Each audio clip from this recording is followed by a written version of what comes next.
The House will be in order. The Chair lays before the House a communication from the Speaker. The Speaker's Rooms, Washington, D.C., January 18, 2024. I hereby appoint the Honorable Derek Van Orden to act as Speaker pro tempore on this day. Signed, Mike Johnson, Speaker of the House of Representatives.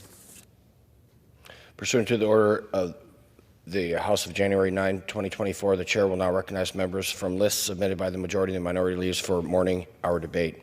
The Chair will alternate recognition between the parties with time equally allotted between the parties, and each member other than the majority and minority leaders and the minority whip limited to 5 minutes, but in no event shall debate continue beyond 11:50 a.m. The Chair recognizes the man from Connecticut, Mr. Larson, for 5 minutes.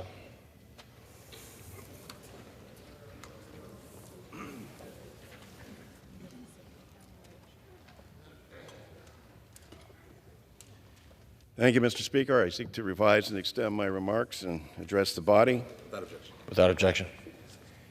Now, Mr. Speaker, as we sit here currently, the Budget Committee is undertaking a matter of grave concern, and I would like to submit for the record letters from both AFGE and the AFL-CIO with respect to the establishment of the so-called Fiscal Commission. Without objection. And I think it's vitally important that members understand what's being proposed and how it totally relies on no member of this body other than the select few, Mr. Speaker, who will be chosen. The commission is comprised of 16 individuals, 4 who are outside experts and not part of this body. And the Senate will have 6 members that they choose, 3 Republicans, 3 Democrats. The House, 3 Democrats, 3 Republicans. So in a body of 435 people here, 3 Democrats and 3 Republicans will decide the future and fate of Social Security and Medicare. It's interesting. They'll do so behind closed doors with no obligation to report in public. Interestingly enough, too, the bill calls for them to form the committee, but they don't have to report back until after the election during a lame duck session. So imagine that, Mr. Speaker. The committees of cognizance here that deal with these issues will have no relevance. The only thing that will matter is an up or down vote decided by these individuals behind closed doors that's unamendable and comes to this floor for an up or down vote. This is outrageous and it's wrong. There are several remedies and proposals that exist out there for Social Security. And here's what's so vitally important. Close to 70 million Americans depend on Social Security. And by the way, Social Security doesn't create 1 penny of debt. It's a program that's fully paid for, that cannot be borrowed from, and has to be actuarially sound. And yet it's thrown in here because of a desire by some to use a clandestine, subterranean, double-secret probation committee to cut benefits from Americans. Adding insult to injury, because the last time Congress enhanced the benefit for Social Security, Richard Nixon was president. It was more than 53 years ago now that Congress took some action to enhance benefits for people. 10,000 baby boomers a day become eligible for Social Security. More than 5 million of our fellow Americans get below poverty level checks, having worked all their lives and paid into the system. What we need is a vote on Social Security Put both measures side by each. A proposal to do a double secret probation study committee versus actual legislation to improve and enhance Social Security for the more than 70 million Americans who will be participating. Every single member of Congress has Social Security recipients. We've sent you the exact number of your district. Imagine not having any increases in more than 53 years. And for 40% of all Americans, and so in a nation of more than 300 million people, minimally 28 million Americans, this is the only thing they have for retirement. And as everyone in this body knows, it's not just simply retirement, it's also spousal and dependent coverage. And for military veterans especially, also disability. And this body has not done anything, nor the Senate, in 53 years. So all this study is a kick the can down the road and create further problems. The gentleman's time has expired. The chair recognizes the gentleman from Illinois, Mr. Boss, for 5 minutes.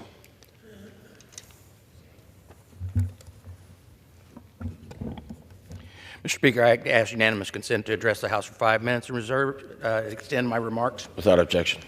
Thank you, Mr. Speaker. Mr. Speaker, I rise today to celebrate the service of one of our staffers on the VA committee.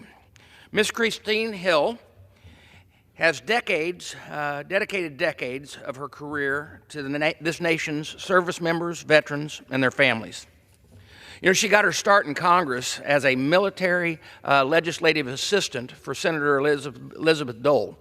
And before being appointed and confirmed by the Senate to serve as the VA Assistant Secretary for Congressional and Legislative Affairs in the Bush administration, Christine then went on to advocate for veterans in the VSO world, until we were able to bring her here to the committee, where she has served as a health subcommittee staffer at that role for over 10 years. Christine has helped advance dozens of bills supporting veterans and their families. Most notably, Christine giving veterans greater control over their health care that works for them through the Choice and the VA Mission Act, expanding mental health care and support through the Commander John Scott Hamden Veterans Mental Health Care Improvement Act, fighting for toxic exposure veterans to get them the health care and benefits that they needed through the PACT Act, and so many other landmark pieces of legislation.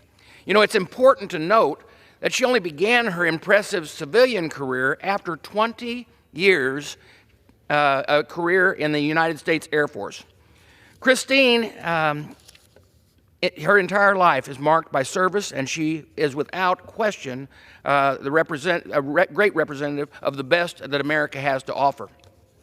You know, as a graduate of the Air Force Academy, Christine held numerous positions as a KC-135 navigator, flying combat support during Desert Storm. And Christine was handpicked to become the first woman assigned to fly the B-1 bomber, and concluded her military career at the Pentagon retiring as a lieutenant colonel. Yet, you would never guess any of these things about Christine. She is one of the kindest, most humble people I've ever met, and has been an absolute pleasure to work with during my time leading this committee. She's a dear friend of mine, and she will be sorely missed. But Christine, thank you. We want you to have a wonderful life in the things that you pursue from here on out, and this nation thanks you for the job that you have done, both in the military and for this institution. With that, I yield back. The chair recognizes the gentleman from Maryland, Mr. Hoyer, for 5 minutes. Mr. Speaker, I ask unanimous consent to speak out of order for 5 minutes, revised to extend my remarks. Without objection.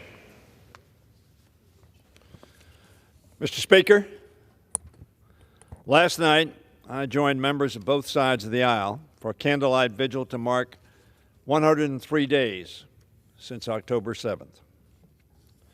103 days since Hamas tore through Israeli communities, leaving slaughter, rape, and destruction in their wake. 103 days since these terrorists took hundreds of Israelis and Americans hostage. And sadly, Mr. Speaker, 103 days of inaction by this Congress. I believe the sentiments and prayers our members shared at the vigil are genuine. Indeed, the vast majority of this Congress wants to aid Israel as well as Ukraine. But our actions, rather I should say inaction, belie our words. The far right has prevented this Congress from delivering the resources necessary to give our rhetoric meaning and impact. Hollow words, empty threats, and unfulfilled promises are poor substitutes for military hardware, munitions, and humanitarian relief. From partisan IRS cuts to a complete overhaul of our immigration system, Republican leadership has made supplemental aid to our allies contingent on completely unrelated issues. Mr. Speaker, I should point out that the Speaker of this House, Mr. Johnson, sponsored a bill just a few years ago, said only one subject per bill, because he didn't want to be forced to vote for something that he liked. At the same time, he voted for something he didn't like. From partisan IRS cuts to immigration, the effort to unnecessarily complicate this aid is ironic considering that bill, which was called One Subject at a Time Act. Mr. Speaker, there's one subject that ought to be at the top of our minds right now: the defense of democracy. Every moment we are failed to act, disheartening our allies and emboldens the enemies of freedom. Hamas doesn't have to question its allies' commitment to their cause. The Houthis have made their devotion clear and have Iran, Hezbollah, and other Iranian proxies. Putin knows he has the backing of the new axis of evil as well. North Korea supplies him with artillery shells and ballistic missiles that rain down on Ukrainian civilians. Iran sends him suicide drones that buzz over the trenches through city streets across Ukraine. Iran gives those same weapons to Hamas and its other proxies to use against the people of Israel. We, on the other hand, are sowing doubt daily for our allies and for our enemies. At least 132 Israeli and American hostages remain in Gaza awaiting rescue. Innocent Palestinians await our humanitarian aid as Hamas continues to use them as human shields. In Ukraine, our allies scavenge the husk of burnt-out Russian tanks for spare parts. Ukrainian commanders are forced to ration ammunition. Artillery crews wait days for resupply, and when it finally comes, they can often count the number of shells on one hand. Has the wellspring of freedom run dry?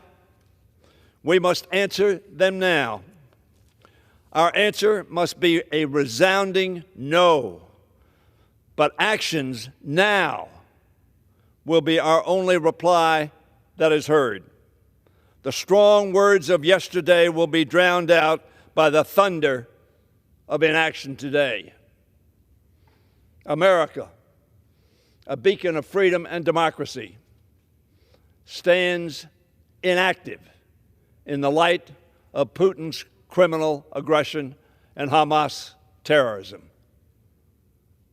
Ladies and gentlemen of this House, let us come together. Let us act.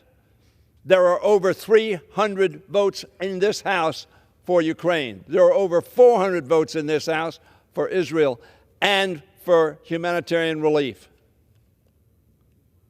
Let us not stand silent, inept, inactive, unable to help those who are on freedom's front line this very hour.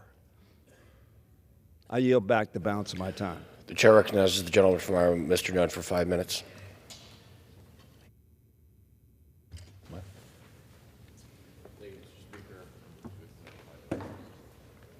Without objection.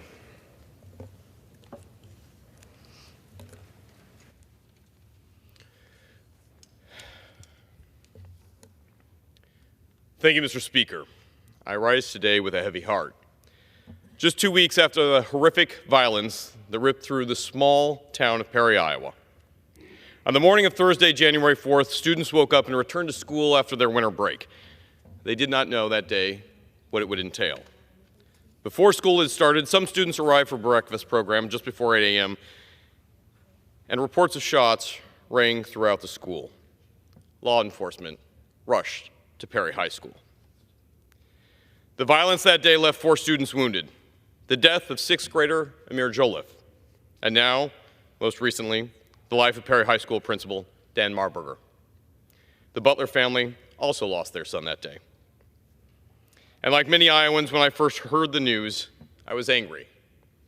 No parent, no child, no teacher should ever have to wonder if it's safe to be able to go to school. We have a duty, a sacred oath, to protect our children, our families, and our educators. And no family, no parent should ever have to feel the pain that Amir's mother, Erica, felt that day when she learned that her 11-year-old son, Mr. Smiley, had been shot and killed simply for going to school. Amir was an incredible kid. His mother shares that he loved soccer, played the tuba, and sang in the choir. And most importantly, that day, he got up excited to go back to school because he wanted to see his friends and his teachers. This past weekend, this horrible attack claimed another life. Principal Dan Marburger. The multiple injuries Dan sustained were a result of his truly heroic effort to save his students. Dan was a loving father, a grandfather, a husband, a son, and most recently, a great educator. He worked in the Perry School District since 1995. But when Dan heard of the danger happening in his school, when others fled, when he could have run to save his immediate staff, he swarmed towards the danger. And there is no doubt that his actions saved lives. Perhaps no one could share the story of Principal Marburger better than his own daughter, Claire, who said, "As many of you know, Dad is a gentle giant, an amazing dad, just an amazing person. And when I heard of a gunman, I instantly had a feeling my dad would be a victim, as he would put himself in harm's way for the benefit of kids and his staff. It is absolutely zero surprise to hear that he tried to approach and talk to Dylan and talk him down and distract him long enough for some students to get out of the cafeteria, because that's just Dad. There is no doubt he saved many lives through his selfless action. His legacy will live on through many students that he both mentored and educated, and his sacrifice will never be forgotten, not in Iowa, not in America. And today, while our hearts mourn over this tragedy, we will be there for our community. In the evening and days that followed the violence, we heard of students who helped each other get to safety. We learned the story of a kind stranger who drove an injured student fleeing from the school, riddled with bullets, to a hospital to help get treatment. Going forward, we learned of law enforcement who was able to be on the scene within minutes, helping to protect even more students and securing the school quickly. We learned of doctors, nurses, and medical professionals, and an incredible life flight crew who landed on the Perry High School football field to shuttle those casualties and those wounded to trauma centers across the state from this rural community, and all who worked tirelessly to help those who were injured. And we heard the stories at vigils and community gatherings in the days that followed the shooting. So as we continue to move forward, now is the time for healing, a time to ensure that our communities are safe, our kids feel confident to return to class, and that families and educators know that Iowa has their backs. We all have a responsibility to ensure safety for our students, and that begins with mental health, preventing youth suicide, hardening our schools, and ensuring our law enforcement and our schools are prepared to respond when these violent acts occur. And together, we have led on this. But there is more work to be done. From this tragedy, there are lessons learned. These life-saving actions that took place at Perry High School must be shared across the country. And I ask all of my colleagues to join with me in learning from this horrible event so that we can save lives into the future. These are hard days ahead of us, and much work remains to be done, but we will get through this together. Because today, Mr. Speaker, we are all Perry strong. Thank you, Mr. Speaker, and I yield back. The chair recognizes the gentleman from Oregon, Mr. Blumenauer, for 5 minutes.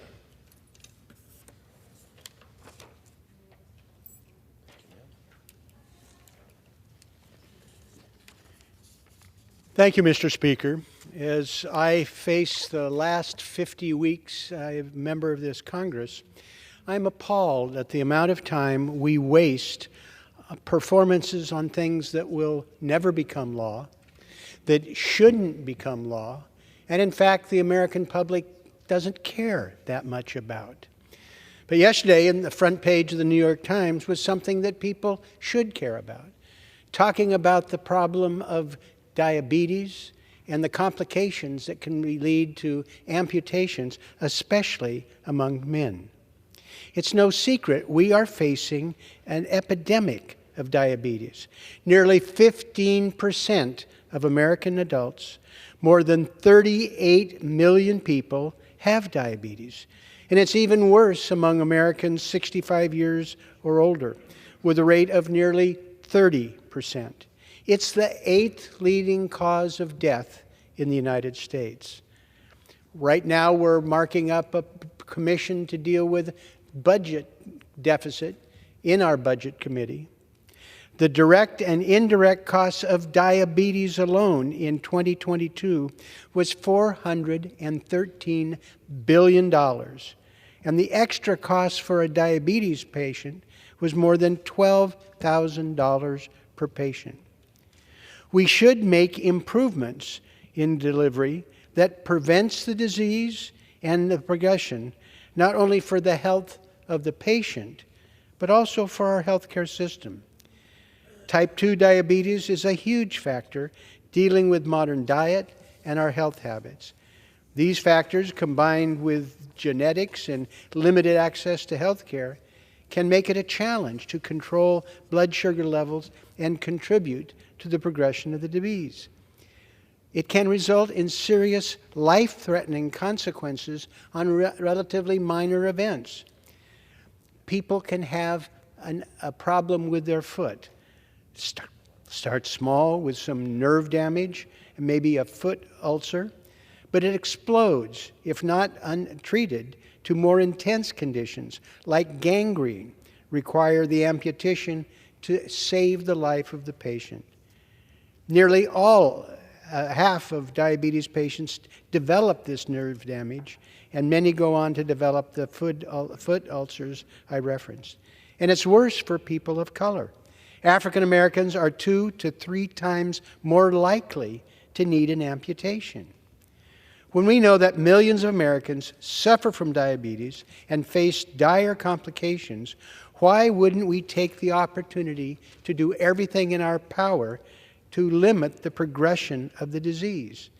And there are, in fact, low-cost solutions that can remedy the situation.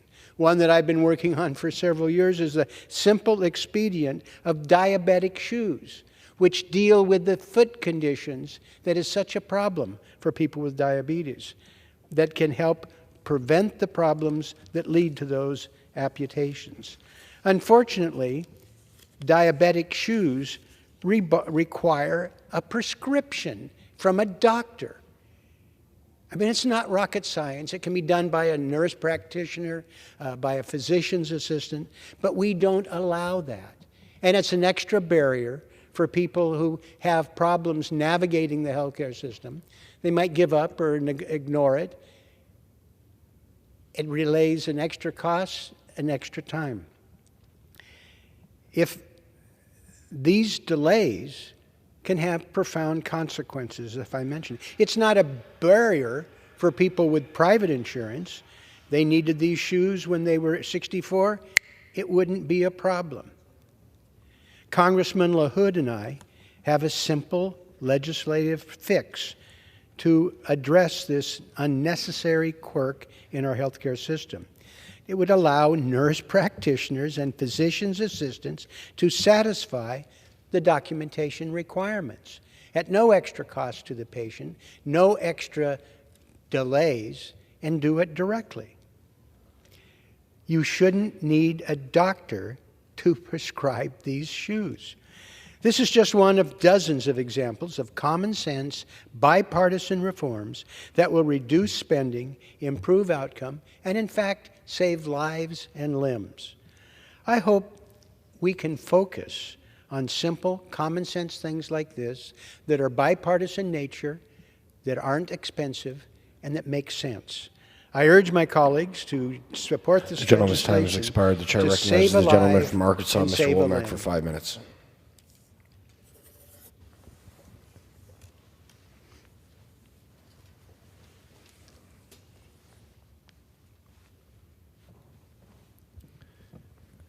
Mr. Speaker, I rise today to honor the new Miss America, Madison Marsh.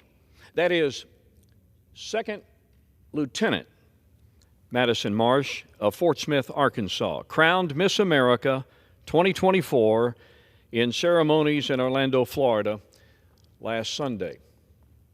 Now, for the record, Mr. Speaker, it should be noted that she competed under the title of Miss Colorado, having been a cadet at the U.S. Air Force Academy. This amazing young lady graduated from Fort Smith Southside High School in 2019, and it was in the foyer of her high school I first became acquainted with her. She met with me to discuss the possibility of her attending the Air Force Academy. After a brief discussion, it became clear to me that she had all the attributes we look for in future military officers, and she earned the designation as my principal nominee to the Academy that year. Soon thereafter, the Academy brass agreed with my nomination and gave her an appointment. In her 4 years at the Academy, Lieutenant Marsh excelled in everything, and she graduated and received her commission in the Air Force in June of 2023. Just prior to graduation, however, she won the title of Miss Colorado and earned a trip to the Miss America pageant, where she became the first military officer in the history of the pageant to compete for the title of Miss America. Then on Sunday, last Sunday, just before 10 o'clock Eastern Time, she was crowned Miss America. Mr. Speaker, it's hard to put into words how proud I am of this young lady.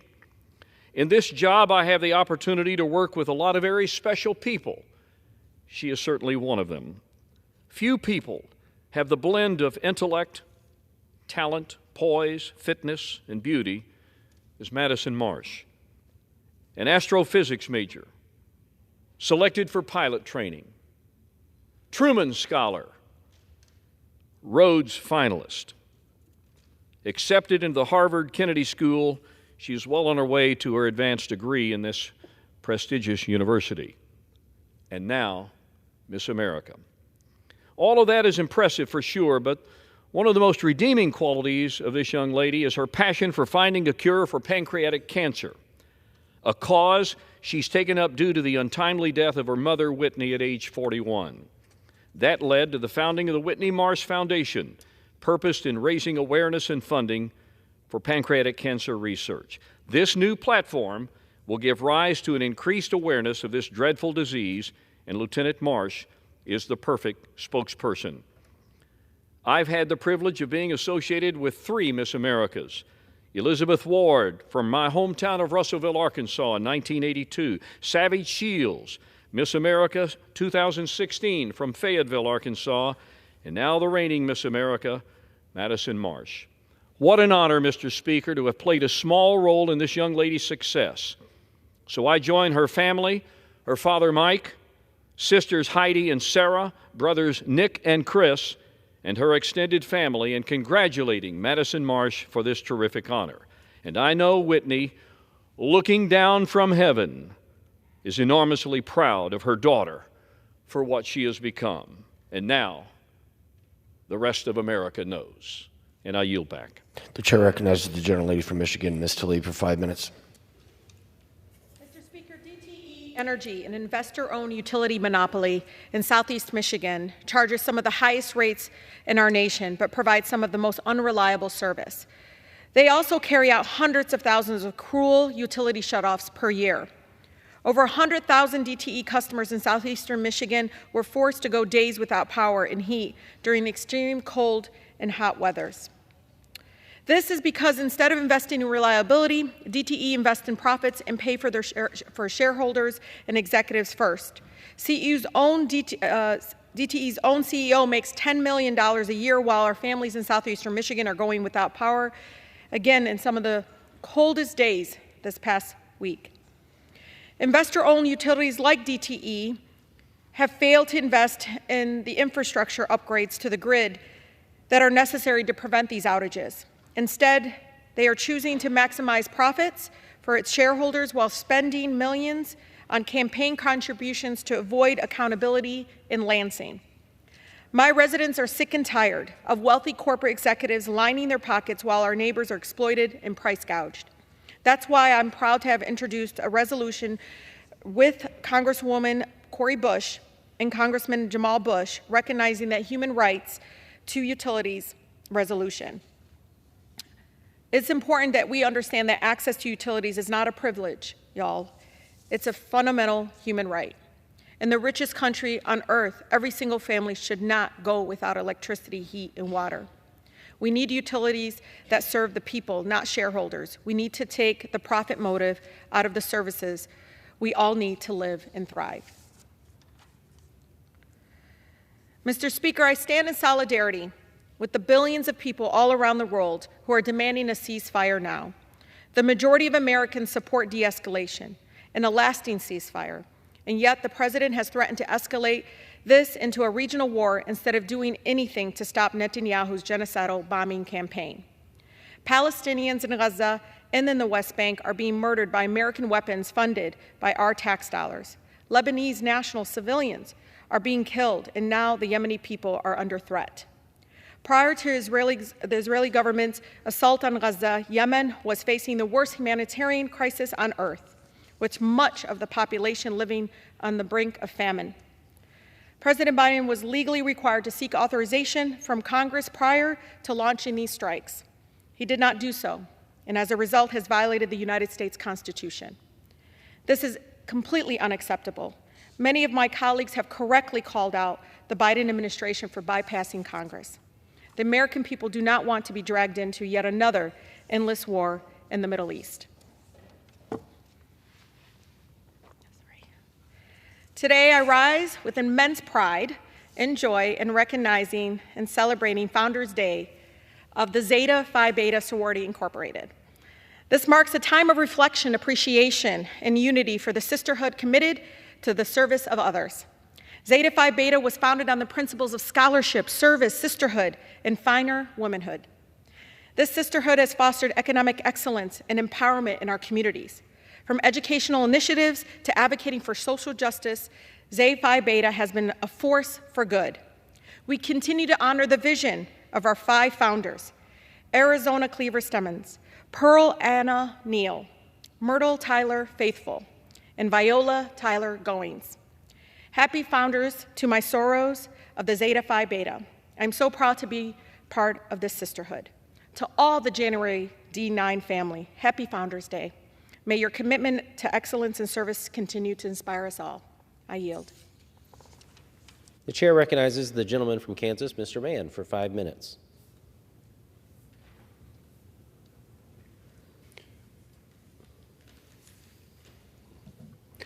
Mr. Speaker, I rise today to discuss the ongoing crisis at the southern border, President Biden's failure of leadership, and a dire need to fix this crisis now.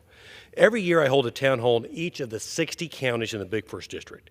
I just finished town hall number 22 for this year, and at each of those town halls, Kansans have brought up the border crisis as one of the top issues on their minds. I share their outrage. The crisis at our southern border is unnecessary, and President Biden has only escalated it. Since President Biden took office, there have been more than 7 million illegal encounters at our southern border. There have been 2 million known gotaways, just the people that we know about who avoided apprehension and entered our country illegally. That is nearly 13 congressional districts and is over 3 times the population of the state of Kansas. There have been 312 suspects on the terrorist watch list apprehended trying to cross our southern border. No one knows how many terrorists actually made it into our country. Meanwhile, crime is spiking, our brave Border Patrol agents are overwhelmed, and lethal drugs like fentanyl are pouring into this country, wreaking havoc on our families and killing Americans. The word is out all over the world. President Biden hasn't just created a porous southern border, he's created a wide open border with a welcome mat, and he's done so with disregard for law and order. I've been to the southern border. I saw human heartbreak, scared children, overcrowded facilities, and evidence of crime committed by Mexican cartels who are making $13 billion a year smuggling people and drugs into our country. I also saw giant sections of the unfinished border wall with the materials literally sitting there, lying in piles in the sun. Finishing the border crisis isn't rocket science. It would just take a few common sense steps. House Republicans have done our job. 8 months ago, we passed H.R. 2, the Secure the Border Act. That legislation required the Biden administration to restart construction of the southern border wall, deploy state-of-the-art technology to strengthen the border security system, ensure transparency from the Department of Homeland Security regarding illegal crossings, and increase the number of Border Patrol agents. The Secure the Border Act would also strengthen existing laws to protect children from human trafficking, terminate catch and release, end the abuse of executive immigration authority, and make critical reforms to streamline the asylum process. Those are the common sense steps to fix this border crisis. It's time for the U.S. Senate and President Biden to act. President Biden needs to fix this crisis now. He needs to end catch and release, stop the abuse of the asylum system, finish the wall, invest in more Border Patrol agents, and reinstate the Remain in Mexico policy. It is estimated that if President Biden would just reinstate the Remain in Mexico policy, which he inherited on day one of his presidency, and which was working until he reversed it, it would reduce the flow of migrants to the border by up to 70%. Again, the legislation to do all of this has already passed the House. President Biden could end this crisis today if he wanted to. Migrant encounters at the southern border hit a new record last month at 302,000, with 12,600 on December 18th, which was a single-day record. If that doesn't wake up the administration to reality, I'm not sure what will. Let's fix the problem at our southern border and secure our country now. Thank you, Mr. Speaker, and with that, I yield back. The chair recognizes the gentleman from New York, Mr. Espaillat, for 5 minutes. Thank you, Mr. Speaker.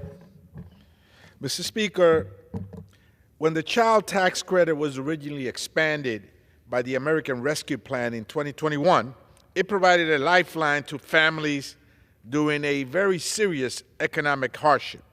The benefit allowed families to receive an extra $3,600 annually for kids under 6 years old and $3,000 annually for children over 6 years of age.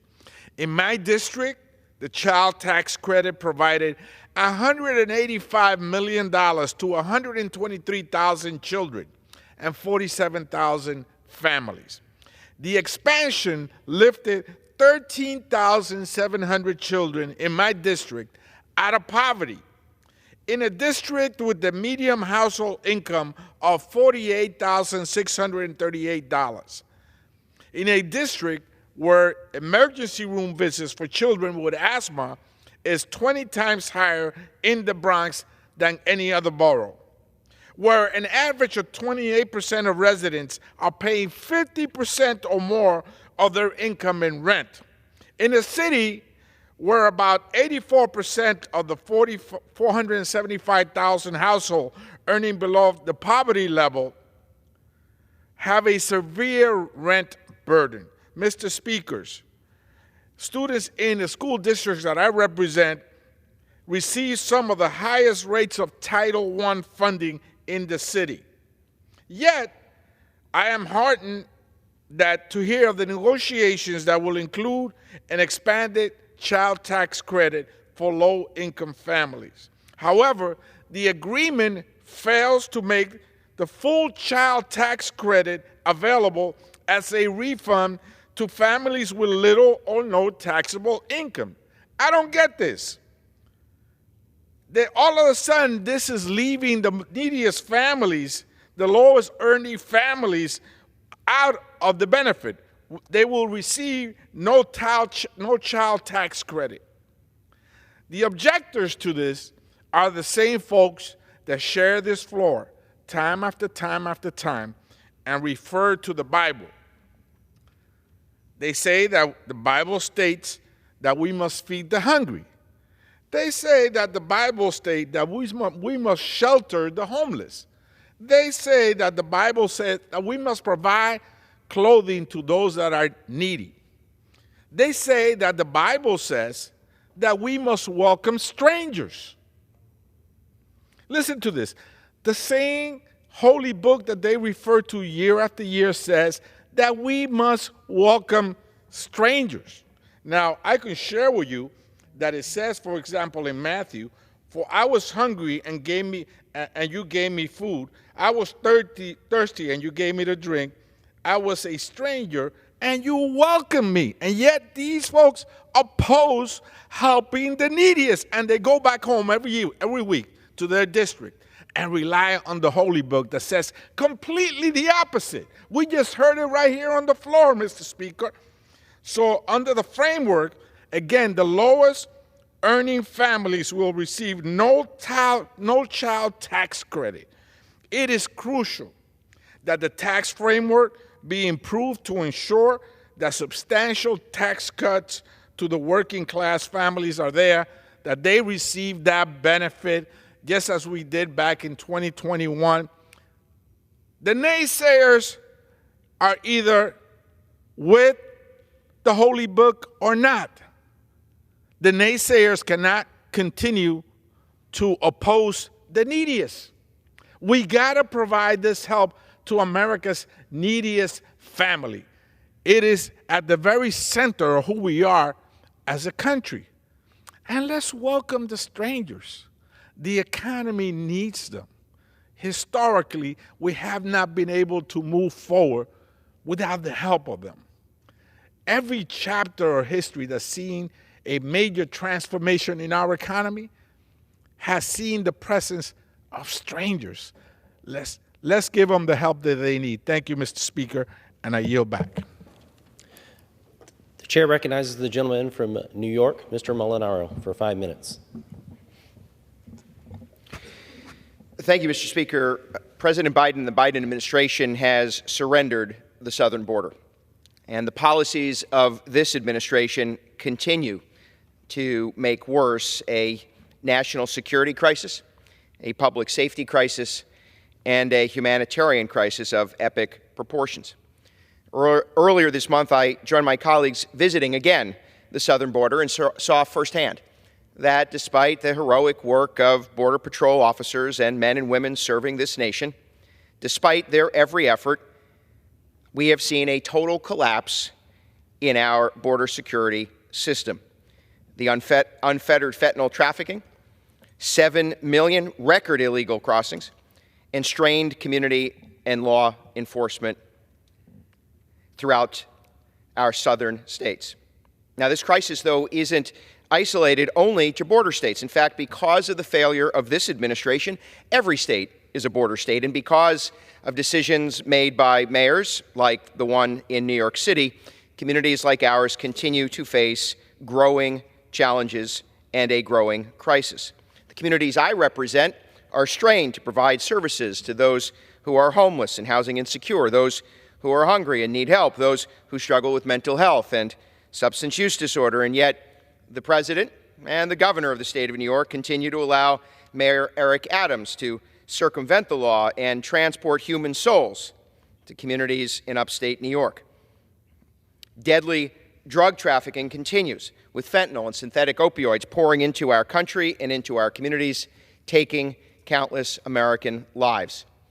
We have a means to end this crisis. The President has the tools and the resources at his disposal today to confront the crisis with concern for national security and in a way that is compassionate. He chooses not to. The House has adopted H.R. 2, which would strengthen border security, enhance the asylum-seeking vetting process, and support and care for unaccompanied minors. Yet, we see no progress from the Senate or the President embracing those policies. There is a solution to securing our border, and we must act now. The President needs to not only acknowledge the problem, but work in a bipartisan fashion to recognize the tools at his disposal and to secure our border.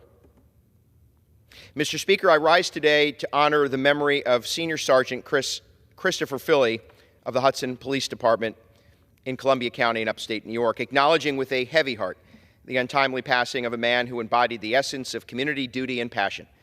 I've known his family and knew Chris to be a devoted husband, father, and son. He left us on January 12, 2024, while faithfully serving his community, a community he loved. His journey began on January 19, 1973, and over the course of 22 years, he demonstrated exceptional commitment and selfless service to the Hudson Police Department and Hudson community. From his early days with the Copiague and Philmont Police Departments to his final role as senior sergeant, Chris's dedication was unwavering.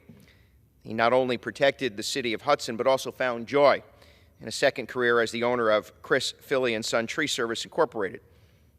Now, we will always remember Chris for being a family man, cherishing every moment spent with his wife Megan and their children, creating a legacy of love and great devotion. We are heartbroken, but stand united in honoring Chris's memory.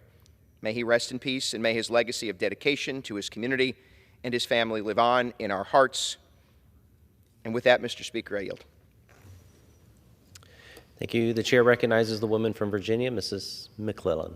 Thank you, Mr. Speaker. I request unanimous consent to address the House for 5 minutes and revise and extend my remarks. Without objection.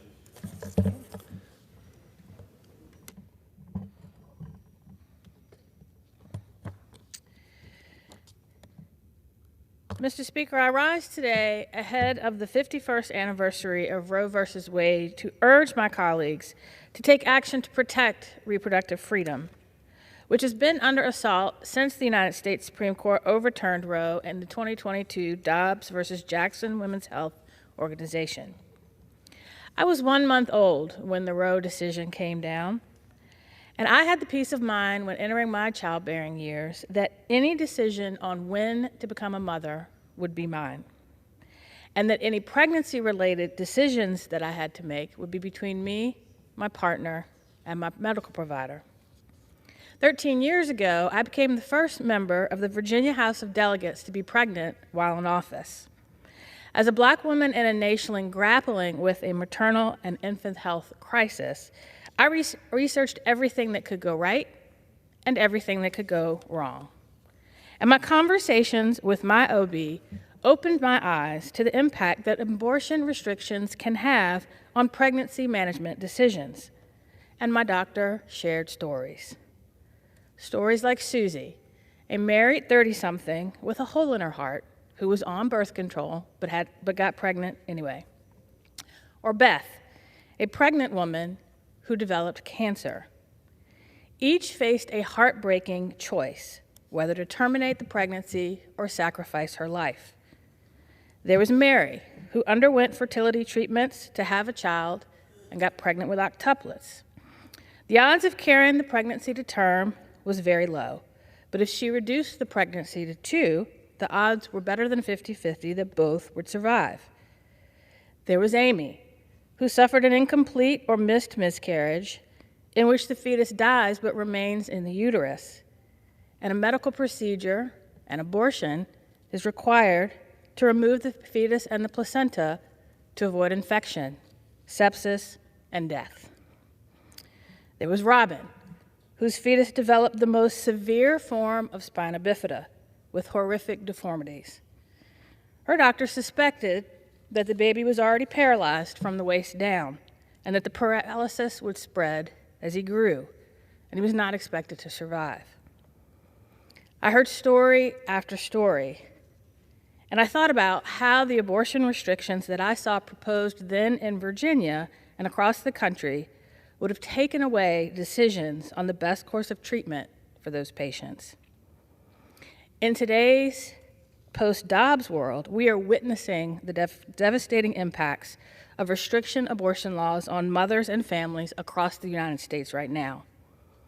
This anniversary of Roe is an important reminder that we must continue fighting to ensure that every American has access to comprehensive reproductive health care and that we do not insert the judgment of politicians in state legislatures or here in Washington for the health care providers and patients' judgment. During my second pregnancy, I had placenta previa. I was aware of the risks associated with it. That didn't stop me from being terrified when 9 weeks before my due date, my placenta ruptured. I was rushed into the hospital and had an emergency C-section. Both my daughter and I nearly died. It was one of the scariest days of my life. But I had the peace of mind of knowing that my doctor in that moment could make the decision she felt best to provide the treatment necessary based on the standard of care without fear of punishment from politicians if things went wrong. Thankfully, that delivery was successful, and many of you have come to know my daughter Samantha as a thriving, precocious, healthy little girl. But when she reaches childbearing years, will she have fewer rights than I did when I gave birth to her? That very thought makes me furious. It makes me livid that I am the first member of my family to lose a constitutional right in my lifetime. And that reality has motivated me more than ever to protect reproductive freedom, just as I did as a state legislator, passing legislation that makes Virginia the only state in the South without a ban or abortion restrictions post-Dobbs. I will continue to fight for the reproductive freedom for patients and providers to make the choice they believe is best given their necessary circumstances without interference from Washington or state legislators. Thank you, Mr. Speaker, and I yield back. The chair recognizes the gentlewoman from the great state of Texas, Ms. De La Cruz, for 5 minutes. Thank you, Mr. Speaker. I ask for unanimous consent to address the House for 5 minutes. Without objection. Thank you for yielding me this time. I rise today to address the crisis unfolding at the southern border, a crisis that has been grossly neglected by the Biden administration. Let's be clear, Texas is stepping up to the plate because under President Joe Biden's failed leadership, the federal government has abdicated its responsibilities. Under the Constitution, it is the federal government's job to secure our borders. If the Biden administration did its duty, Texas law enforcement officials could focus on local issues, not federal issues. But President Biden won't even acknowledge the crisis at our doorstep. And that is why Texas is leading the charge on border security. This was entirely avoidable. How do we know this? Because President Biden's decision to roll back effective border security policies has sparked an unprecedented increase in illegal immigration, leaving Texas in the untenable position of having to manage this crisis. The Biden administration's current lawsuit against Texas underscores its own failures. In South Texas, we are on the front lines of this crisis, witnessing the chaos and the strain that illegal crossings are causing to local communities. But this isn't just a policy failure. It represents a clear and present danger to our local communities, to extremely vulnerable immigrants, and really to all Americans. And let me also address some of the other nonsense we are hearing from the other side. My name is Monica de la Cruz. I am the granddaughter of Mexican campesinos, and I am from Hidalgo County, which is over 90% Hispanic. In fact, no one would ever confuse my children or me as anything other than Hispanic.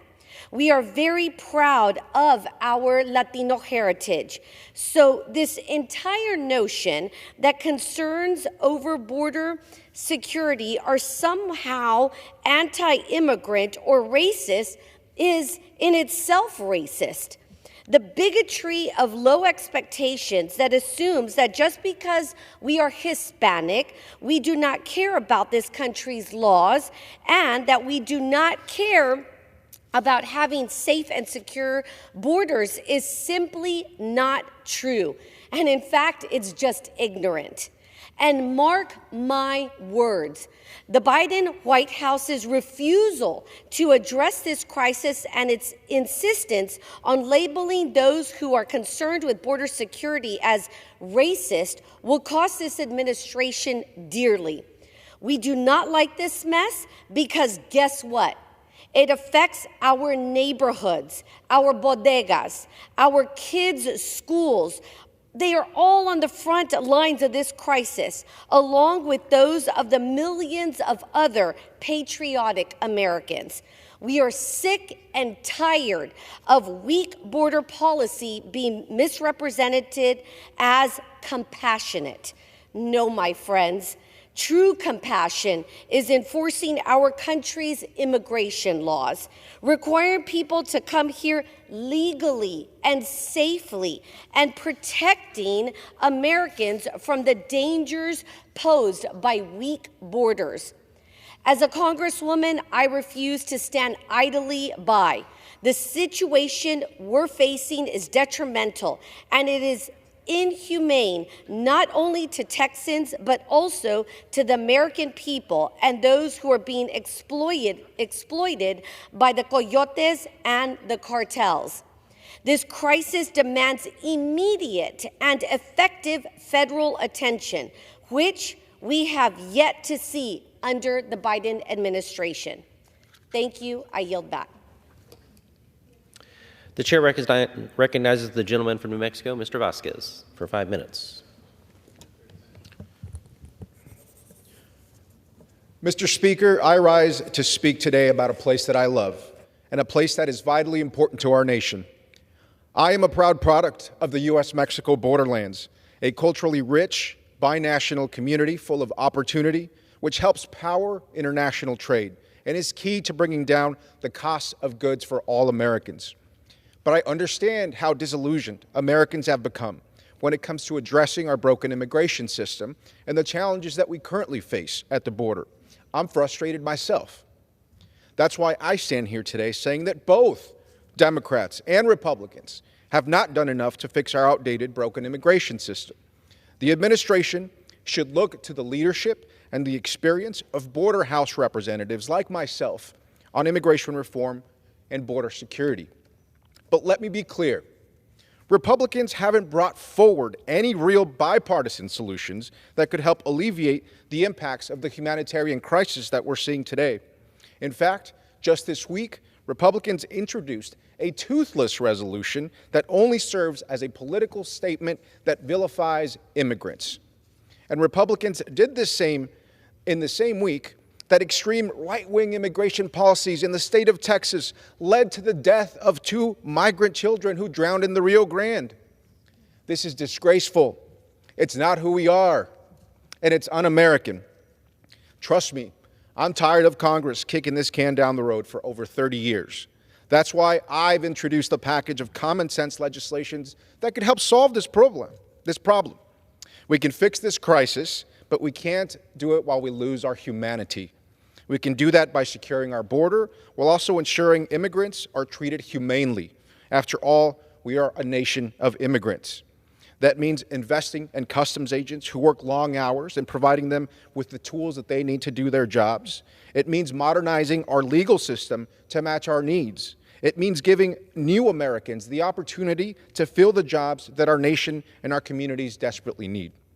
I am a proud Democrat, but I'm an American first. And right now, that means holding everybody accountable to bring real solutions to the American people. Mr. Speaker, I yield back. The chair recognized the gentle lady from North Carolina, Ms. Fox, for 5 minutes.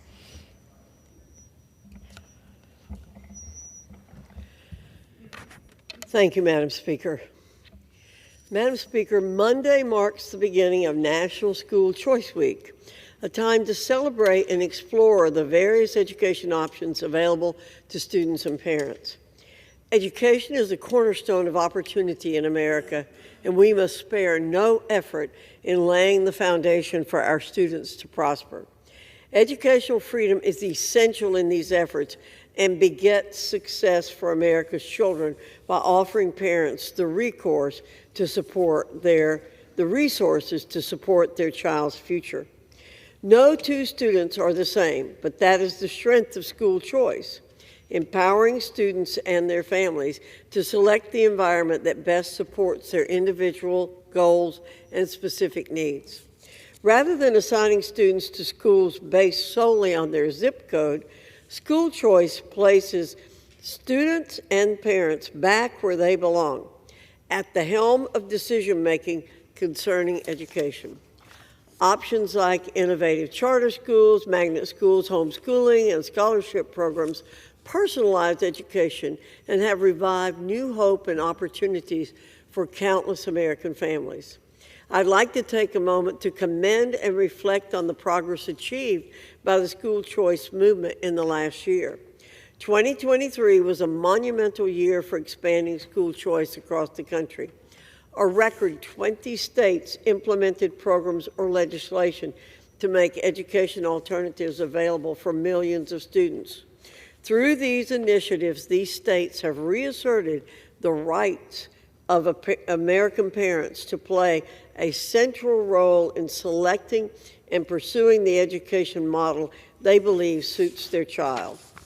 I am proud to highlight that my home state of North Carolina was among these pioneer states and became the 9th state to pass universal school choice legislation. North Carolina and the 19 other states that passed legislation are amazing examples of putting students first. However, too many of our nation's students are kept from realizing their full potential because they do not have access to a high-quality education.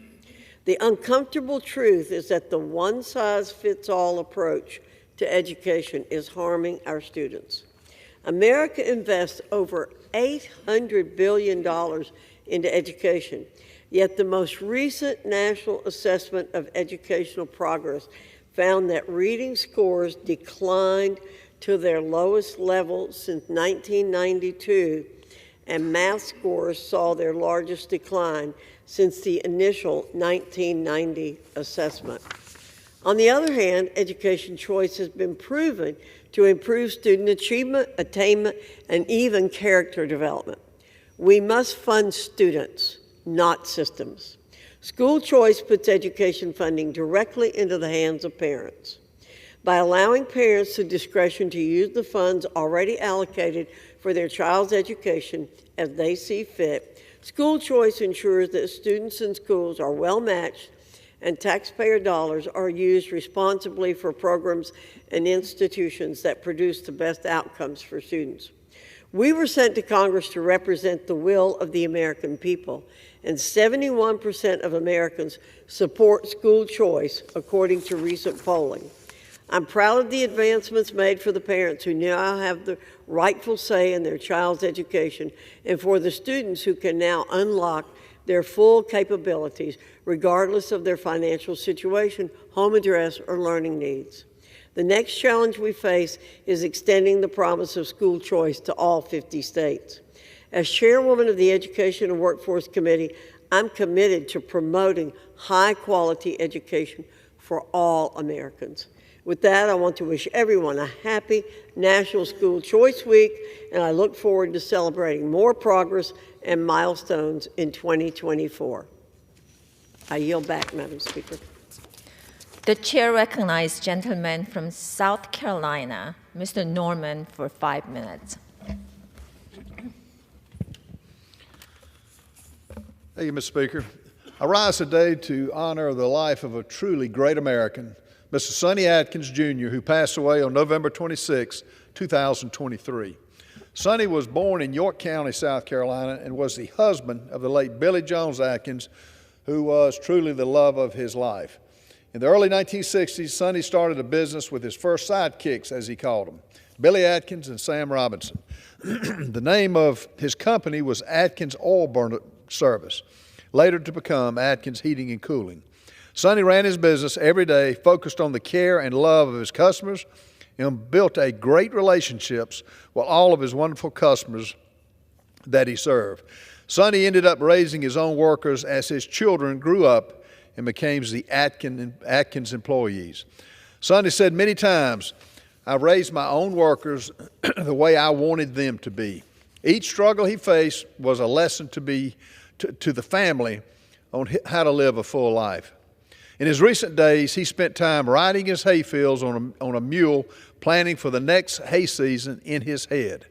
His planning included detailed instructions for the farmhands. Also, his family and friends on what was needed to be done, and more importantly, how to do it right, which was Sonny's way. Sonny wore many hats. He was a God-loving man, a great teacher to his family, land developer of Carrollton Place, and a farmer. But the most important roles that he filled was being a wonderful son, brother, husband, father, uncle, pawpaw, and friend. At his funeral, there was a poem that he read that I think was so fitting for the life of Sonny Atkins. And it goes like this: "Do not stand at my grave and weep. I am not there. I do not sleep. I am 1,000 winds that blow. I am the diamond glints on the snow. I am the sunlight on ripened grain. I am the gentle autumn's rain. Do not stand at my grave and mourn. I am the dew-flecked grass at dawn. When tranquil oceans meet the land, I am the footprints in the sand. To guide you through the weary day, I'm still here. I'll always stay. When you wake up to morning's rush, I am the swift, uplifting rush of quiet birds in circle flight. I am the stars that shine at night. Do not stand at my grave and cry. I'm not there.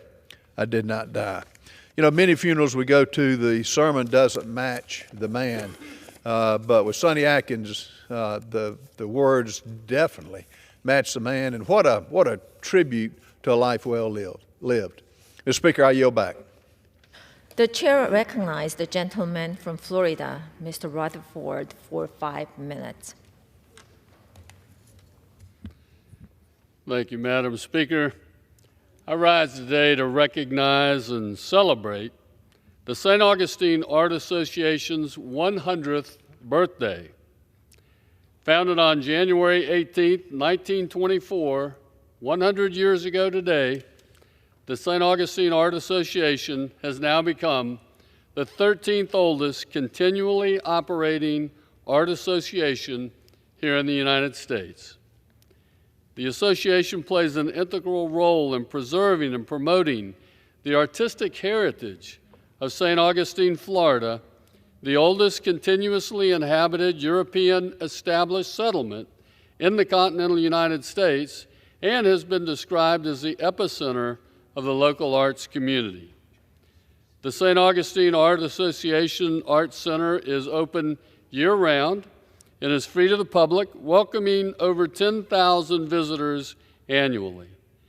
Its gallery hosts exhibitions, concerts, workshops, classes, lectures, and artwork from more than 1,000 different artists of all backgrounds. Thanks to the Art Center's involvement, these contemporary artists are able to keep St. Augustine's present-day art colony alive and thriving. The St. Augustine Art Association also provides outreach programs that serve several groups within the community, including the blind, the local public school students, elder groups, and community businesses. These groups are all given access to the association's user-friendly gallery there in the heart of St. Augustine. So on behalf of the Florida's 5th Congressional District, I'm proud to recognize the St. Augustine Art Association for its contributions to our community's local culture, history, and community. Happy 100th birthday. With that, Madam Chair, I yield back. The chair recognizes the gentleman from Kansas, Mr. LaTurner, for 5 minutes.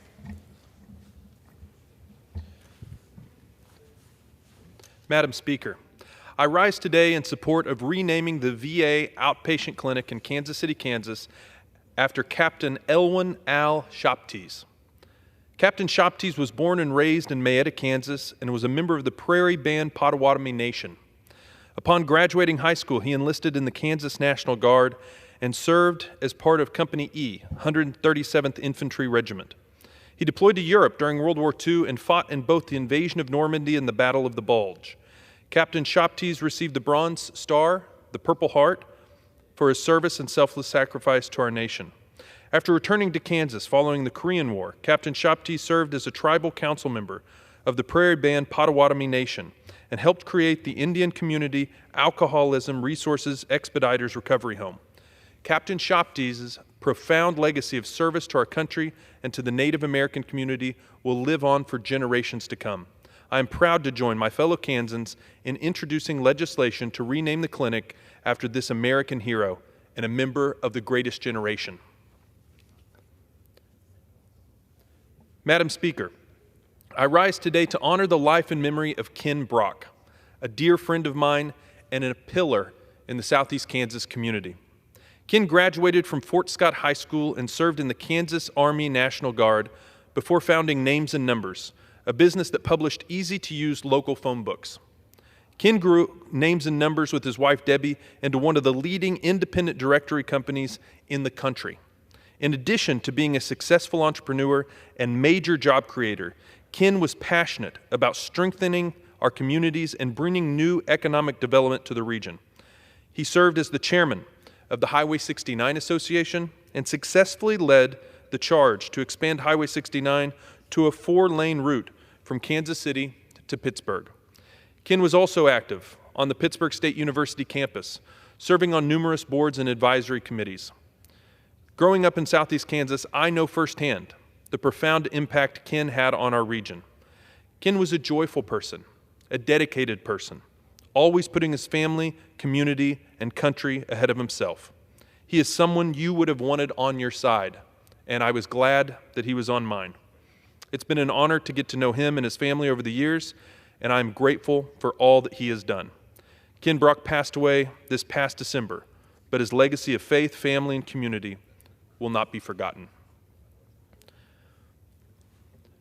Madam Speaker, I rise today to honor the life and memory of State Senator Bob Marshall, who passed away this past September. Bob Marshall attended the University of Kansas, where he became a 4-sport letterman and played basketball alongside the legendary Wilt Chamberlain. He was a tremendous athlete and a tremendous competitor, something I learned firsthand. Upon graduating KU, Senator Marshall was commissioned as a 2nd lieutenant in the Marine Corps and flew vital reconnaissance missions during the Cuban Missile Crisis. He left active duty in 1965 and became a commercial airline pilot for the next 33 years, before switching gears and taking on the role as athletic director at Fort Scott Community College. Bob was elected to the Kansas State Senate in 2009, where he served on the Transportation, Economic Development, Education, Local Government Committees, securing crucial funding for universities across our state. Senator Marshall worked tirelessly to strengthen our communities and serve hardworking Kansas families. I am honored to have the opportunity to have gotten to know him. He will be greatly missed in Kansas. Madam Speaker, I rise today to congratulate Senior Investigator Randy Link on his retirement from the Brown County Sheriff's Office. Randy dedicated more than 4 decades to protecting Kansas families and the Brown County community, making him the longest-serving law enforcement officer in county history. He started his law enforcement career as a reserve deputy and eventually served as deputy investigator and undersheriff. In addition to his work as a law enforcement officer, Randy was an EMT for the Brown County Rescue Squad and the County Emergency Preparedness Coordinator. I am grateful for Senior Investigator Link's 40 years of service and sacrifice to Northeast Kansas. I wish him and his family the best in his well-deserved retirement. Thank you, and I yield back. Pursuant Clause 12A of Rule 1, the Chair declares the House in recess until noon today.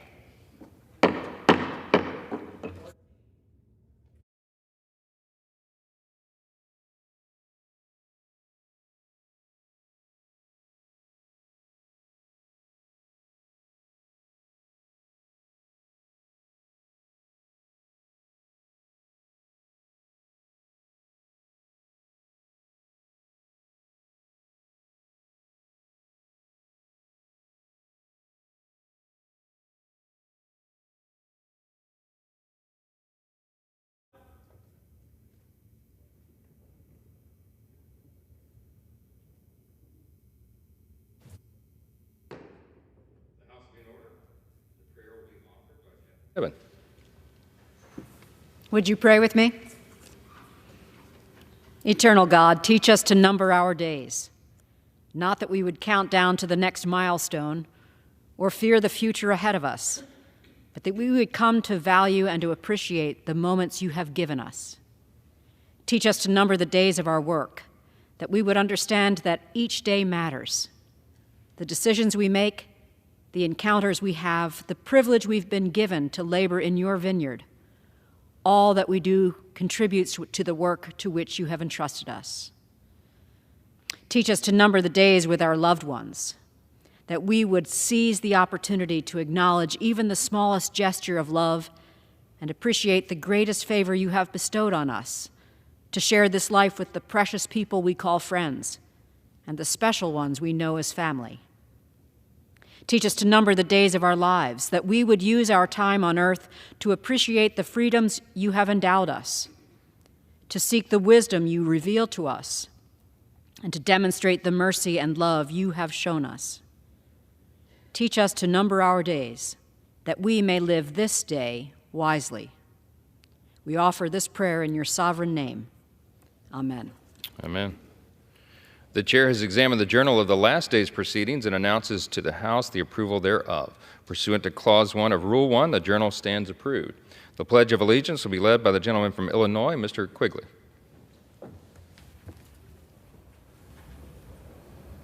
Please join us. I pledge allegiance to the flag of the United States of America and to the republic for which it stands, one nation, under God, indivisible, with liberty and justice for all. The chair will entertain up to 15 requests for 1-minute speeches on each side of the aisle. For what purpose does the gentlewoman from Texas seek recognition?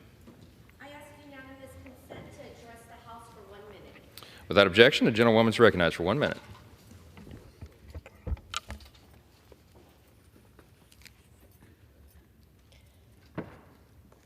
Mr. Speaker, I rise today to honor a local hero, Corporal Bill Schroeder, who is retiring after 28 years in law enforcement. Starting his reserve duty, he joined the Guadalupe County Sheriff's Office in 2001 and exemplifies public service.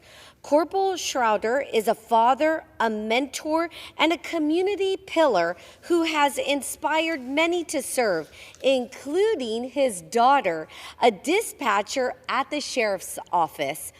As a true salt of the earth, he leaves a legacy of friendship, courage, and integrity that will continue guiding us. On behalf of this distinguished body, I want to thank Corporal Schroeder and congratulate him on his well-deserved retirement. Your family, friends, and I are so proud of you. You fought the good fight and you finished the race and you kept the faith all the while. May God bless you and may God bless Texas. Thank you. I yield back. The gentlewoman yields back. For what purpose, gentleman from Illinois seek recognition? To address the House for 1 minute, revise and extend. Without objection, the gentleman is recognized. Thank you, Mr. Speaker. Mr. Speaker, I rise to honor my dear friend and champion of biodiversity, Kathy Garrity. I'm pleased to announce that Kathy is the 2023 recipient of the Dr. George Rabb Force of Nature Award. During her two-decade-long career with the Forest Preserves of Cook County, Kathy has pushed the organization forward in tackling conservation issues, particularly with her drafting of the Next Century Conservation Plan. With an implementation strategy that includes volunteer outreach, tying the preserves to the economic future of Chicago, restoring 30,000 acres to full health, and leading with transparency, this plan will continue to improve our forest preserves and increase the community that supports them. When she isn't working with the Forest Preserves of Cook County, she spends her free time serving as a proud member of the Chicago Wilderness Alliance Steering Committee, who has awarded her this honor. Kathy is a true force of nature, and I could not be prouder of my friend and the work she has done to support our environment. Thank you, and I yield back. Gentleman yields back. For what purpose, gentleman from South Carolina seek recognition? Speaker, I ask unanimous consent to address the House for 1 minute, revise and extend my remarks. Without objection, the gentleman is recognized. Thank you, Mr. Speaker. I'm grateful to recognize the upcoming celebrations for National School Choice Week. Partnering with over 27,000 schools around the country, the focus is to inform parents of the education options available, meeting the needs for each family. This year, there will be over 390 bipartisan events in South Carolina, bringing attention to the education options available. Districts are beginning to provide open enrollment practices such as Richland County School District 1. Open enrollment allows choosing the right school for unique learning and child care needs, and educators are appreciated, beginning with my wife, Roxanne, a dedicated educator and teacher. I am also grateful for South Carolina Governor Henry McMaster and Superintendent of Education Ellen Weaver for their promoting leadership. In conclusion, God bless our troops who successfully protected America for 20 years as the global war on terrorism continues moving from the Afghanistan safe haven to America with Biden open border for terrorists. It is sadly clear there will be more 9/11 attacks across America imminent, as has been warned by the FBI. Congratulations, voters of Iowa, for supporting Donald Trump. I yield back. The gentleman yields back. For what purpose does the gentleman from North Carolina seek recognition?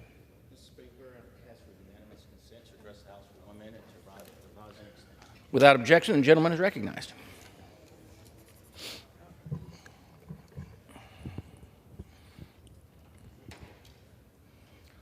Mr. Speaker, as the President is heading to North Carolina to talk about jobs, there is contemplation of finalizing a rule to ban menthol cigarettes and flavored cigars. I want to make clear, I came to Congress to be a champion for jobs, not get rid of them. If finalized, this rule would rip jobs away from eastern North Carolina and our state. We must be concerned about health and economic wellness. It's about the 27,000 jobs in North Carolina that hang in the balance. Menthol cigarettes support over 6,000 jobs, with 2,000 in manufacturing alone. These jobs aren't just numbers, they represent people, families, homes, and the American dream. It's about how we put food on the table and send our kids to school. Wiping out these jobs is unacceptable. I will stand this fight today, tomorrow, and into the future for eastern North Carolina. I yield back. Gentleman yields back. For what purpose? For what purpose does the gentleman from Arizona seek? Mr. Speaker, I ask unanimous consent to address the House for 1 minute and revise my remarks. Without objection, the gentleman is recognized. Mr. Speaker, I rise today to recognize the legacy of Paul Kircham. At the time of his death, Mr. Kircham was one of the last survivors of the Baden Death March. Paul enlisted in the military in 1938, beginning a 29-year military career. In 1942, Paul was taken as a POW in the Philippines and forced to march for 65 miles in what is now known as the Bataan Death March. Following his retirement in 1966, he and his wife, Gloria, made Arizona their home. For Paul, civilian life included hours of community service and impactful public speaking, sharing his story of bravery and courage. Later this month, the Benson Municipal Airport will be renamed in Paul's honor. While we'll never be able to express fully the gratitude for Paul's service, we hope this serves as a small token of appreciation. And with that, I yield back. Gentleman yields back. For what purpose, gentleman from California seek recognition? Mr. Speaker, I ask unanimous consent to address the House for 1 minute. Without objection, the gentleman is recognized.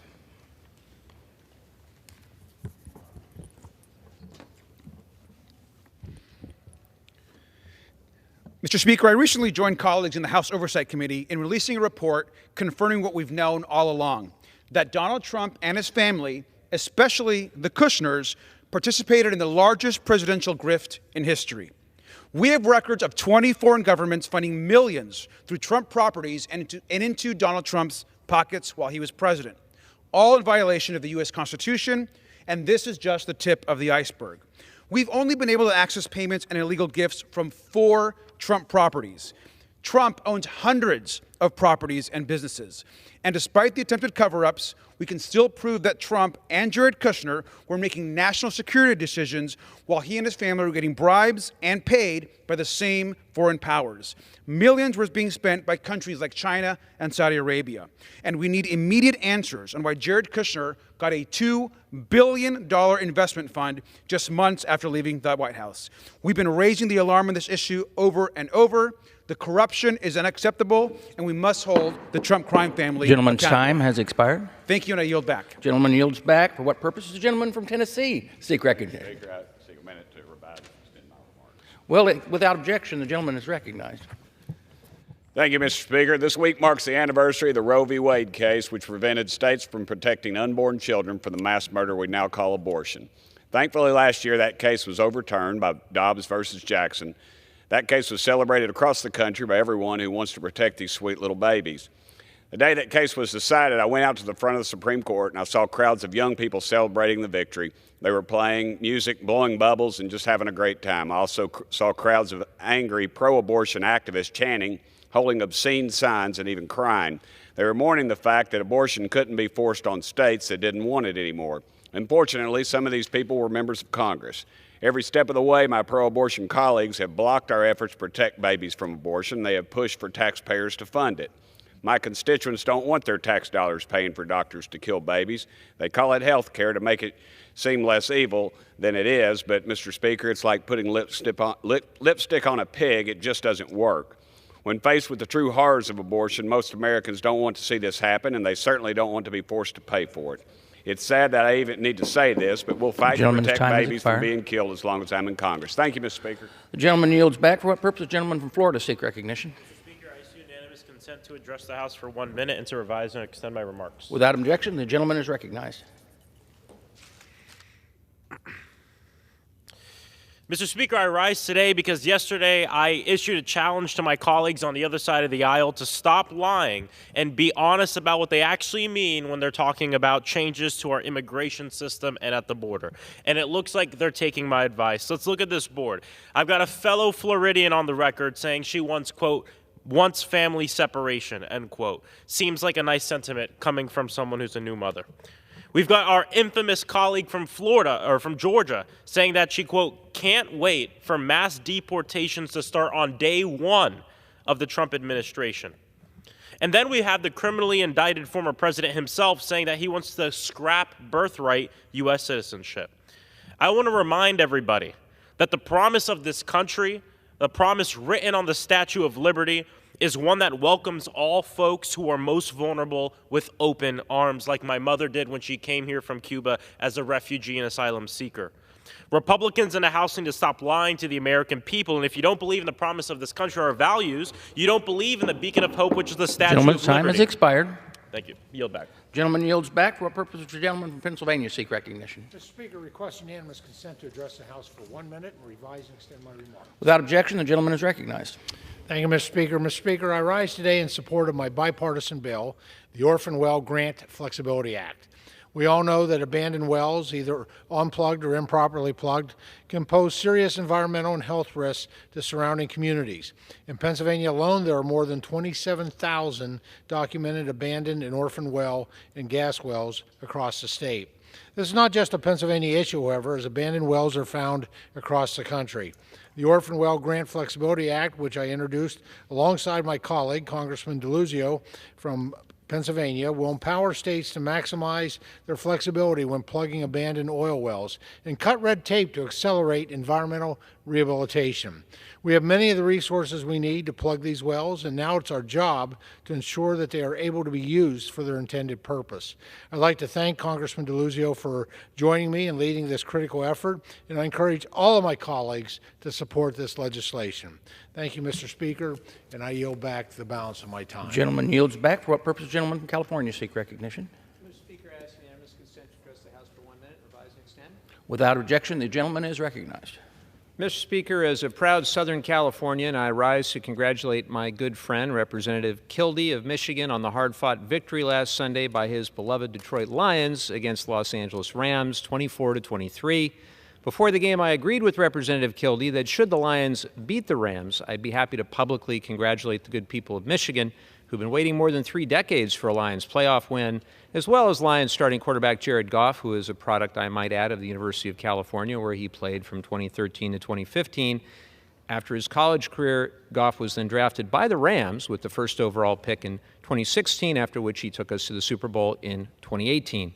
And while it pains me that Representative Kildee is not here praising Rams quarterback and 2021 Super Bowl champion Matthew Stafford right now, I genuinely wish Goff, the Lions, and all my friends in Michigan great success in the weeks ahead.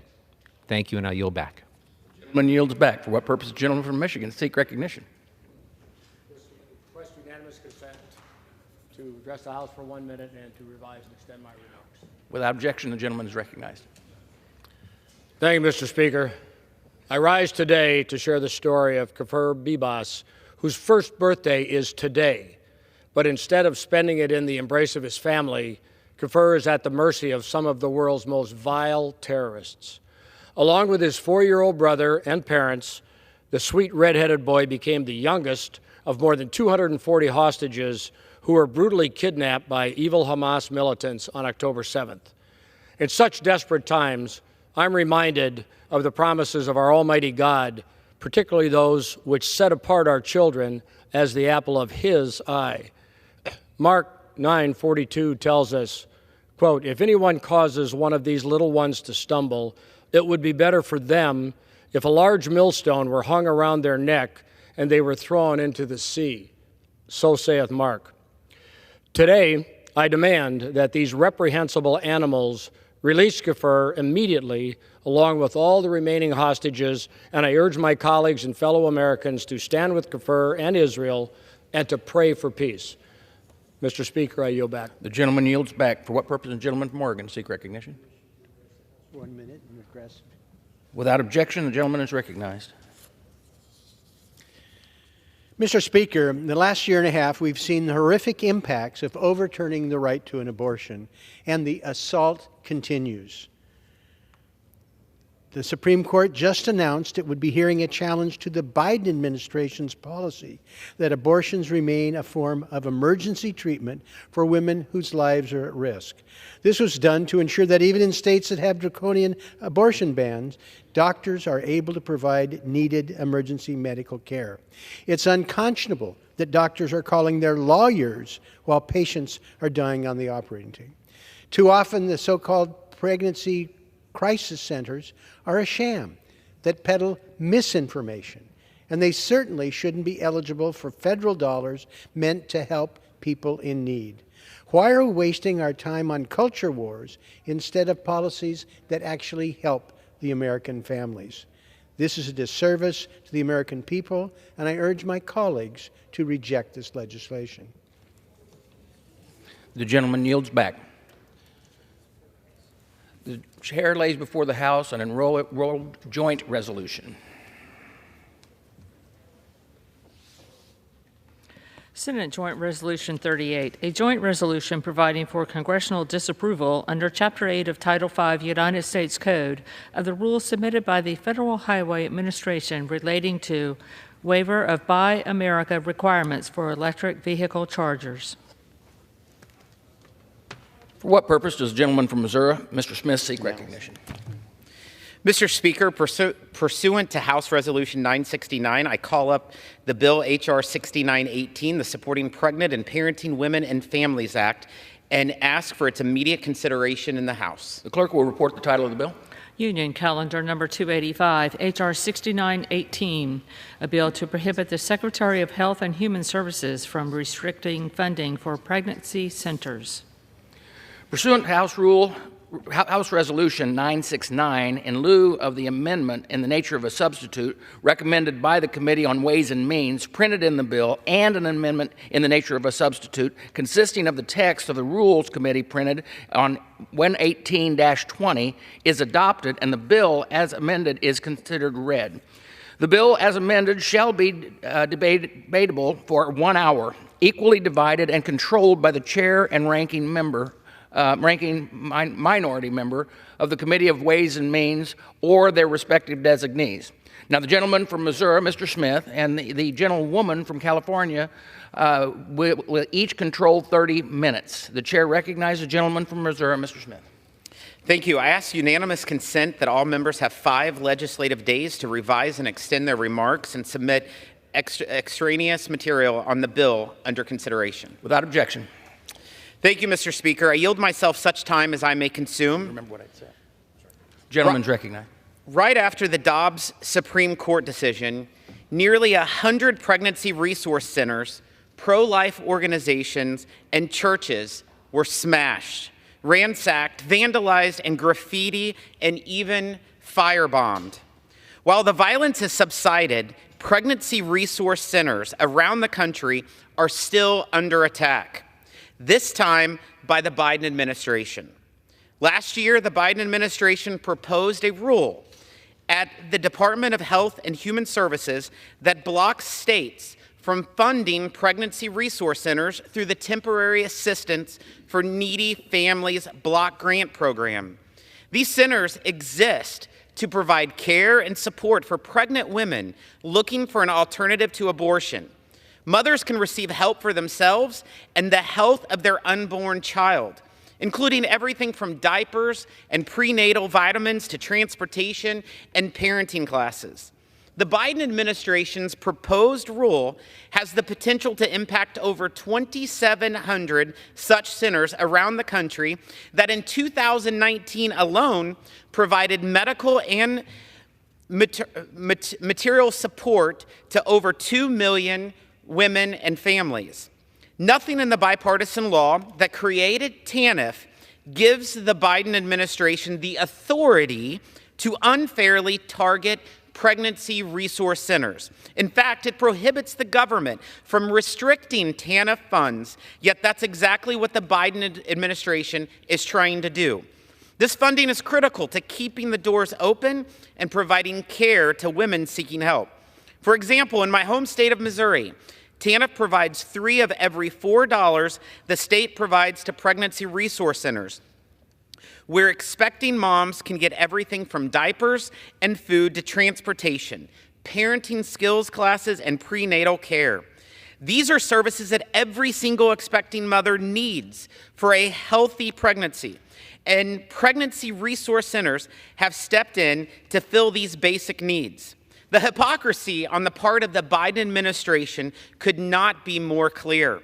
They claim to support a women's right to choose their own health care, while at the same time, the president is making it harder for moms to choose life for their unborn child so his administration can funnel even more resources to organizations like Planned Parenthood.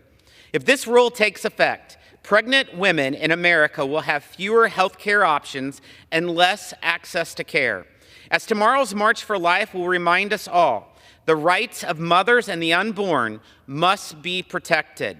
I want to thank Representative Fischbach for introducing this bill that would end the Biden administration's misguided rule targeting pregnancy resource centers and for her unwavering support of women and the unborn. I'd also like to thank Representatives Tenney and Chris Smith for co-sponsoring the bill and for their leadership on this issue. Each one has been a tireless fighter to advance the right to life for decades. I hope that each one of my colleagues will support this legislation and stand up for mothers and protect the right to life. I reserve the balance of my time. The gentleman from Missouri reserves. The gentlewoman from California is recognized. Thank you, Mr. Speaker. I yield myself such time as I may consume. The gentlewoman is recognized. Today, the majority is pushing yet another extremist anti-choice bill just in time for the big anti-woman rally in Washington this weekend.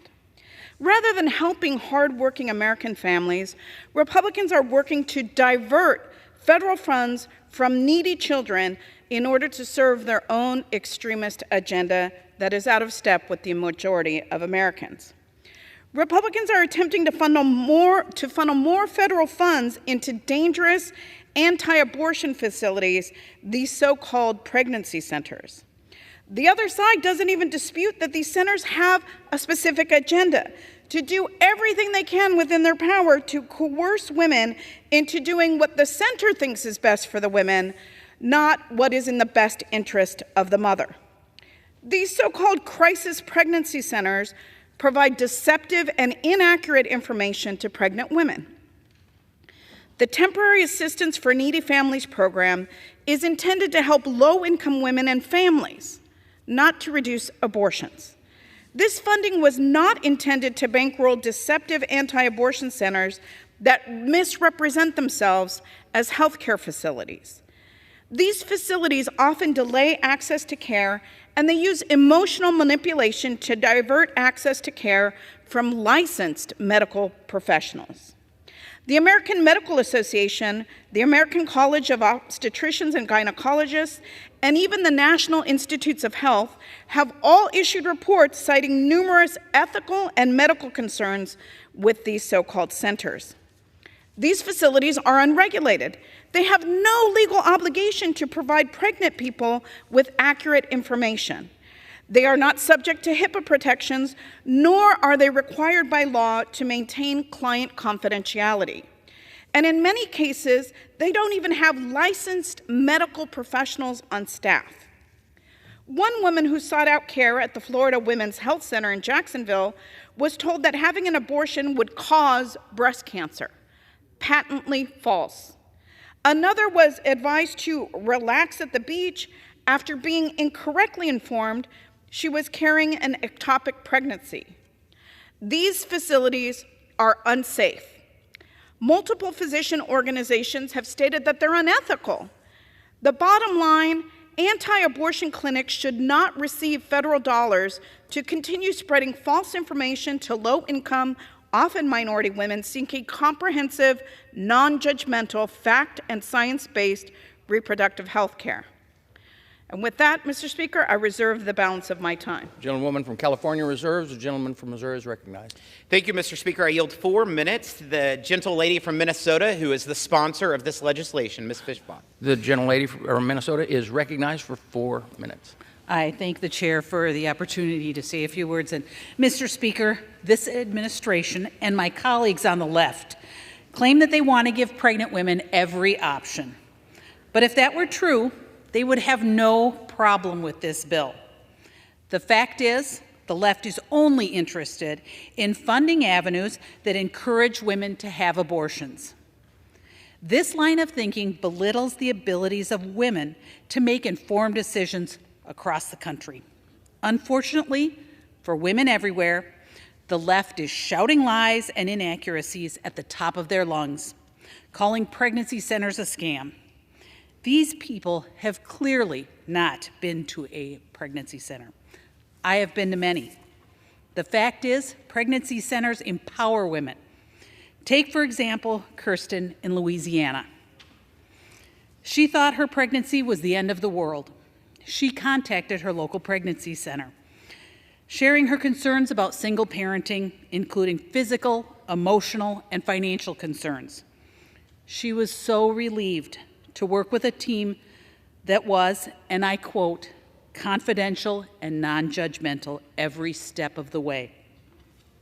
They informed her of all of the resources available to her, including free Lamaze and parenting classes and even scholarships.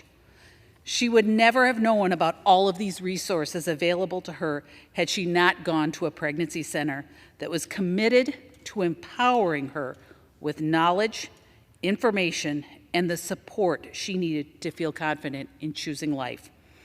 Today, nobody could imagine their lives without Kirsten's daughter. Since working with her local pregnancy center, she has gotten married, her husband adopted her daughter, the two went on to have more children together. Kirsten had graduated college, got her master's degree, is a professor, and is applying to the PhD programs. Make no mistake, conservatives are here for unborn babies and their mothers. I introduced the Supporting Pregnant and Parenting Women and Families Act to ensure the administration does not block funding for pregnancy care centers across the country, like the one that helped Kirsten. That they are providing support and empowering women to raise their families. And I yield back, Mr. Chair. The gentleman yields back. The gentleman from Missouri reserves. The gentlewoman from California is recognized. Thank you. I just wanted to point out, one of my colleagues on the other side of the aisle mentioned some violence, and I want to talk about the violence that happens at abortion provider clinics.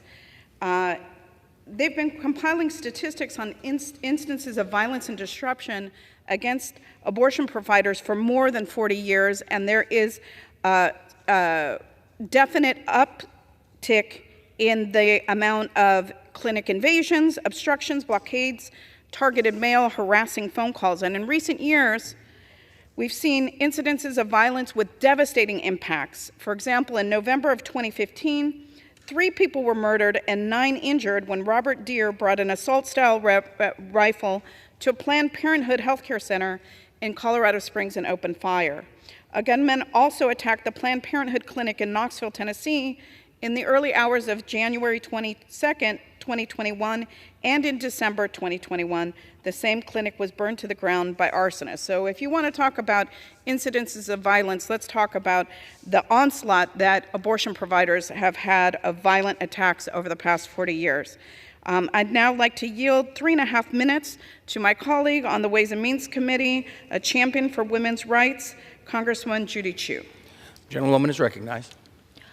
I rise in strong opposition to H.R. 6918, the deceptively named Supporting Pregnant and Parenting Women and Families Act. This bill has a simple but negative purpose. It would divert temporary assistance for needy family dollars that successfully keep needy children and families from poverty to anti-abortion centers. These so-called crisis pregnancy centers masquerade as healthcare facilities, even going so far as to go and dress in staff in scrubs and white coats to mimic medical professionals. But let's be clear, they are organizations attempting to strong-arm, manipulate, and coerce pregnant people seeking abortion care into carrying pregnancies to full term. But this is to great disadvantage to women in need because these anti-abortion centers are not actual medical facilities. They are not covered by privacy and security rules of HIPAA. With little or no consequences, staff at these facilities can lie to patients and share their personal information with anti-abortion extremists in order to survey, harass, pressure, or prosecute those seeking abortion care. And the lies these centers tell can have profound impact on a patient's health.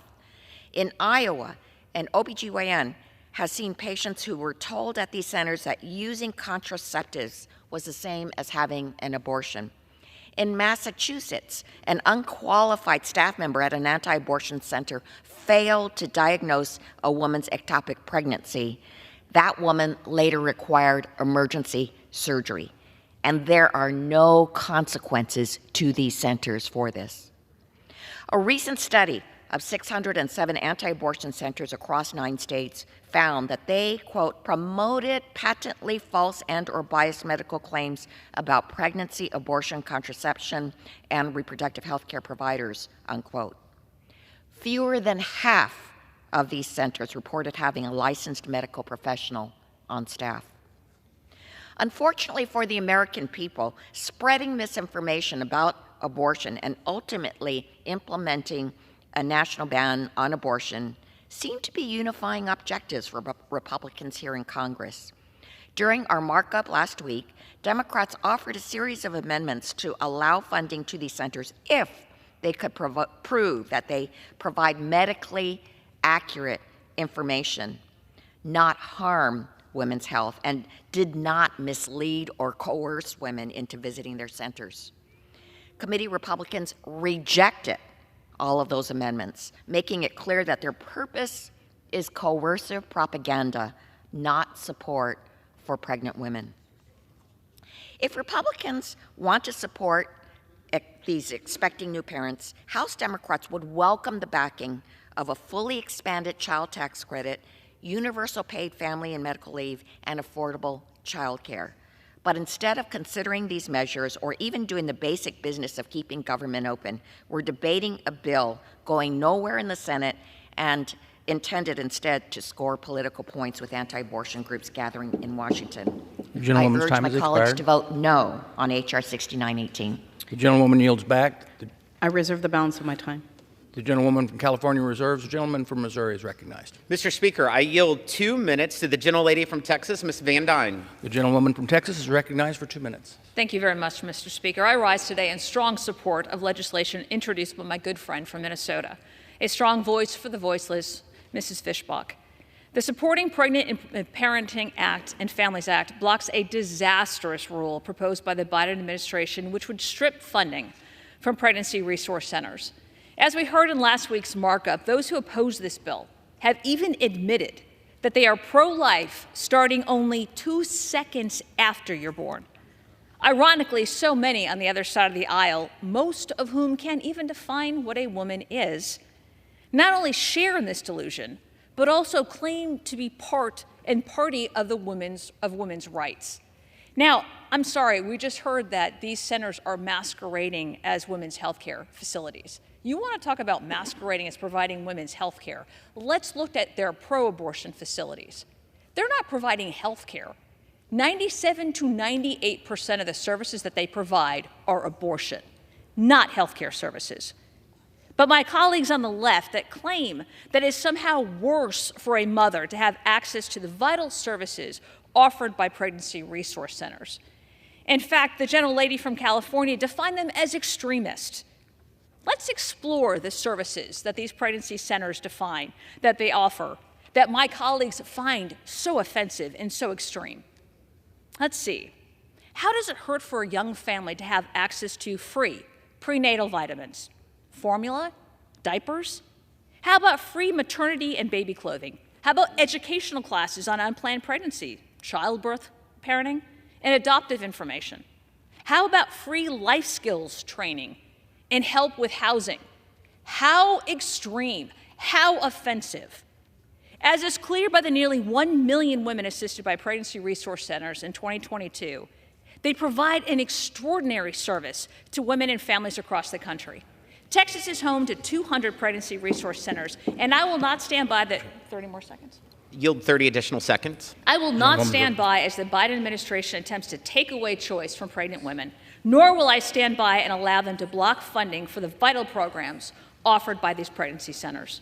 I yield back the balance of my time. The gentlewoman yields back. The gentleman from Missouri reserves. The gentlewoman from California is recognized. Thank you, Mr. Speaker. I would just tell my colleagues on the other side of the aisle that unlike these so-called pregnancy centers, Planned Parenthood actually gives women factually and scientifically accurate information and the full range of choices, which the pregnancy centers have a clear agenda and only one point of view.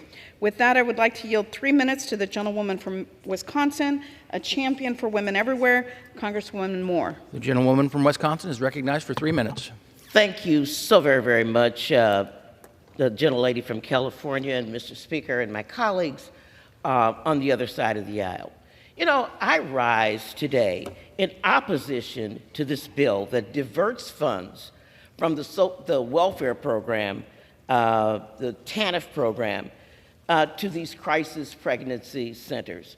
Just let me say before I get into my argument how I just think it's wonderful that these centers provide clothing and formula and diapers and comfort to a woman who is planning to have a child and to provide these resources.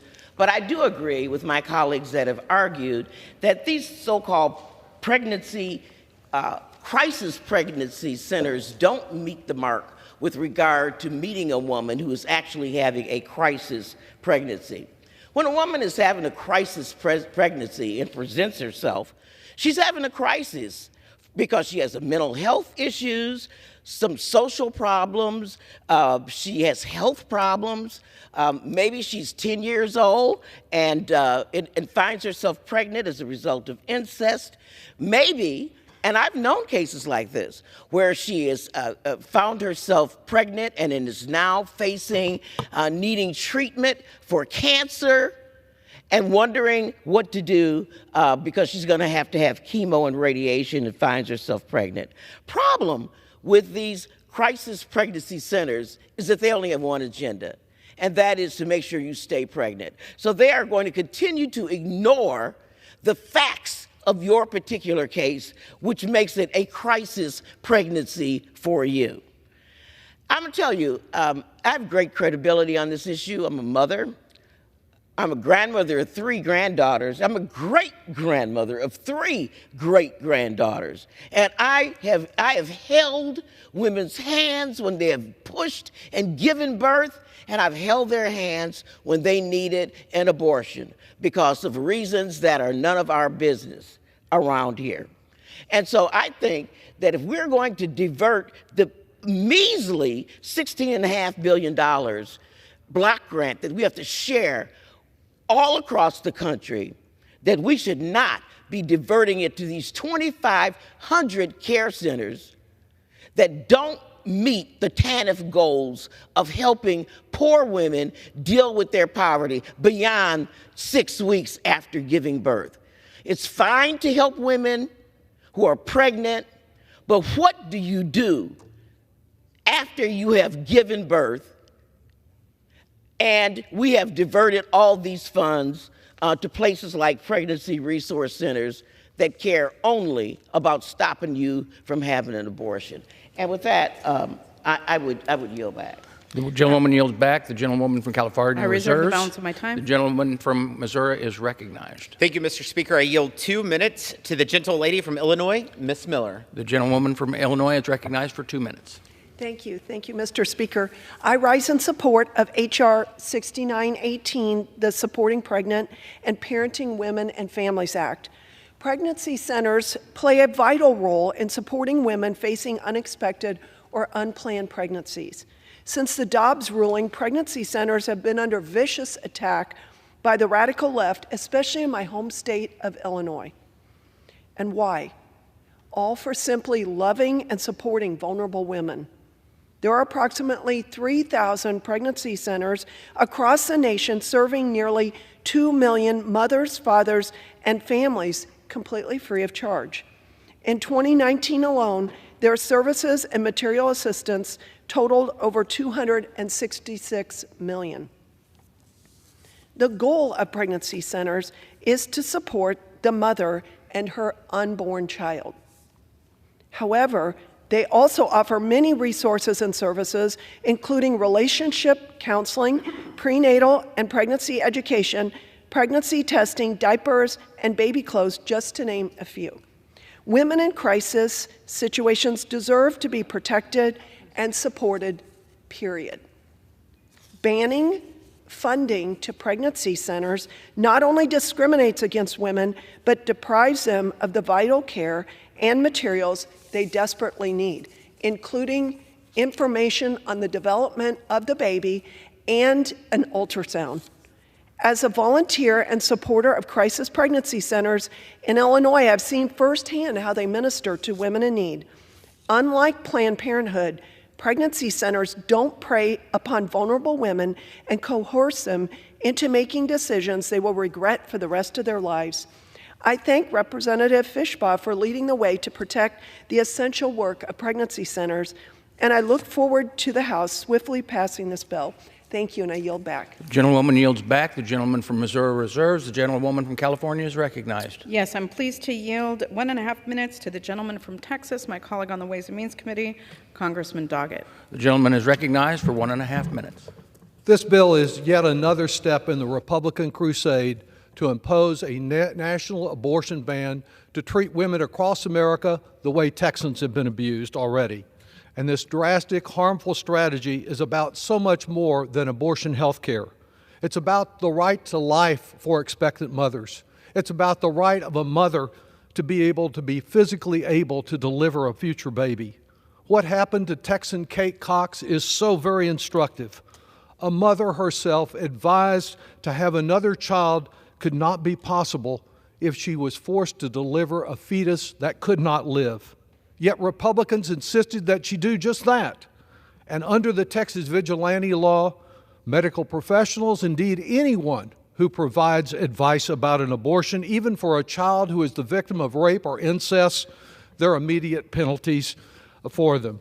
As they seek to cut women's, infants, and children funding, House Republicans want to divert tax money to these propaganda centers, usually posing as a health center, but lacking any medical professional staff. Public funds to centers designed to fearmonger and intimidate vulnerable women. While Republicans demand protection of life from the moment of conception, they show so little interest in life after delivery. Women deserve health care protection free from coercion. For every American whose freedom is threatened by Republican interference, both patients and their doctors, I strongly oppose this bill. I yield back. The gentleman yields back. The gentlewoman from California I reserve the balance of my time. The gentleman from Missouri is recognized. Mr. Speaker, I yield 2 minutes to the gentleman from Georgia, Mr. Carter. The gentleman from Georgia is recognized for 2 minutes. I thank the gentleman for yielding. Mr. Speaker, I rise today in strong support of the Supporting Pregnant and Parenting Women and Families Act, which will block a Biden administration proposed rule prohibiting states from funding pregnancy resource centers, which support the lives of both mothers and their unborn children. Pregnancy resource centers offer compassionate support and care to women as they choose to become mothers and bring life into this world. Unfortunately, the Biden administration is trying to take away resources from facilities to provide women and families with quality health care services, emotional support, and supplies like diapers. The result is pregnant women having less access to maternal care critical to both the health of the mother and unborn child.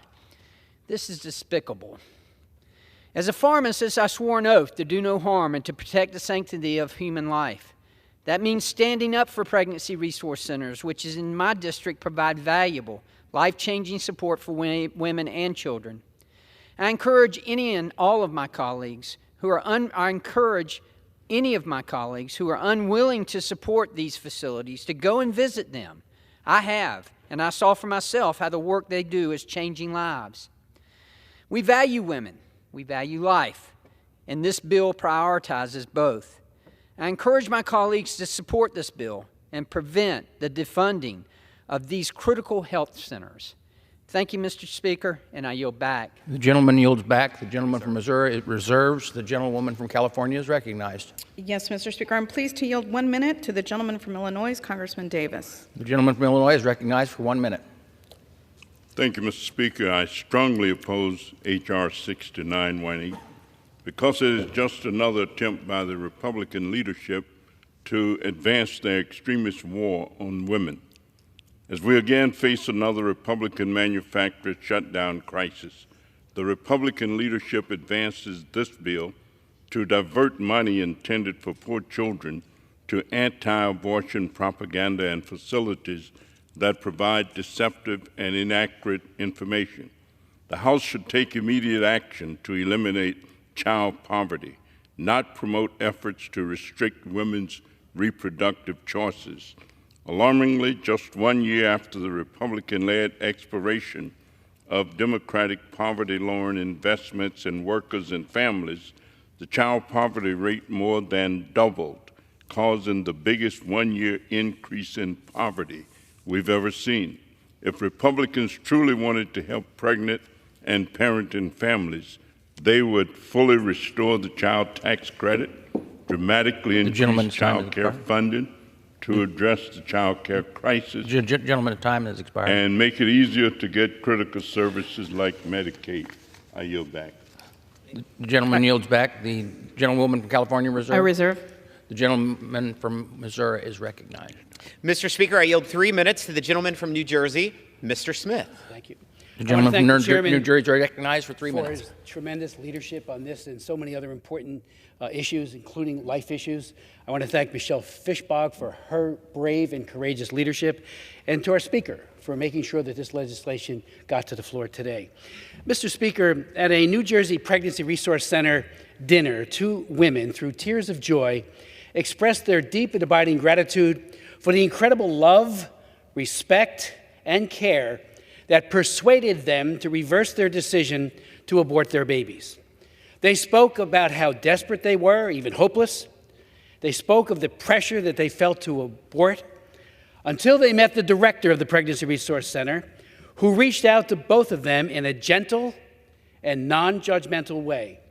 They chose life, and thank God and the director and the Pregnancy Resource Center for helping them to avert the loss of their babies' lives. Then, 2 teenage girls took to the podium and spoke about their lives, school, sports, friends, and their reverence for the sanctity of all human life. Near the end of their remarks, and I didn't see this coming, nor did many people in the room, they turned towards the director of the center and thanked her for being there for their moms through those difficult times and said, if you weren't there for them, we'd be dead. 2 wonderful young women talking about how because of the pregnancy center, they would have been dead. There are more than 2,700 pregnancy resource centers throughout the United States, each and every one of them an oasis of love, compassion, empathy, respect, and care for both mothers and their precious children. You know, Americans agree with the noble work of pregnancy care centers. The new Marist poll, national poll, released just yesterday, found that 83% of all Americans, including 75% of Democrats, support, I say again, support pregnancy resource centers. You know, there's a growing number of people throughout this country who really, in this great human rights movement, protect the unborn child and their mothers and stand with women and with their children. We reject the violence of abortion, dismemberment, child beheadings, and abortion pills. How does the pill work? It literally starves the baby to death. That's how they die. They starve to death. Congresswoman Michelle Fischbach's legislation prohibits Biden's new policy proposal that discriminates against pregnancy resource centers. The bill, the Supporting Pregnant and Parenting Women and Families Act, ensures that pregnancy resource centers cannot be excluded or restricted from receiving TANF funding as proposed by the rule that is being pushed by the president. The Biden administration and some governors and lawmakers continue, Mr. Speaker, to smear and misrepresent the noble work of pregnancy resource centers. We can't allow that to happen. Yield back. The gentleman yields back. The gentleman from Missouri reserves. The gentlewoman from California is recognized. Yes, it is my pleasure to now yield 2 minutes to my esteemed colleague from Virginia, Congresswoman McClellan. The gentlewoman from Virginia is recognized for 2 minutes. Thank you, Mr. Speaker. I rise today to urge my colleagues to vote no to this dangerous H.R. 6918. This legislation is the House Republicans' latest attempt to spread inaccurate information while advancing their extreme anti-abortion agenda and attacking reproductive freedom. This bill would divert TANF funding that is intended to help struggling families and children, the very families that face higher maternal and infant death rates than some third world countries. It would divert funding to help these families to fund anti-abortion crisis pregnancy centers whose sole purpose is to coerce, through misleading information in many cases, biased information, to coerce pregnant patients into carrying their pregnancy to term. These centers often share biased and medically inaccurate information, purposefully misleading patients into believing they can get the health care they need, and abortion care is health care. These centers delay care, deny access to qualified medical professionals, and that is critically dangerous for pregnant patients who need timely health care services. These centers are unethical and jeopardize patients' well-being, yet extreme House Republicans want the federal government to support them at the expense of the vulnerable children and families, again, who face higher infant and mortality rates than in many third world countries. This legislation exemplifies Republicans' bad faith efforts. Essential TANF funds should not be used to help these programs, but to help needy families. I urge my colleagues to vote no, and I yield back. The gentlewoman yields back. The gentlewoman from California reserves. Reserve. The gentleman from Missouri is recognized. Mr. Speaker, I yield 2 minutes to the gentleman from Indiana, Mr. Yocum. The gentleman from Indiana is recognized for 2 minutes. I thank my good friend, the chairman, for yielding. I rise in strong support of the Supporting Pregnant and Parenting Women and Families Act. Mr. Speaker, pregnancy centers provide vital services to expecting mothers and new parents at no cost. This includes pregnancy tests, ultrasounds, parenting classes, diapers and wipes, formula, and outfits. When my wife and I had very little money and we were expecting our first child, we turned to one such pregnancy center for an ultrasound. Due to my personal experience with that pregnancy center, I find the other side of the aisle's characterization of these pregnancy centers to be nothing short of insulting. The Biden administration is trying to circumvent Congress and take away this critical lifeline from low-income women by stopping states from using temporary assistance for needy families, TANF, funds for pregnancy centers. Instead of securing our border, the Biden administration is trying to take away diapers and parenting classes from low-income women. The Supporting Pregnant and Parenting Women and Families Act would stop this harmful policy in its tracks and ensure pregnancy centers continue to provide valuable services to low-income pregnant women and new parents. I want to thank my colleague, Ms. Fischbach, for introducing this important bill. I thank the chairman for yielding time. I urge my colleagues to support, and I yield back. Gentleman yields back. The gentleman from Missouri reserves, and the gentlewoman from California is recognized. Yes, it's interesting that my colleagues on the other side of the aisle are insulted by the issues that we are raising, because I have a brief here in front of me from the American College of Obstetricians and Gynecologists, which talk about the fact that these pregnancy crisis centers use digital marketing tactics to target people seeking information about abortion care. And according to their study, 71% of these centers use deceptive means, such as spreading thoroughly debunked misinformation, and 38% of them do not clearly state on their homepage that they don't provide abortion care. So if you're mad at us for raising these points, talk to the College of Obstetricians and Gynecologists, because they have done an in-depth comprehensive study to talk about the repeated misinformation that these centers give out to women who are in crisis. And the deceptive information that they give to them puts these women's lives at risk. If you're so pro-life, why do you not care about the life of the mother? And with that, I am happy to yield a minute and a half to the gentlewoman from Florida, Congresswoman Frankel. Thank you very much. Gentlewoman's recognized. Oh, my, Republicans are at it again, trying every which way to obstruct legal access to abortion, preventing women from the freedom of making their own choice of when or whether to start or grow a family. And this time, Republicans want to fund fake clinics run by anti-abortion activists who deceptively provide women with misleading information with one purpose, to scare, disgrace, or pressure them from getting an abortion. And shamefully, in order to bankroll these fake centers, this Republican bill grabs funding from a program designed to assist needy pregnant women and children get back on their feet. Overwhelmingly, folks, Americans believe that women should make their own personal health care decisions without interference by politicians. This proposed legislation is dangerously hypocrisy on steroids and not worthy of support. And I yield back. Gentlelady yields back. The gentleman from Missouri is recognized. Thank you, Mr. Speaker. Democrats and the Biden administration are purposefully targeting and misrepresenting pregnancy centers in their proposed rule and seeking to intimidate states that fund them.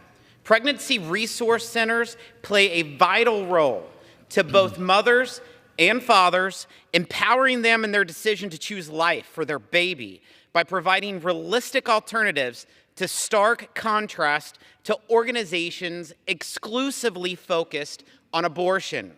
There is no deceit underlining pregnancy centers. They are another option for women who are looking for an alternative to abortion. It's disgraceful that Democrats mischaracterize these organizations in an effort to limit a woman's choice to raise her child. I yield 2 minutes to the gentleman from Texas, Mr. Self.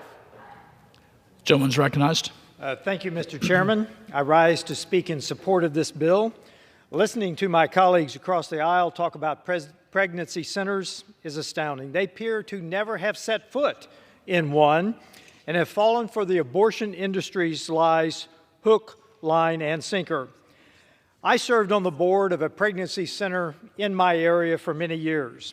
During my service, we even contracted for a mobile sonogram to go to help the ladies who were in disadvantaged areas who lacked transportation to get to the pregnancy center. The sonogram is the greatest tool in use against the death culture. In Plano, Texas, if you find yourself unexpectedly pregnant, without a support network, feeling lost and anxious, you go to a number of local pregnancy centers. There you will be met by kind, caring, compassionate staff, both volunteer nurses and medical doctors. They offer pregnancy tests, ultrasounds, counseling, classes, testing, all at no cost, and there are nearly 3,000 of these centers around the nation, mainly run by local volunteers simply because they want to help. In 2021, the pregnancy center served almost 1 million women and their babies, and this number does not even include the fathers who are part of this equation. Yet in spite of all this good, the administration has decided to punish pregnancy centers. Why? Because they do not perform abortions. Let that sink in. Your tax dollars fund the death culture, but not the life culture. Because pregnancy centers who give out free diapers, parenting classes, ultrasounds, volunteers lend a helping hand to moms across America who decide to keep their unborn person. Because these centers will not bend the knee to the president's radical abortion agenda, they are going to be punished. I strongly urge my colleagues to support this bill to stand with pregnant moms and their babies, and I yield back. The gentleman from California is recognized.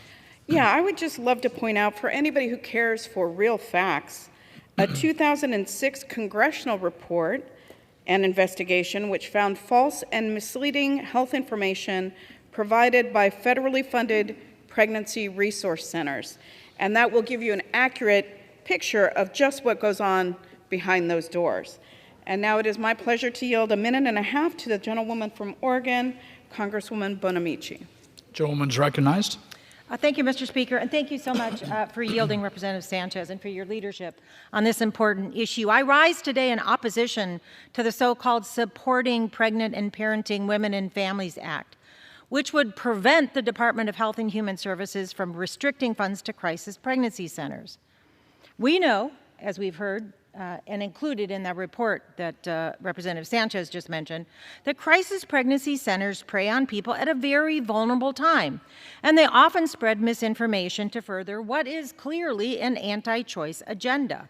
They routinely use deceptive advertising to keep people into the doors, and then they mislead them about the services they provide. In fact, a center in Ohio was caught making outlandish assertions, including, and I'm going to quote here, Mr. Speaker, quote, condoms were only 50% effective. The spread of STDs could only be prevented if people followed God's plan of avoiding sex before marriage. And that if a woman who has an STD gets an abortion, your STDs travel up your cervix and into your organs and could kill you, end quote. This deception is outrageous, dangerous, it's unconscionable, which is why I have introduced the Stop Anti-Abortion Disinformation Act, H.R. 2736, to direct the Federal Trade Commission to issue rules prohibiting unfair or deceptive advertising of abortion services. This, Mr. Speaker, will really make a difference because anyone seeking reproductive care should have access to a real healthcare provider who will provide them with comprehensive and Gentlewoman's accurate. time has expired. Can I have 30 more seconds, please? I yield the woman an additional 30 seconds. Thank you. Anyone seeking reproductive care should have access to a real healthcare provider who will provide them with real, comprehensive, and accurate medical information. That's not what they get at Pregnancy Resources Centers. I urge my colleagues to reject this bill, and I yield back the balance of my time. Gentleman yields back. The gentleman from Missouri is recognized. Thank you, Mr. Speaker. I yield 3 minutes to the gentleman from Florida, Mr. Stubbe. Gentleman is recognized. Thank you, Mr. Chairman, and thank you, Mr. Speaker. I rise in support of H.R. 6918, the Supporting Pregnant and Parenting Women and Families Act, introduced by Congresswoman Fischbach, and I thank her for introducing this important bill to push back against the Biden administration's shocking demonization of pregnancy resource centers. These centers provide loving care and resources for pregnant women and mothers of newborns who face trying times. Pregnancy resource centers provide a wide array of services, including free pregnancy tests, ultrasounds, parenting and prenatal education, and lactation consultations. They give out free diapers, formula, and baby clothes for mothers of newborns. In my district, the Sarasota Medical Pregnancy Center does tremendous work as a lifeline for pregnant women in need. They lovingly care for these women who face challenging circumstances. They are trained medical professionals present who perform free ultrasounds and provide the care these women want and need. Unfortunately, Democrats continually seek to delegitimize these vital organizations simply because they provide an alternative to abortion. After the Dobbs decision was released, nearly 100 pregnancy crisis centers, including 4 in my home state of Florida, were attacked and vandalized by left-wing radical groups. Despite repeated pleas from members of Congress, our Department of Justice largely refused to actively investigate this organized criminal activity. Now the Biden administration is singling out pregnancy crisis centers to exclude them from eligibility under the TANF program, all because these centers encourage women to have their babies. It was a deliberate act by the Biden administration to appease radical pro-abortion activists by attacking pregnancy centers that provide so much to pregnant women. This bill simply ensures that the Biden administration cannot exclude these centers from TANF eligibility. I'm honored to support pregnancy resource centers, and I urge my colleagues to join me in support of this important legislation, and I yield back. Gentleman yields back. Gentleman from California is recognized. Yes, at this time I would like to yield 1.5 minutes to the gentlewoman from Florida, Congresswoman Wasserman Schultz. The gentlewoman from Florida is recognized. I thank the gentlelady for yielding, and thank you, Mr. Chairman. I rise to oppose yet another extreme Republican assault on families and reproductive freedoms. This thinly veiled attack on abortion rights would let states divert critical federal funds meant for struggling families with children into shady anti-choice groups. These so-called crisis pregnancy centers claim to help women, but they are unregulated, unlicensed, and they are not required to even have medical professionals. They say whatever they want, and they offer inaccurate, biased information meant to scare women and limit their choices. Worse, this bill diverts vital TANF funds from needy children and steers it to dangerous anti-choice outfits who will help Republicans secure their extreme national abortion ban. With partial government funding about to run out, why do Republicans waste our time on these shameful stunts? I want to be clear. This deceptive bill does not help pregnant women. It simply funds groups who lie to them. As a woman and as a mother of 3 young adult children, I ask my Republican colleagues to truly help women and families and stop deceiving and defunding them. I urge a no vote on this deceptive bill, and I yield back. Gentleman yields back. The gentleman from Missouri is recognized. Mr. Speaker, last year, Missouri provided $6.3 million in TANF funding to pregnancy resource centers. This funding is provided for mothers and fathers for non-medical supports such as baby clothes and formula and support for families until the age of 1. I ask for unanimous consent to submit for the record a letter from the Missouri Department of Social Services to the Department of Health and Human Services opposing any restrictions on using TANF for these critical services. At least 4 other states, Indiana, Louisiana, Ohio, and Pennsylvania, provide TANF funding to pregnancy resource centers, which meets the TANF purposes of assisting needy families and reducing dependence on government. As Missouri's comment letter states, it is imperative that we protect this funding and the vital services pregnancy resource centers provide for our families and communities. I reserve the balance of my time. Gentleman reserves. The gentleman from California is recognized. Yes, Mr. Speaker, I yield 2.5 minutes to the gentlewoman from Kansas, Congresswoman Davids. The gentlewoman from Kansas is recognized. Mr. Speaker, when Roe v. Wade was overturned, people were scared. They feared for the future of their rights and ability to make deeply personal decisions about their own bodies. I've heard from many people who are concerned that their children and grandchildren might grow up with less rights than they had. In August of 2022, Kansans made their voices overwhelmingly clear. Politics and politicians have no place in the middle of healthcare decisions. Those decisions are between a person and their doctor alone. However, despite these resounding messages delivered by Kansans and other states, extremists persist in their relentless effort to deprive Americans of their fundamental right to choose. And sadly, that's where we find ourselves today, where certain members of this body are attempting to push legislation that would directly limit access to the full range of reproductive health care. This bill blatantly misleads the American people, diverting funds meant for food, rent, child care, to certain harmful facilities that purposely provide disinformation to people seeking access to care. I won't stand for it, neither will Kansans. We should be expanding access to health care, including reproductive health care, rather than masking misinformation behind dishonest policies that actually endanger a person's health. But even further, we should be upfront with the American people. Isn't that the bare minimum? And let me be clear. The right to choose is fundamental. Working to strip that right should never be a priority, but especially days before a possible government shutdown that would have devastating impacts on hardworking families.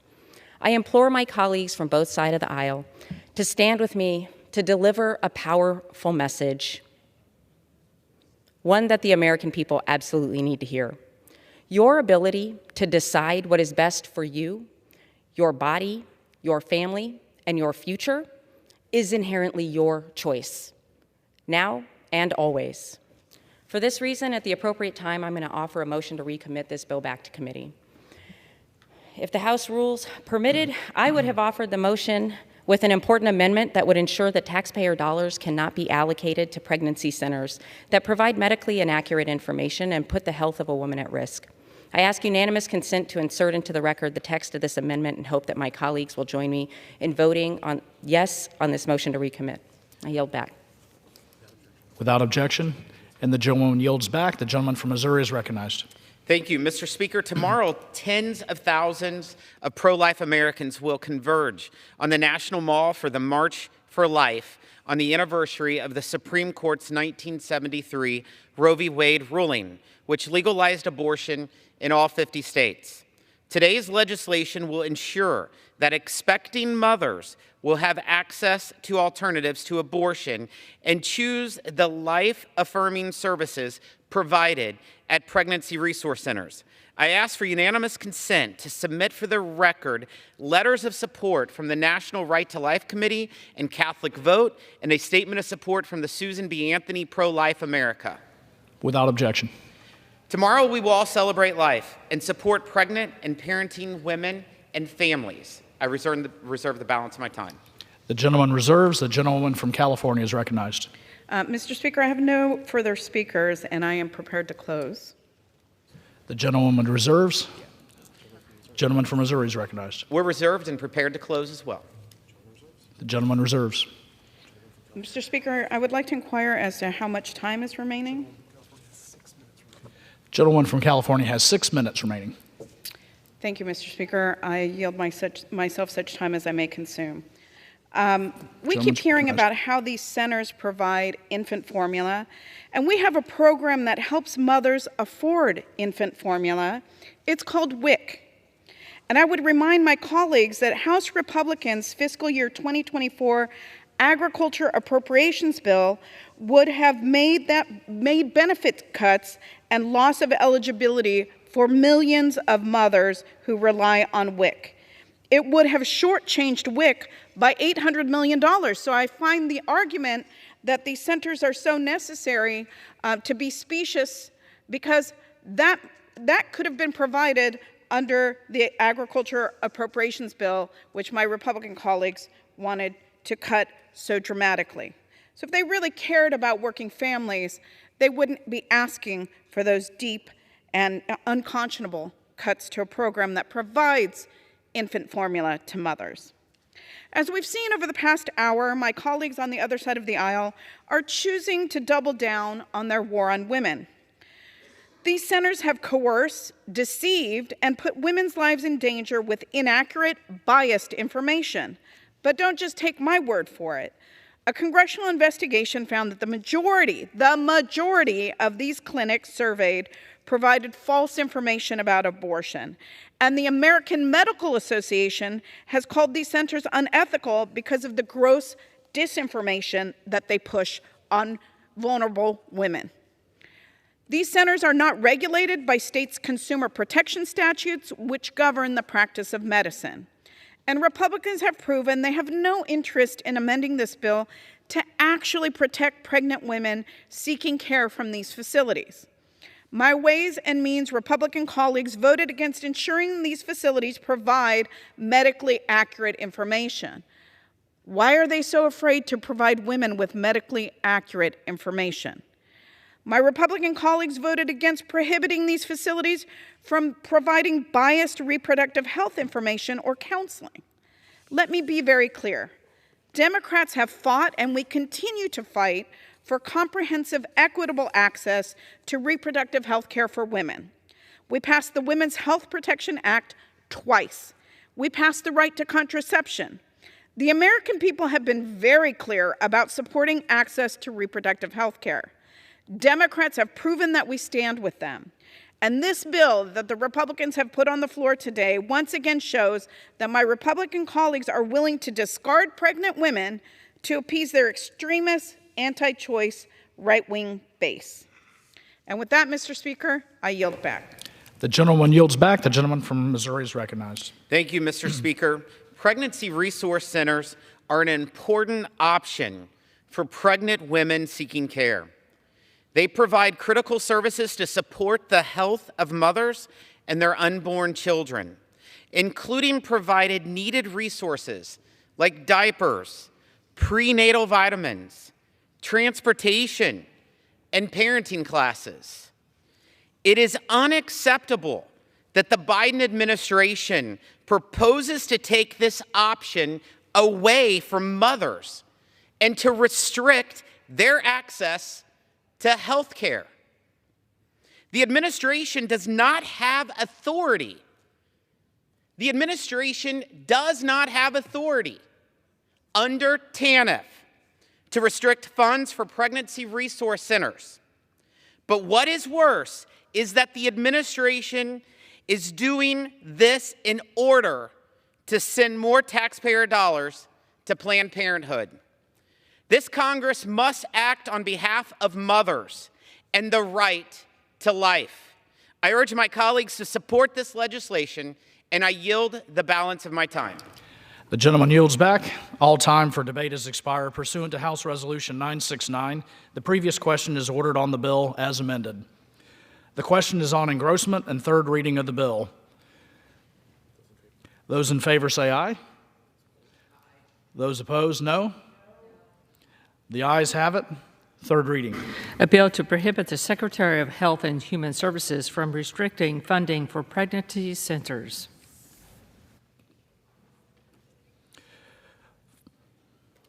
For what purpose does the gentleman from Kansas seek, or gentlewoman from Kansas seek recognition? Mr. Speaker, I have a motion to recommit at the desk. The clerk will read the motion. Ms. Davids of Kansas moves to recommit the bill H.R. 6918 to the Committee on Ways and Means. Pursuant to Clause 2B of Rule 19, the previous question is ordered on the motion to recommit. The question is on the motion. All those in favor say aye. Aye. Those opposed, no. The ayes have it. The motion is not agreed. For the recorded vote. Does the gentleman seek the nays? yeas and nays? Yes, the gentleman seeks the yeas and nays. All right, the yeas and nays are requested. Those favoring a vote by the yeas and nays will rise. A sufficient number having risen, the yeas and nays are ordered. Pursuant to Clause 8 of Rule 20, further proceedings on this question are postponed.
For what purpose does the gentlewoman from North Carolina seek recognition? Thank you, Mr. Speaker.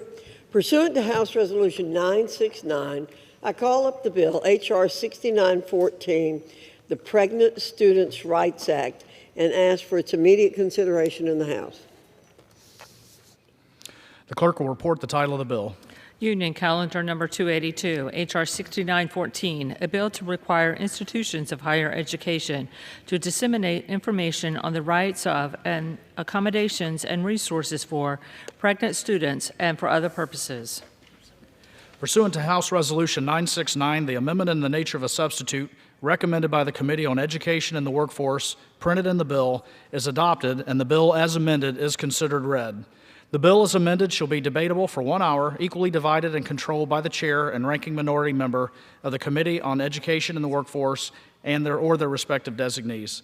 The gentlewoman from North Carolina, Ms. Fox, and the gentlewoman from Oregon, Ms. Bonamici, each will control 30 minutes. The chair recognizes the gentlewoman from North Carolina. Thank you, Mr. Speaker. I ask unanimous consent that all members may have 5 legislative days to revise and extend their remarks and include extraneous material on H.R. 6914. Without objection. Mr. Speaker, I yield myself such time as I may consume. Without objection. Thank you, Mr. Speaker. Today I rise as a mother, a grandmother, and a former college instructor, administrator, and student to support the Pregnant Students' Rights Act. In debating the tenets of this bill, I keep coming back to the dual mandate that it represents: more educated young women and more healthy babies carried to term. It reminds me of the 2 great sources of hope and joy in my personal life, the first of which is education. I've dedicated my life to helping others get a good education as I was able to do. A good education is a major element of a good life. The second great source of hope and joy in my life has been to rear a child. Having children and then grandchildren is the highest calling and truly the ultimate blessing. Pursuing knowledge and having children, these are 2 virtues that carry immense social value and should be celebrated. I say should because, as is more often the case, modern society holds them in conflict with one another. Pregnant students should not be faced with the dilemma that their academic and future success must be sacrificed to an unplanned pregnancy. Data show carrying a child to term does not have to hinder one's educational journey. As a woman who understands the strength and resilience of other women, I found it unsurprising that student mothers outperform their childless peers in the classroom. It is a long-held belief that pregnancy should never be a barrier to a student completing her education. It is a belief enshrined in Title IX, which establishes that universities receiving federal funds must provide equal opportunities for all students, regardless of pregnancy or parental status. In order to receive federal funding, campus classroom and education-related activities, from athletics to scholarships to lab work and more, must allow protections and accommodations for pregnant women. That means coaches cannot remove players, universities cannot revoke scholarships, and teachers cannot penalize absences due to medical reasons related to a pregnancy. Yet, despite the legal equality for pregnant students established under Title IX, a significant challenge persists to informing women of the rights and the resources at their disposal. No expectant mother should be left in the dark. The Pregnant Students' Rights Act seeks to bridge the gap between legal protections and practical awareness. It ensures that universities make information regarding pregnant students' rights and protections accessible through handouts, emails, and the university websites. This bill comes at a time when the non-traditional college student is becoming the norm.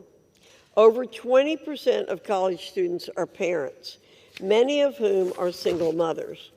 With more people entering college at every station of life, it is critical that we pass the Pregnant Students' Rights Act. All students should know the rights and protections available to them, including young pregnant women. I support the Pregnant Students' Rights Act and reserve the balance of my time, Mr. Speaker. The gentlewoman reserves. The gentlelady from Oregon is recognized. Thank you, Mr. Speaker. I yield myself as much time as I may consume. Gentleman is recognized. Thank you. I rise in opposition to H.R. 6914, the so-called Pregnant Students' Rights Act. This legislation requires institutions of higher education to distribute information about some of the rights of and accommodations for pregnant students. I oppose this legislation in committee and do so again today because, among other reasons, what is required in this bill is incomplete and biased by not providing information about comprehensive family planning resources and a full range of reproductive health care options for pregnant students. Additionally, Republican amendments adopted in the committee added controversial misinformation to this bill, including the myth that having an abortion can lead to breast cancer. This claim has been refuted by the National Cancer Institute, the American Cancer Society, and the American College of Obstetricians and Gynecologists. These scare tactics unmask the true intention of this bill, which is to further the Republican agenda of attacking reproductive health care in their attempt to pass a nationwide ban on abortion. And as I mentioned to my Republican colleagues in committee, if you want to encourage pregnancy and childbirth, join with Democrats in passing legislation that will make childcare more affordable, support access to affordable health care and affordable housing, expand the Children's Health Insurance Program, and join the rest of the world in offering paid family leave. The intent of this bill is clear. It's another attempt to have politicians interfere in the very intensely personal decision of whether and when to have a child, a decision that should be made only by the pregnant student and their health care provider, not by judges, and certainly not by members of Congress. So I oppose this bill. I encourage my colleagues to vote no, and I reserve the balance of my time. The gentlewoman reserves. The gentleman from North Carolina is recognized. Thank you, Mr. Speaker. I yield 5 minutes to the gentlewoman from Iowa and the sponsor of H.R. 6914, Representative Ashley Hinson. Gentlewoman from Iowa is recognized. Thank you, Mr. Speaker, and thank you, Dr. Fox, for your leadership in stewarding this bill through your committee. I rise today to urge my colleagues to support my bill, the Pregnant Student Rights Act. When Roe v. Wade was rightfully overturned last year, the next chapter of the pro-life movement began, and we were all given a new opportunity to strengthen our support for unborn babies and new moms. And as a mom of two, this issue is personal to me. When you're pregnant, there are a million questions going through your head. From doctor's appointments to new financial responsibilities, pregnant students have so much on their plate as they work to balance school with having a healthy pregnancy. Unfortunately, many women on college campuses are pressured into having an abortion and told they must choose between having their baby and continuing their education, despite Title IX protections in place. Under Title IX, pregnant students have the right to stay in school, finish their education, and achieve their career goals. However, academic disparity exists due to the lack of resources, support, and tools for pregnant students. These women may fear institutional reprisal, a loss of athletic scholarship, or negative impacts on their academic opportunity and standing. These fears and anxieties are not only unjust to women, but they're really a poor reflection of how our higher education institutions treat pregnant students. These institutions have a responsibility to empower all of their students to succeed, including pregnant students. There are many organizations that provide physical and emotional support for new and soon-to-be moms, and pregnant students should know about these resources on college campuses. They deserve to be treated with respect and to be surrounded with care and love. I have visited pregnancy resource centers in Iowa. I've met with those who have dedicated themselves to the cause of life, many of whom have traveled to Washington, D.C. to March for Life this weekend. And it has been inspiring to me to see the pro-life community spring into action to help expecting moms and their babies to thrive. Because that's what this movement's really all about. It's recognizing the sanctity of every life and valuing life at every stage.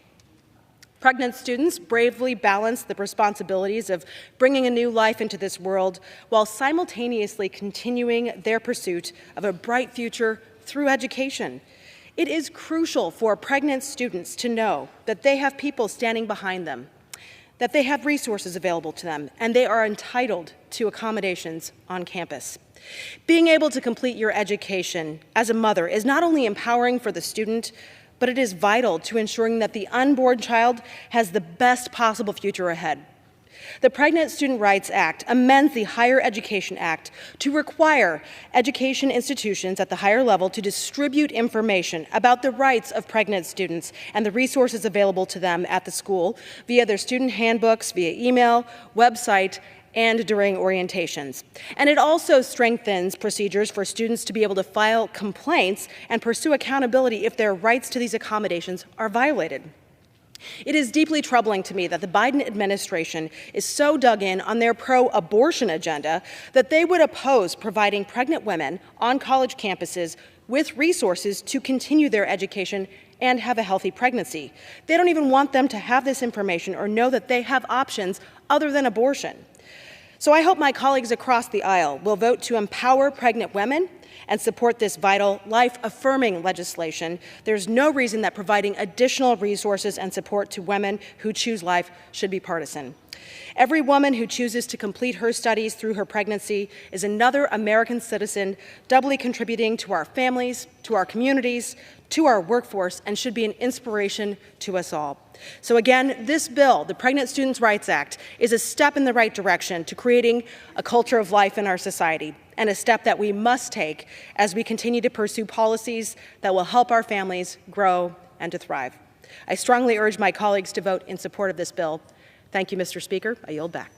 The gentlewoman yields back. The gentlewoman from Oregon is recognized. Mr. Speaker, if my colleagues on the other side of the aisle truly cared about moms, they would join us in addressing the embarrassingly high maternal mortality rate in this country, which is especially concerning for women of color.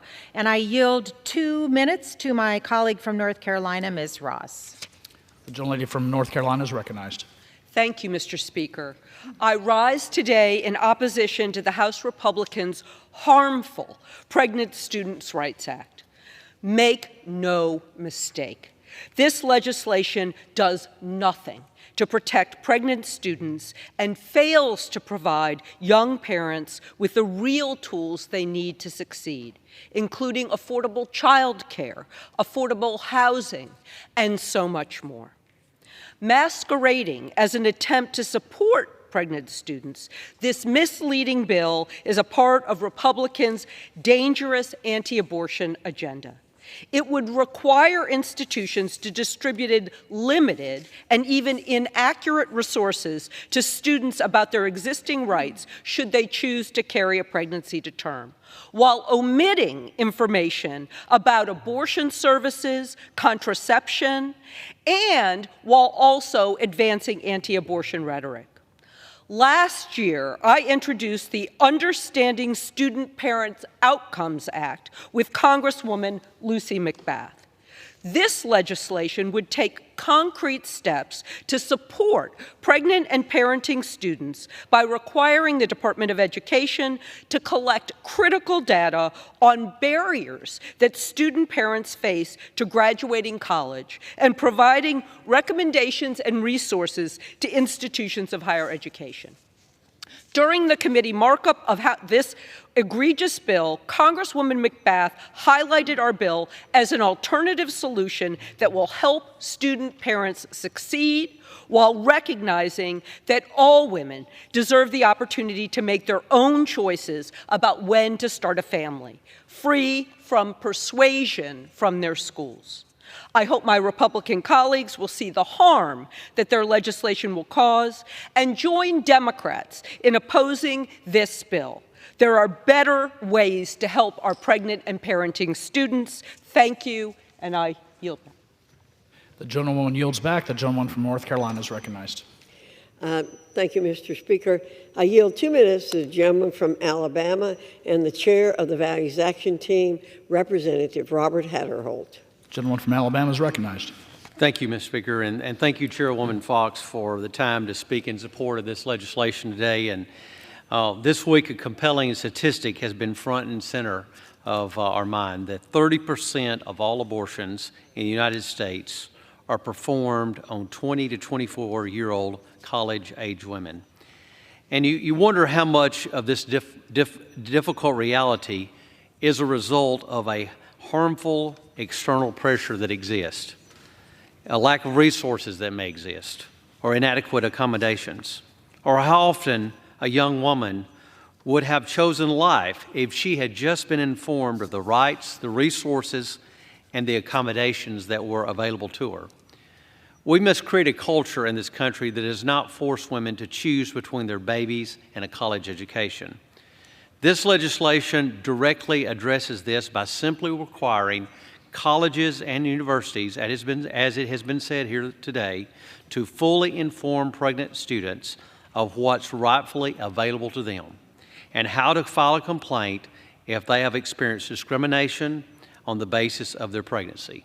It is imperative that our institutions of higher education fully support women. We can't say it enough.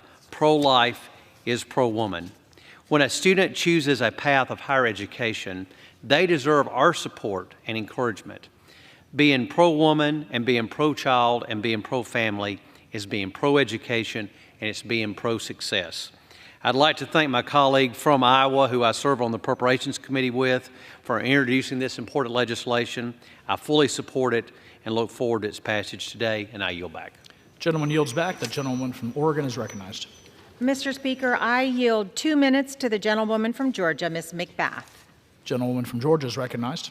Thank you to Ranking Member Scott, Representative Bonamici, and Mr. Speaker, I rise today in strong opposition to the deliberately misleading Pregnant Students' Rights Act.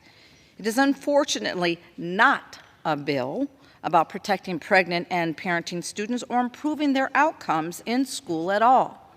This legislation is just another poorly disguised attempt to further roll back the rights of women in this country and unduly pressure students into making serious health care decisions. We should be considering legislation that will actually support pregnant and parenting students and has a real chance of being passed into law, like the Understanding Student Parent Outcomes Act of 2023, introduced by my colleague, Representative Deborah Ross, and myself. Instead of leveraging the very real needs of students and their children against the highly polarizing and personal topics of reproductive rights and abortion, we could be studying the issue and establishing best practices at the Department of Education to improve graduation rates and help pregnant and parenting Americans stay in school. Practices like ensuring access to quality on-campus childcare and accommodations for breastfeeding. Supporting pregnant and parenting students should be a bipartisan effort. But the bill that our colleagues have brought forth today does not seek to find common sense consensus solutions. I look forward to working with my colleagues across the aisle at the appropriate time to ensure that every student is given the support that they need to finish their degree, improve their career, and finally move into that higher income level that they've been dreaming of and of working so hard towards. So I encourage all of my colleagues to oppose this bill, and I yield back the balance of my time. Gentleman yields back. The gentleman from North Carolina is recognized. Thank you, Madam Speaker. Mr. Speaker, I yield 2 minutes to the gentleman from California, Representative Doug LaMalfa. Gentleman from California is recognized. Thank you to my colleague from North Carolina. Well, whenever this subject gets brought up, it's like we just go into la-la land about what the facts are and what the intentions are. For a female student that is in college, on campus, she needs options. She needs to understand what her options are. She needs information to do that. And this legislation simply affords a broader amount of information and choices for her to do that. How the folks on the other side could call this some kind of limitation or somehow against women just continues to foster the disinformation for 40 years about this subject. Indeed, it's a life that we're talking about. And for women that we see in some of these cases, as many as 60% that have gone on to have abortions because they believe that's the only option they have, the one they've been, in some cases, bullied into or just closed off from other information. 60% would have they preferred to give birth had they known that they would have the security, the options, and maybe not even discriminated on against campus to do so. But no, the left is always concerned about having maximum number of abortions. It's appalling. Students that are pregnant deserve support and dignity and the options that help them fulfill whatever their goals are going to be, whatever their life course is going to be. And that isn't done by hiding information, hiding options from them. And we know the trauma that women can feel when they only have that one option. And it's very real.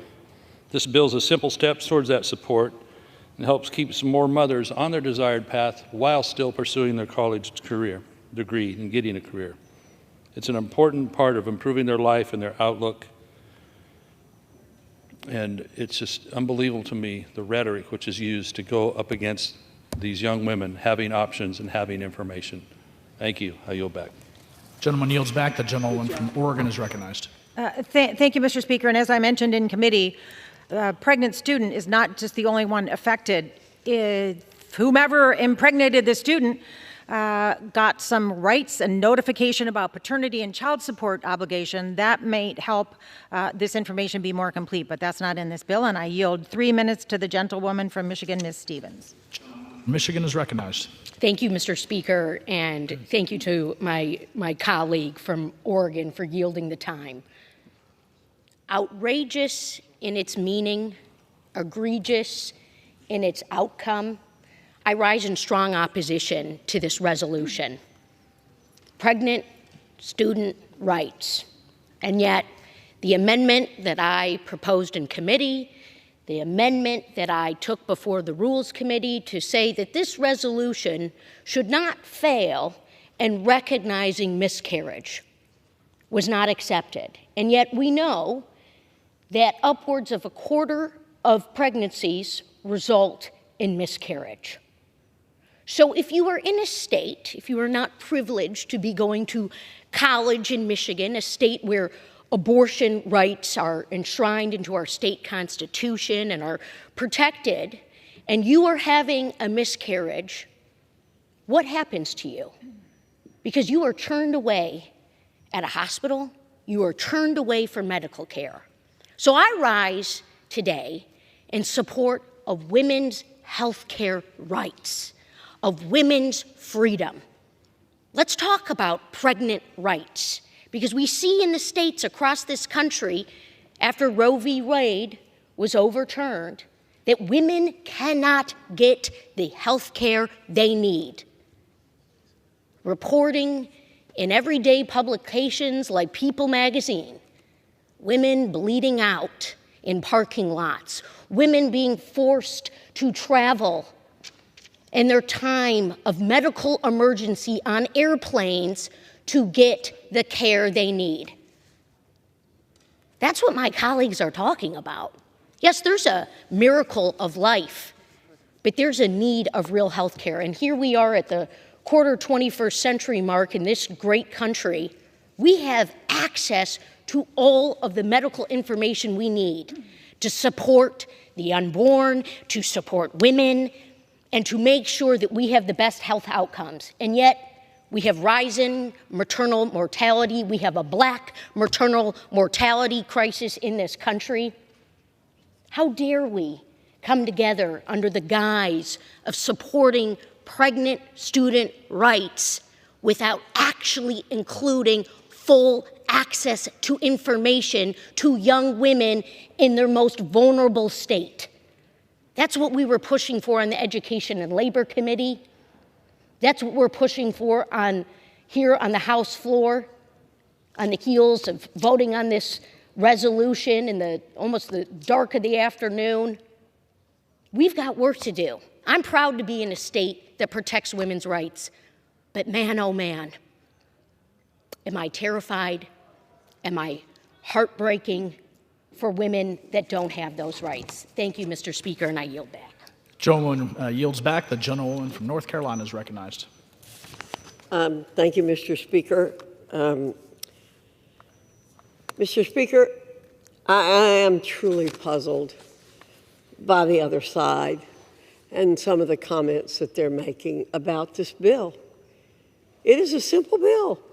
It's not misleading. It is simply aimed at helping pregnant students get the support and information that they need if they are pursuing their education. My colleagues on the other side of the aisle used to be pro-women. I don't know what's happened to them. But as one of my colleagues here said, pro-life is pro-woman. This bill is pro-women and pro-helping women get an education at the same time they can carry their baby to term. Now, nothing in this bill prevents a college or university from disseminating information about how to deal with pregnancy-related conditions, including miscarriages. We're not telling the colleges and universities everything that they have to say. We're simply saying you've got to inform the students of the services available and the accommodations that need to be made. All of us should have our hearts go out to women who face difficult pregnancies. We've all known them. My own daughter had a very difficult 4 pregnancies. I'm just deeply saddened that a woman and her baby face challenges and acknowledge that for a pregnant student, these instances must be extremely stressful and sorrowful. But the purpose of this legislation is to tackle an issue unique to pregnant students on college campuses. Some students are not aware of how they can advocate for themselves to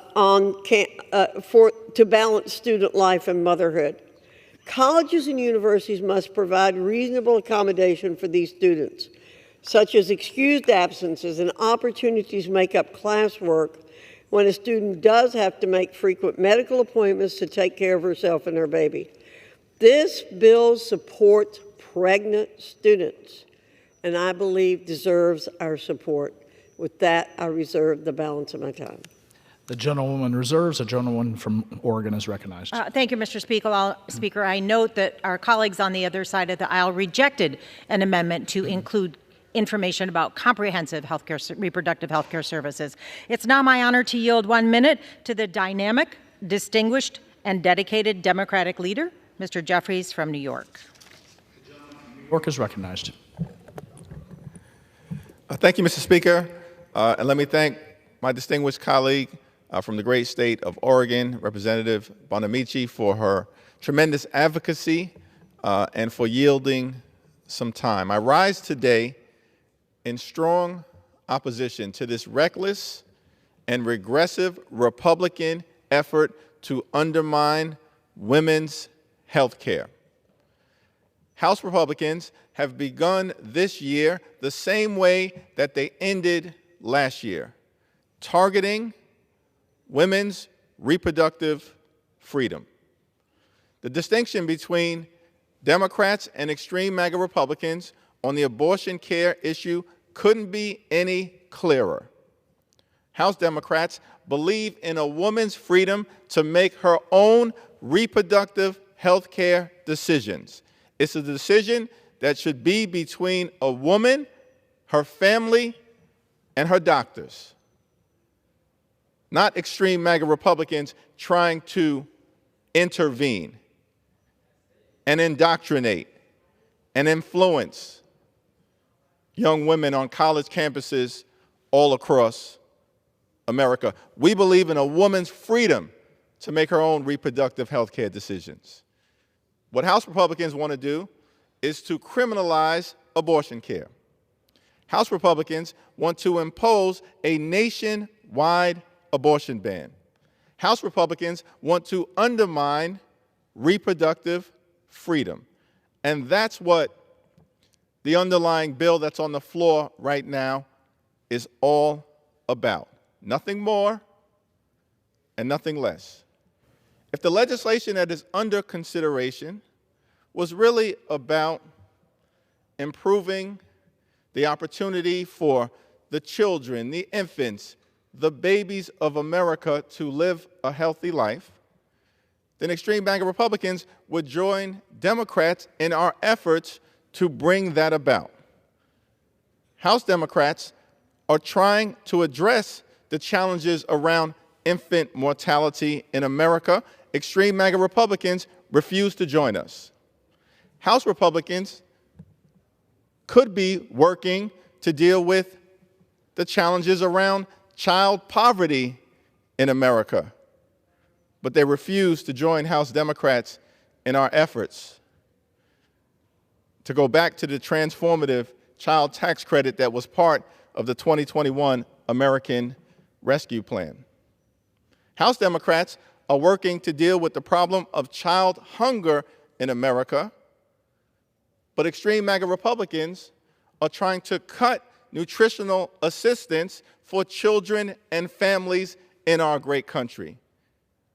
So how dare you come to the House floor to lecture America about healthy infants, healthy babies, healthy children, when you're doing everything in your power to do exactly the opposite?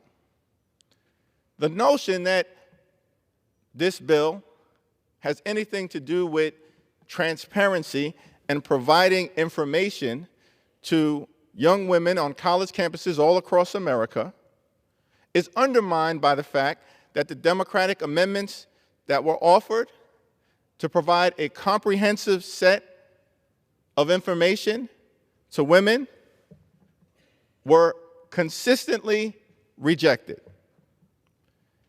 Extreme MAGA Republicans rejected any effort to make sure that young women on college campuses were provided information about the full range of reproductive health care.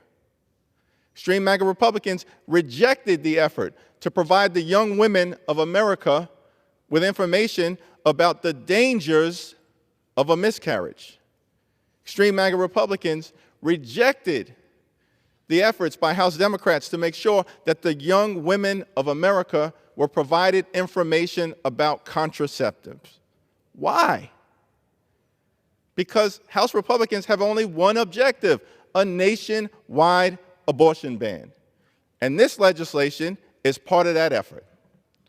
And that's why instead of the Congress dealing with issues related to the economy or housing or inflation or public safety or health care, House Republicans have us voting on bills to undermine a woman's freedom to make her own reproductive health care decisions. And so I strongly urge everyone to reject this extreme piece of legislation and join us in trying to uplift women, children, and families in America. And our promise to the country is as follows. House Democrats will stand strongly behind reproductive freedom today. We will stand strongly behind reproductive freedom tomorrow. We will stand strongly behind a woman's freedom to make her own reproductive health care decisions forever until we crush the extreme MAGA Republican effort to criminalize abortion care. I yield back. Gentleman yields back. The gentlewoman from North Carolina is recognized. Thank you, Mr. Speaker. I yield myself such time as I may consume. Mr. Speaker, again, I'm aghast. I am just aghast at how this bill is being characterized. It's being called an extreme piece of legislation. We want pregnant students to be supported on their campuses and to know that they can be supported. It has nothing to do with criminalizing abortions. It has nothing to do with a nationwide abortion ban. Our colleagues on the other side of the aisle say something about healthy babies. What is better than this? We need pregnant women to have good resources and good health care so they can have healthy babies. But they want what they call comprehensive information to women. What they mean is they want to encourage women to have abortions. And what is an abortion, Mr. Speaker? It's killing babies. I've said it on the floor before. The word abortion sounds so clinical, so clean, but we need to say what it is. It is killing babies up to the point of their birth. This is not an extreme piece of legislation. It is a sensible piece of legislation, and every person in this body should vote for it if you care about life. If you don't care about life, if all you want to do is destroy life, then vote no. That's the radical side. We're not the radical people. We know we have a culture of life. We have had a culture of life in this country. I fear it is eroding. And Mr. Speaker, this bill deserves the support of every person, particularly every woman, because we all can appreciate what it would be like to be in this situation and not have support. With that, I reserve the balance of my time. Gentlelady reserves. A gentlewoman from Oregon is recognized. Mr. Speaker, I yield 2 minutes to the gentlewoman from California, Ms. Jacobs. Gentlewoman from California is recognized. Thank you, Representative Bonamici. Mr. Speaker, we are just a few days from what would have been the anniversary of Roe v. Wade. So it's sadly predictable that we're here debating MAGA Republicans' bill that would stigmatize students who parent while in school or seek abortion care. Now, I can't help but chuckle at the ridiculous arguments coming from the other side of the aisle, because while I'll admit that my Republican colleagues are good at naming bills, they are not good at caring for parents or kids after they're born. This so-called Pregnant Students' Rights Act, ironically, fails to give pregnant students any new rights. It gives them no meaningful information or support, like campus childcare, family housing, or nutrition support, if they choose to be pregnant or parent while in school. Instead, it provides a biased slate of options that push students to keep their pregnancy and raise a child with no mention of contraception or that seeking an abortion is a viable and valid choice. Pregnant and parenting students deserve comprehensive information about their rights and the resources and support they need to thrive at school. What they don't need is lectures about their choices. They don't need obstacles to accessing abortion and the full spectrum of health care, and they certainly don't need this condescending legislation that's more interested in advancing an anti-abortion agenda than genuinely helping students. The decisions about keeping a pregnancy to term and raising a child are serious, private, and personal. Women denied an abortion are 4 times more likely to live below the federal poverty line. They're more likely to be evicted, go bankrupt, and have debt. They're more likely to stay in contact with a violent partner and raise the resulting child alone. And their children's financial well-being and development are more likely to suffer too. We shouldn't deprive students of making these informed decisions by withholding their full, comprehensive options. This bill does a disservice to pregnant and parenting students.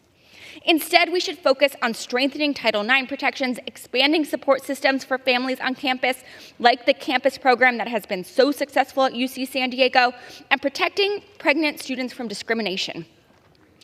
And I just have to say, I've been in college more recently than just about anyone here, and I don't remember a single person being pressured into having an abortion. So I urge my colleagues to reject this bill, and I yield back. Thanks. Gentlewoman from North Carolina is recognized. Thank you, Mr. Speaker. I yield 3 minutes to the gentleman from Virginia, Subcommittee Chairman for the Education and Workforce Committee, Representative Bob Good. Gentleman from Virginia is recognized. Thank you, Mr. Speaker, and thank you, Madam Chairman. I certainly want to associate myself with the remarks that you so passionately and effectively espoused just a few moments ago. I rise today in support of the Pregnant Students' Rights Act. It's incredible and revealing when we hear the other side's reaction to this legislation.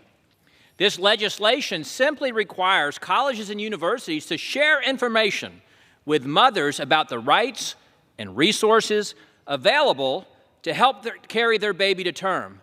Why would anyone, why would even a Democrat oppose giving mothers information about the rights and resources available to them? Because they have become the party of abortion. They have become the party of death. I'm old enough to remember safe, legal, and rare. We used to be what many Democrats would say. There were many pro-life Democrats not that long ago. Even our president used to claim to be a pro-life Democrat. We know that when a woman has support, she is better able to raise a child that will enrich her life beyond how she could ever imagine. But we know that many college-aged women are presented only with the option of abortion if the pregnancy was unplanned.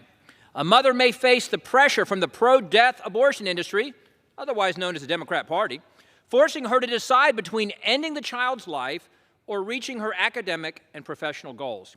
We know that this is a false choice that disguises the lasting consequences of abortion, both for the mother and for the child.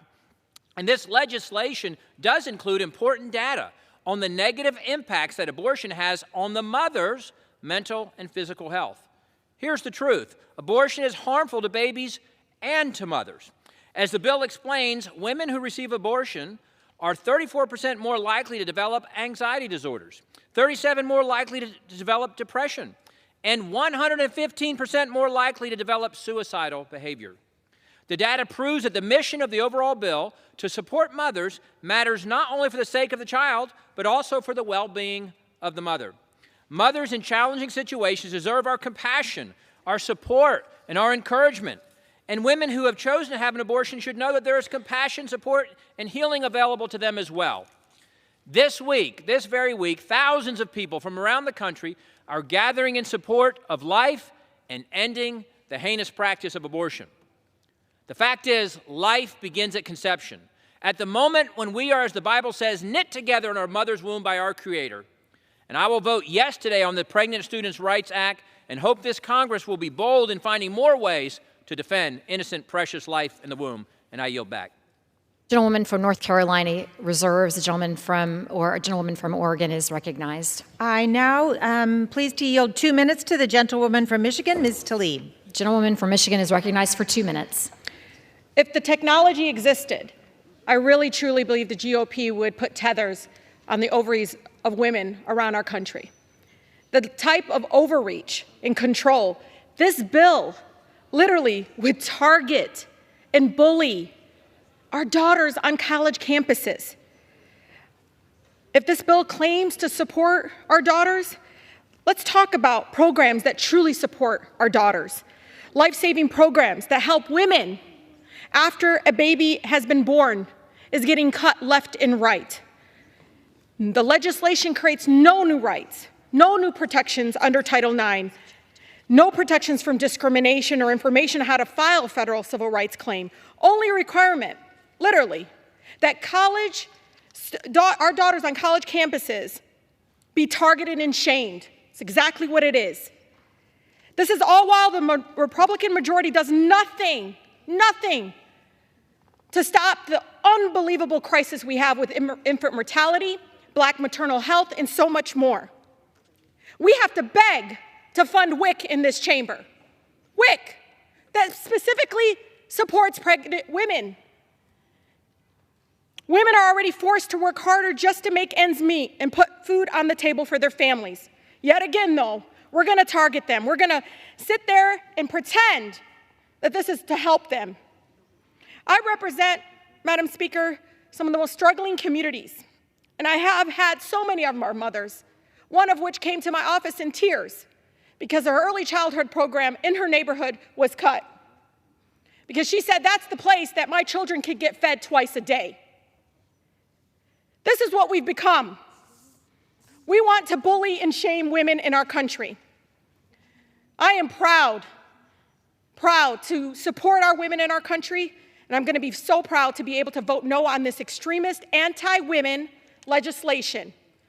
Let's not gaslight the American Gentlewoman's people. time We has know expired. Exactly what you're trying to do. You're trying to control us. Gentlewoman's and time it's has not gonna expired. happen. Gentlewoman's time has expired. Gentlewoman from Oregon reserves. Gentlewoman from North Carolina is recognized. Thank you, Madam Speaker. May I inquire, Madam Speaker, as to how much time is remaining?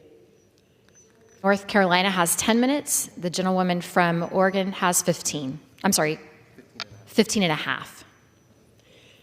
Thank you, Madam Speaker. I yield myself such time as I may consume. Gentlewoman is recognized.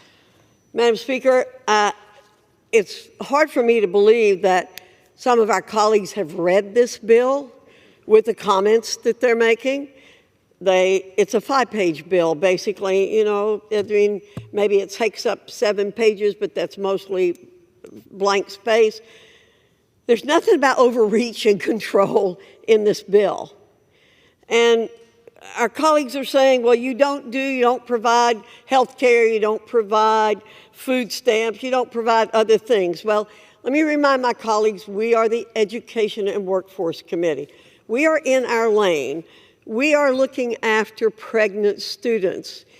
Our job is to deal with education issues.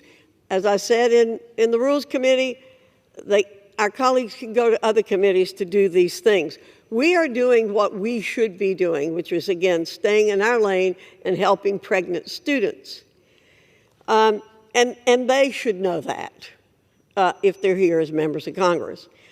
I wholeheartedly reject also the claim that this bill rolls back any rights of women, nor does it put undue pressure on anyone other than college administrators to ensure that students are fully informed of their rights. The Pregnant Students' Rights Act ensures that colleges and universities provide information about the rights and accommodations a college must directly offer a mother as she navigates pregnancy and being a parent to her child. Pregnant students deserve equal access to continue their post-secondary education. I do not understand how connecting a student with information is an attack on any rights. Instead, this bill will decrease the likelihood that a student is unaware of her opportunities, unlike today, where students may not receive consistent and timely information. And nowhere in this bill does it prohibit colleges from disseminating any type of information. Nowhere in this bill does it dictate that the information be one-sided. Since when did it become popular to attack providing information and resources to a mother for taking care of her baby? Now, let me also say that let's talk about one-sidedness, which our colleagues are saying. Colleges have been extremely public in support of abortion. Within minutes of the Supreme Court's decision on Roe v. Wade, quote, one-sided, and quote, press releases were published as if the issue had to do with higher education. Here's the statement of the University of Michigan president, quote, I strongly support abortion services, and I'll do everything in my power as president to ensure we continue to provide this critically important care. That's one shining example of the overt bias coming straight from the top of a university. I don't think anyone can make the claim that universities are not already pushing a one-sided agenda. However, this bill does not tie the hands of colleges from continuing to relay information, but it sure does ensure that student mothers are supported. I reserve the balance of my time. In reserves, the gentlewoman from Oregon is recognized. Thank you, Madam Speaker. It is clear from the debate on this bill that what my colleagues on the other side of the aisle want to happen is for every pregnant student to stay pregnant with consequences long beyond their time in college. That's why it's so important that we fund WIC, healthcare, childcare, and all the other things. That's pro-women, that's pro-children, that's pro-family. This bill is not. And with that, Madam Speaker, I yield 2 minutes to the gentlewoman from Minnesota, Ms. Omar. The gentleman from Minnesota is recognized for 2 minutes. Madam Speaker, I rise in opposition to the Pregnant Student Rights Act, which fails to expand meaningful support and accommodation for students. As a pregnant and parent college student, I have personal experience when it comes to this topic. When I was 19 and in college, I became pregnant with my first daughter and shortly after my son.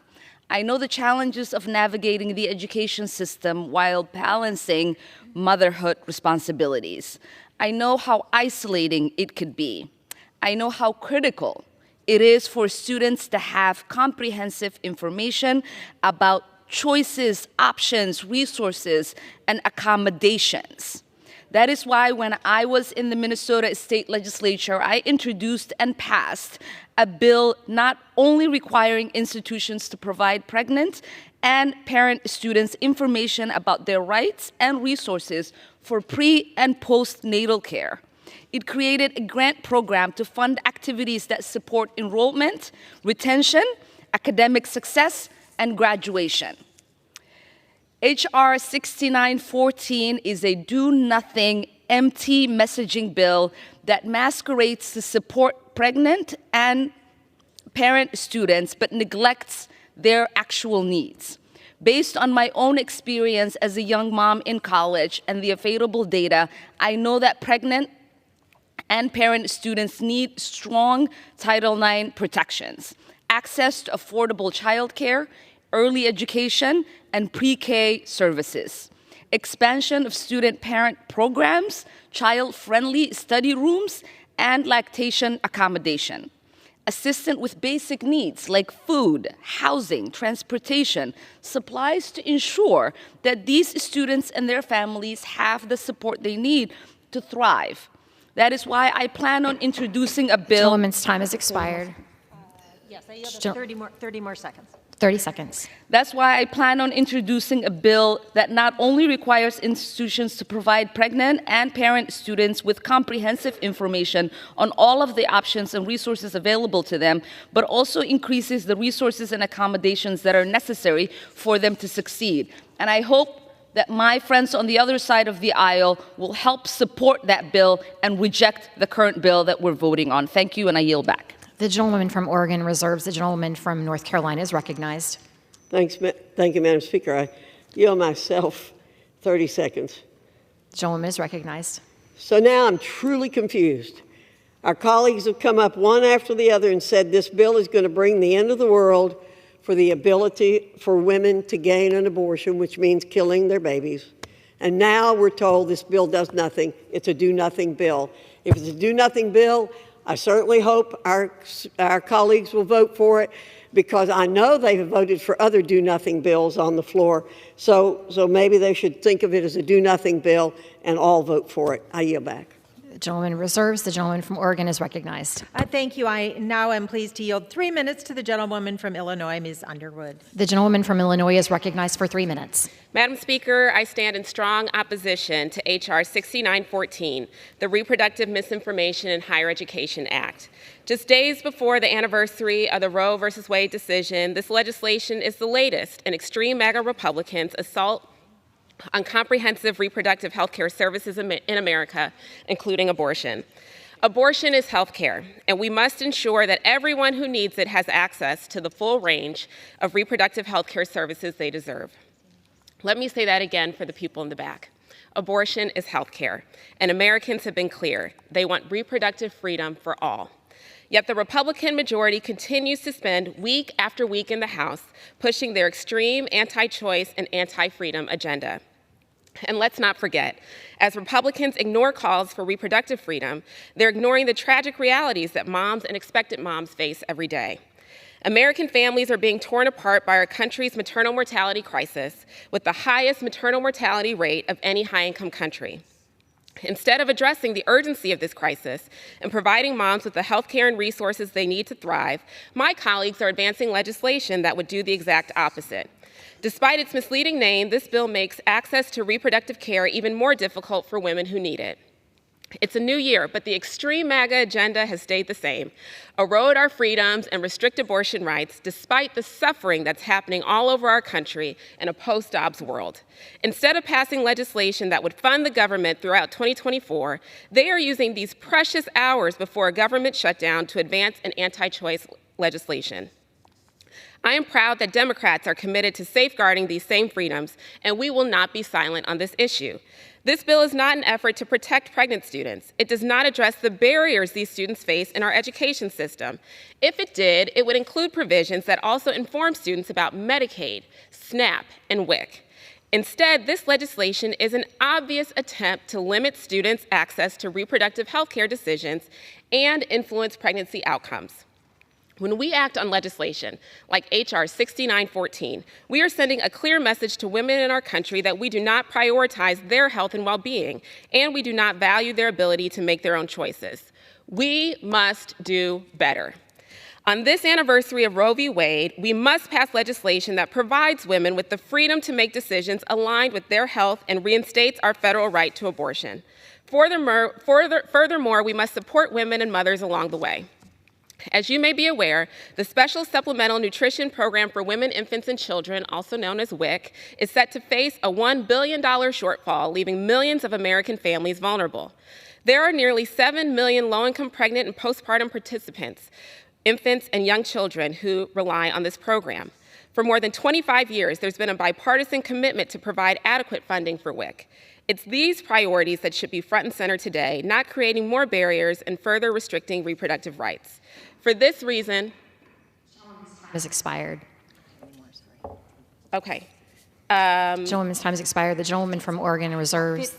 15 seconds. Okay. I ask, at the appropriate time, I will offer a motion to recommit this bill back to committee. If the House rules permit it, I would have offered the motion with an important amendment to this bill. The amendment would provide students with information on access to Medicaid, SNAP, and WIC. I ask unanimous consent to insert to the record the text of this amendment. I ask unanimous Time's consent. expired. I ask unanimous consent. Without objection. Okay. I yield back. Thank you. The gentleman from Oregon reserves. The gentleman from North Carolina is recognized. Again, Madam Speaker, could I inquire as to the amount of time we have remaining? The gentleman from North Carolina has 6 minutes. The gentleman from Oregon has 9 1/4 minutes. Thank you, Madam Speaker. I yield myself 1.5 minutes. The gentleman is recognized. Thank you, Madam Speaker. This bill is about supporting pregnant students. There are many resources for pregnant students, both on and off campus. This bill would connect students to these important resources. Many nonprofit organizations, not just government programs. In particular, I've heard of inspiring and innovative partnerships between colleges and nonprofit organizations to support student mothers. For example, Belmont Abbey College in Belmont, North Carolina, has an incredible partnership with the non-campus maternity home, Miravia. At Miravia's college residence, expectant mothers are welcomed and provided with a place to live free of charge.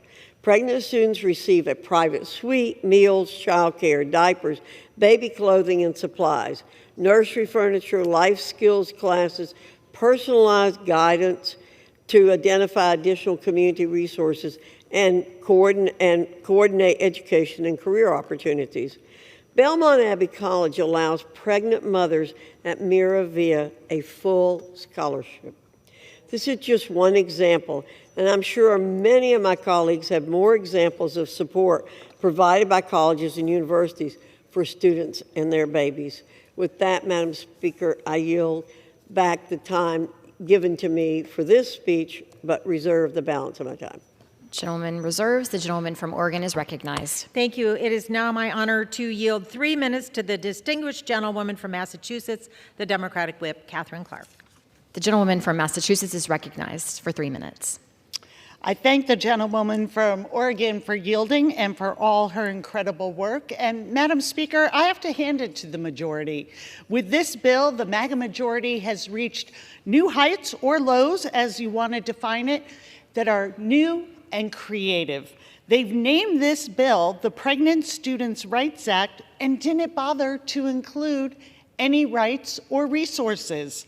Not a single new resource or protection for pregnant students. This bill does nothing to support parent students.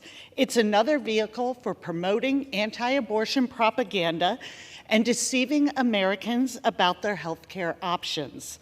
All of this from the same majority that eliminated funding for childcare on college campuses, funding that helps students have their children in childcare so they can go to class.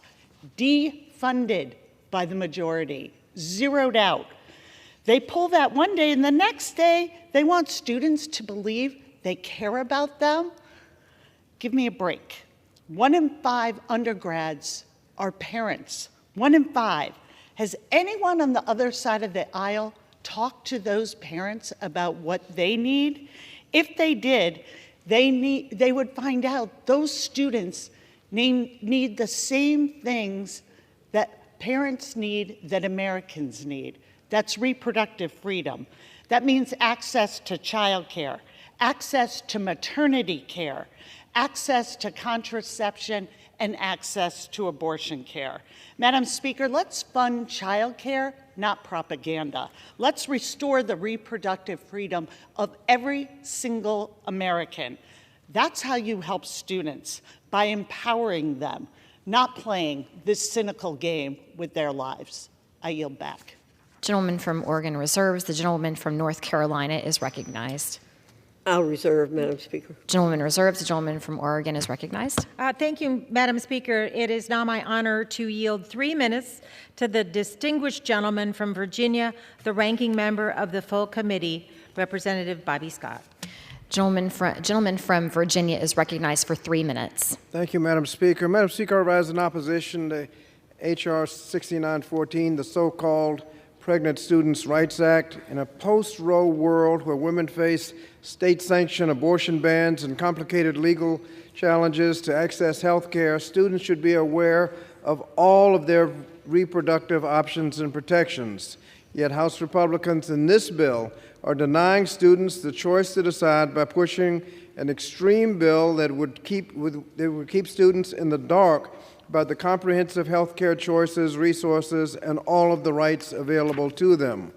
On its face, the bill purports to provide pregnant students with resources available to them while they're seeking an education, but in fact, the bill requires colleges and universities to distribute only partial information about existing rights under Title IX, as well as selective information on resources that solely encourage students to carry a pregnancy to term.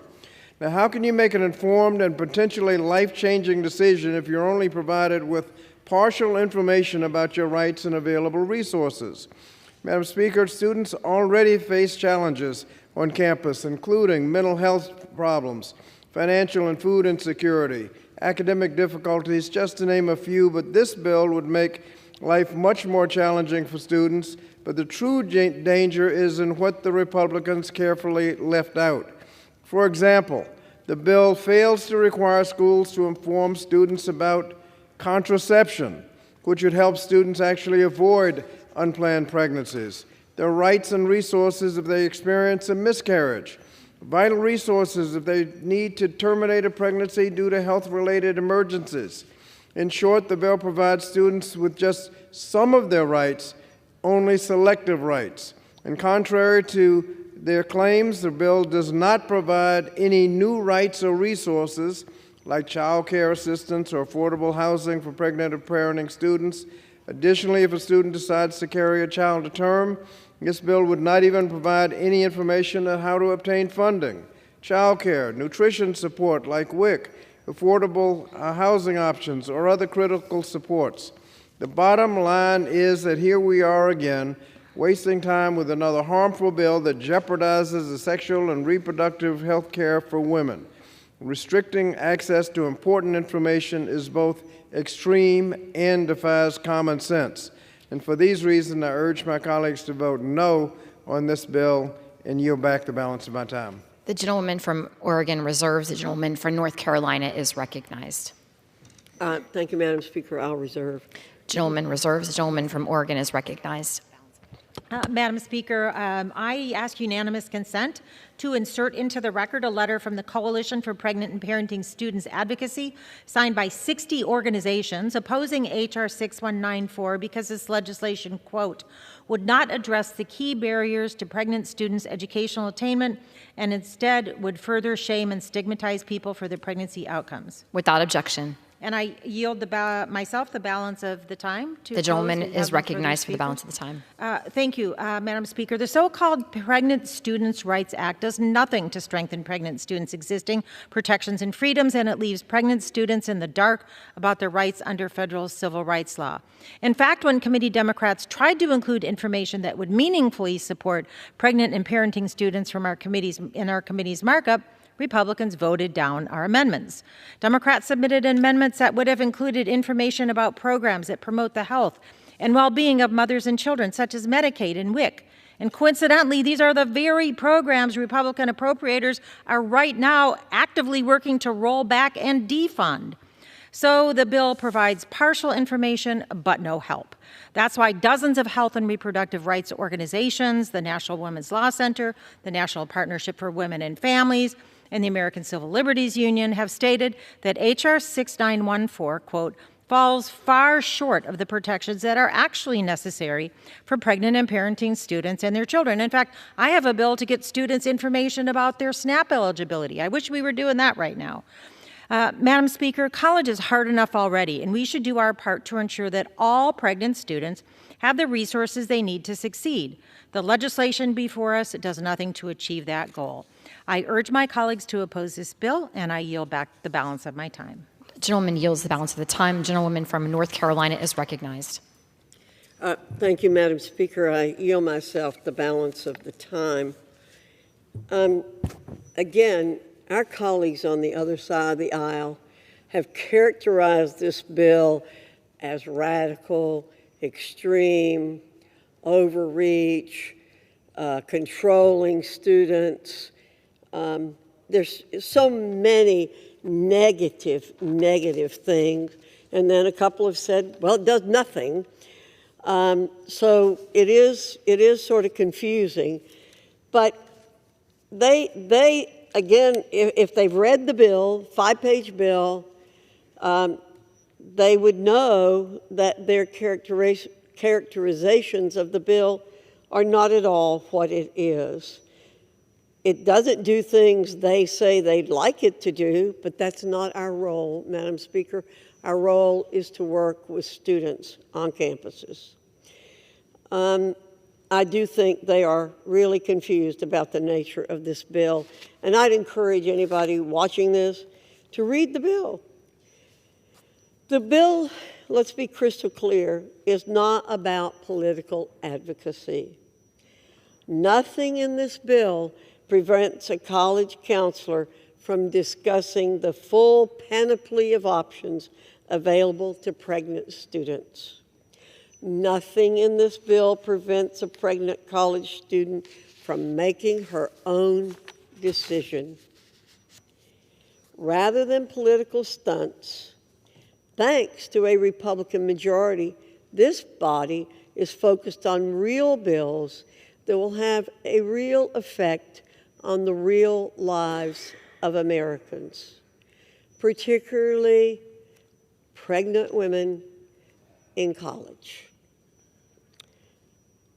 That's a good thing that we're doing, Madam Speaker. The Pregnant Students' Rights Act is yet another one of the bills we have focused on in this Republican majority in the House of Representatives.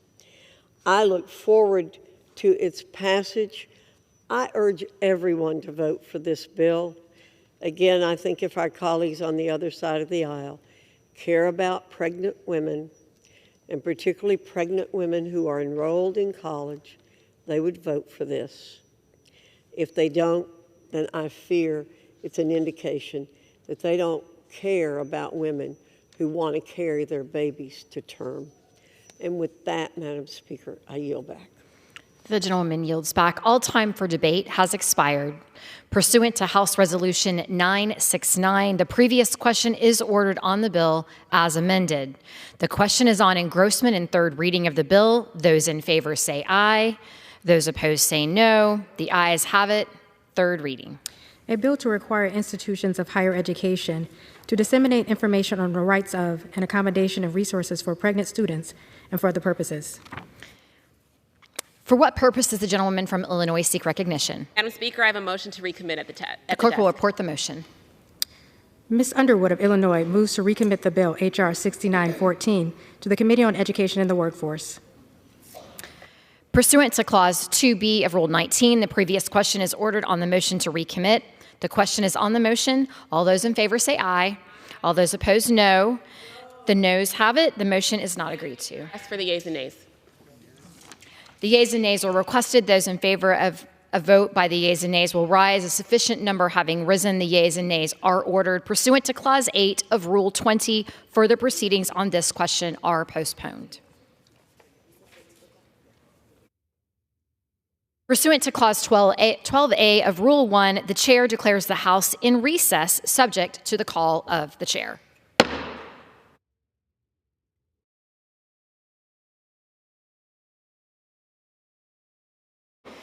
The House will be in order. The Chair lays before the House a communication. The Honorable, the Speaker, House of Representatives, sir. Pursuant to the permission granted in Clause 2H of Rule 2 of the Rules of the U.S. House of Representatives, the clerk received the following message from the Secretary of the Senate on January 18, 2024 at 3:04 p.m. That the Senate passed Senate 2414, that the Senate agreed to, relative to the death of the Honorable Herb Kohl, former senator from the state of Wisconsin, Senate Resolution 523, that the Senate passed with an amendment, H.R. 2872, signed sincerely, Lisa P. Grant, Deputy Clerk.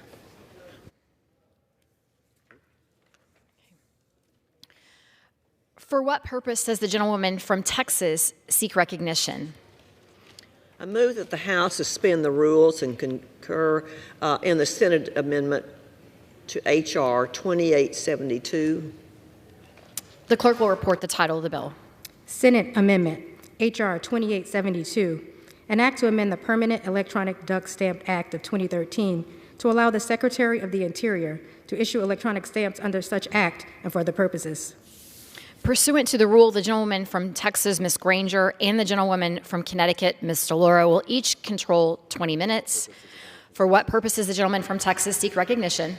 Madam Speaker, I rise to claim time in actual opposition. Is the gentlewoman from Connecticut opposed to the motion? No. The gentleman will suspend. The gentleman from Texas and the gentleman from Texas will each control 20 minutes. The gentleman from Texas is recognized. Madam Speaker. No, the gentlewoman from Texas is recognized. Madam Speaker, I ask unanimous consent to yield to the gentlewoman from Connecticut, Ms. DeLauro, 1/2 of my time, and that she be allowed to control that time. Without objection. The gentleman from Texas is recognized. Madam Speaker, I rise in support of this short-term continuing resolution. While we have made progress in our efforts to finish fiscal year 2024 bills, Congress has much more work to do, and more time is needed to negotiate bills on both sides that can support. The House and Senate took very different approaches in this year's bills, and finding common ground will not be easy.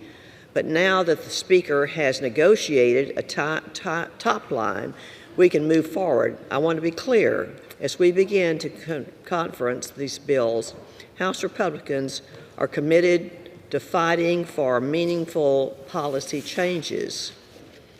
I thank the Speaker for his reasonable plan to keep the government open and give Congress more time to negotiate. I urge my colleagues to support this CR, and I reserve the balance of my time. The gentleman reserves. The gentleman from Connecticut is recognized. Madam Speaker, I yield myself such time as I may consume. The gentleman is recognized. Madam Speaker, I rise in support of this continuing resolution. First of all, let me step back and wish the chair of the Appropriations Committee a happy birthday. Happy birthday, Ms. Granger.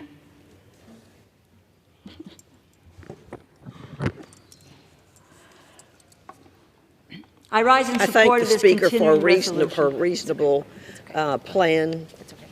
She was just, what's she doing? I rise in support of this continuing resolution, which I hope is the last of the fiscal year 2024 appropriations process. This continuing resolution keeps the government open while the appropriations committees in the House and the Senate continue bipartisan negotiations on final 2024 funding bills that are in line with the agreement we have had since last June.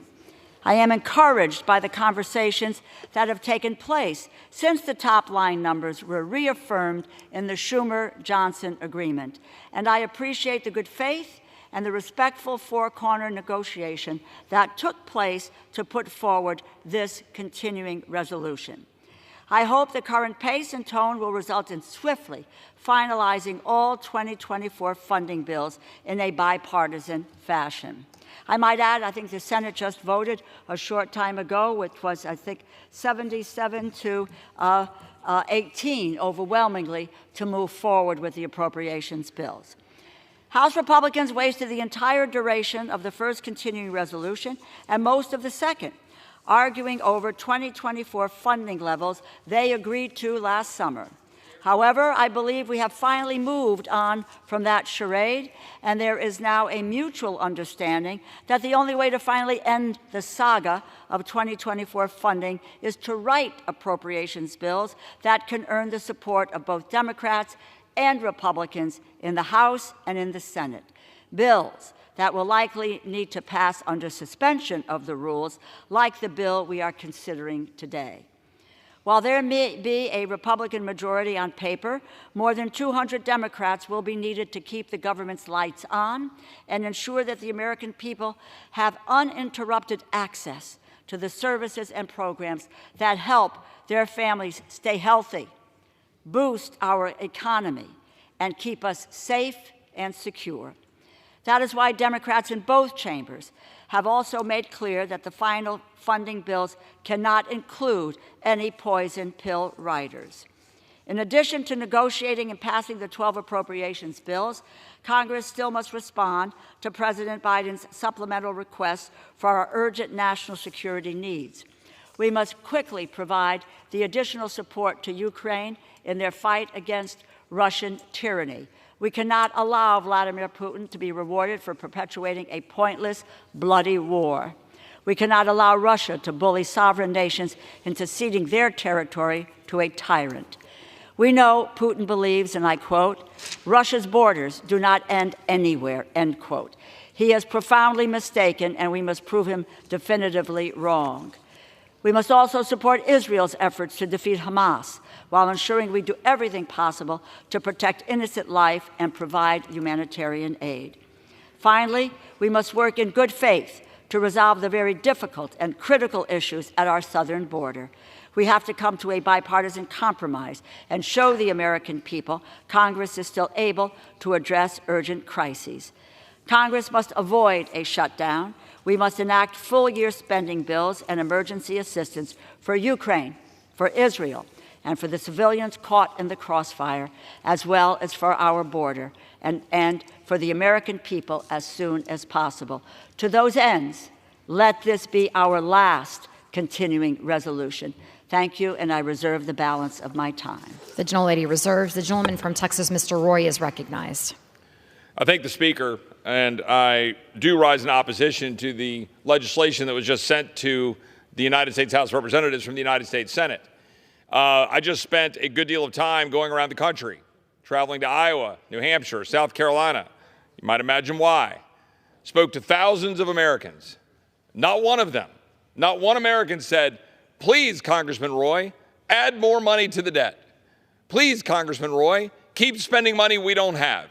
Keep spending deficit spending every year, bankrupting our kids and grandkids." But that is precisely what we're doing yet again.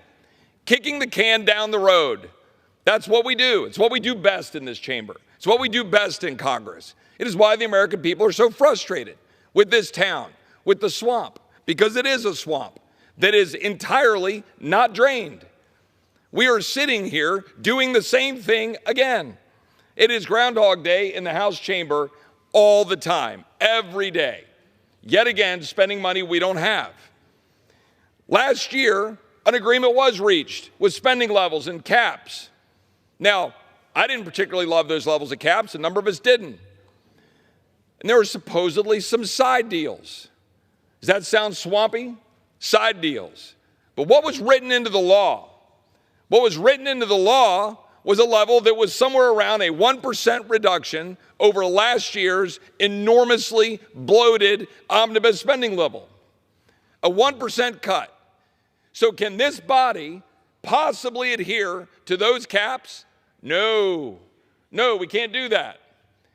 Last year, we tried to fix this place. We tried to do appropriations bills. We passed 10 appropriations bills out of the committee, 7 appropriations bills off the floor.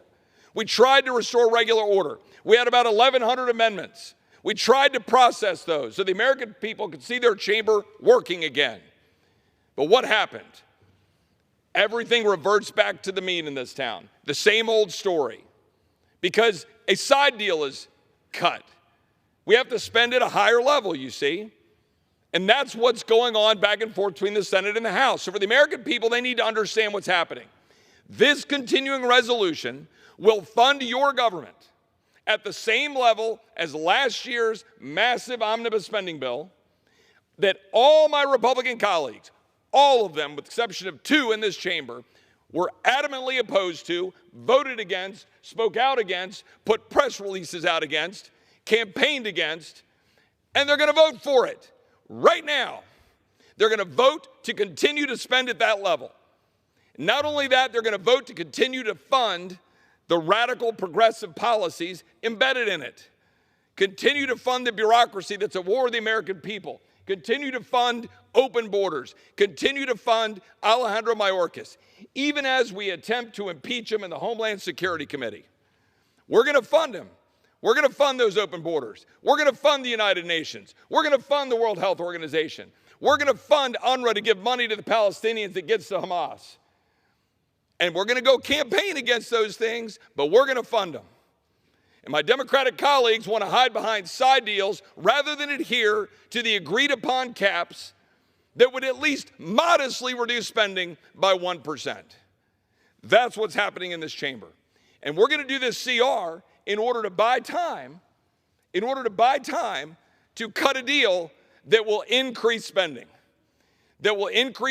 past the caps in order to honor side deals and to actually increase the funding for a federal government that is at war with the people that I represent.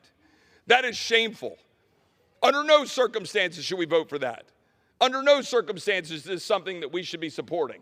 We should stay here and do our work. But instead, people said, why can't you give the time back, Congressman Roy, so we can go catch our planes before the snowstorm gets in? I'm sorry. I think maybe we should stay here and do our job and actually find a way to cut spending like we campaign on over and over again. I reserve. Woman from Texas reserved. The gentlelady from Texas is recognized. Madam Speaker, I ask unanimous consent that all members have 5 legislative days to revise and extend their remarks and include extraneous material on the measure under consideration. Without objection. Madam Speaker, I reserve the balance of my time. The gentlelady from Texas, Ms. Granger, reserves. The gentlelady from Connecticut is recognized. Madam Speaker, I reserve the balance of my time. The gentlelady reserves. The gentleman from Texas, Mr. Roy, is recognized. I thank the Speaker. I would like to yield 3 minutes to my friend from Arizona, Mr. Crane. The gentleman from Arizona is recognized for 3 minutes. Thank you, Mr. Chairman. Thank you to my colleague from Texas, Mr. Roy. I agree with your comment, Mr. Roy. This continuing resolution extends government funding at the same levels of the lame duck Biden-Pelosi omnibus. To be clear, this funding is going to continue funding Biden's disastrous policies, such as the Biden border crisis, Biden's war on American energy production, and a woke and weaponized bureaucracy. Our nation owes almost $34 trillion in debt and counting, and the interest the Treasury Department must pay is steadily marching higher and higher. Over the next decade, annual federal government deficits are projected to double to nearly $3 trillion, and the cost of our interest on the debt will exceed the Pentagon's budget within the next 10 years. Our Speaker, Mr. Johnson, said he was the most conservative Speaker we've ever had, and yet here we are, putting this bill on the floor this afternoon without conservative policy writers. Conservatives don't have the chance to amend it. We're honoring the McCarthy-Schumer side deals from the Fiscal Responsibility Act that led us to vacate Speaker McCarthy in the first place. Talk is cheap. The American people deserve better. The notion of fiscal discipline itself might as well be put in a time capsule. Congress considers no budgets, legislation never hits against cost limitations, and every bipartisan disagreement is solved simply by spending more on the pet programs of the opposing party.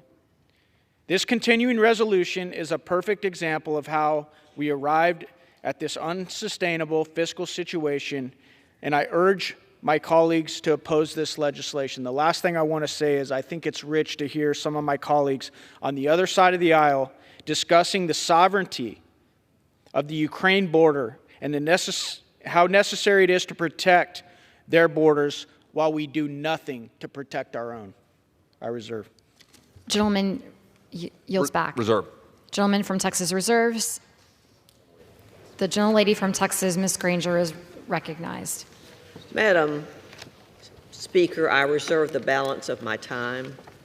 The gentlelady reserves. The gentlelady from Connecticut is recognized. Madam Speaker, I reserve the balance of my time. The gentlelady reserves. The gentleman from Texas, Mr. Roy, is recognized.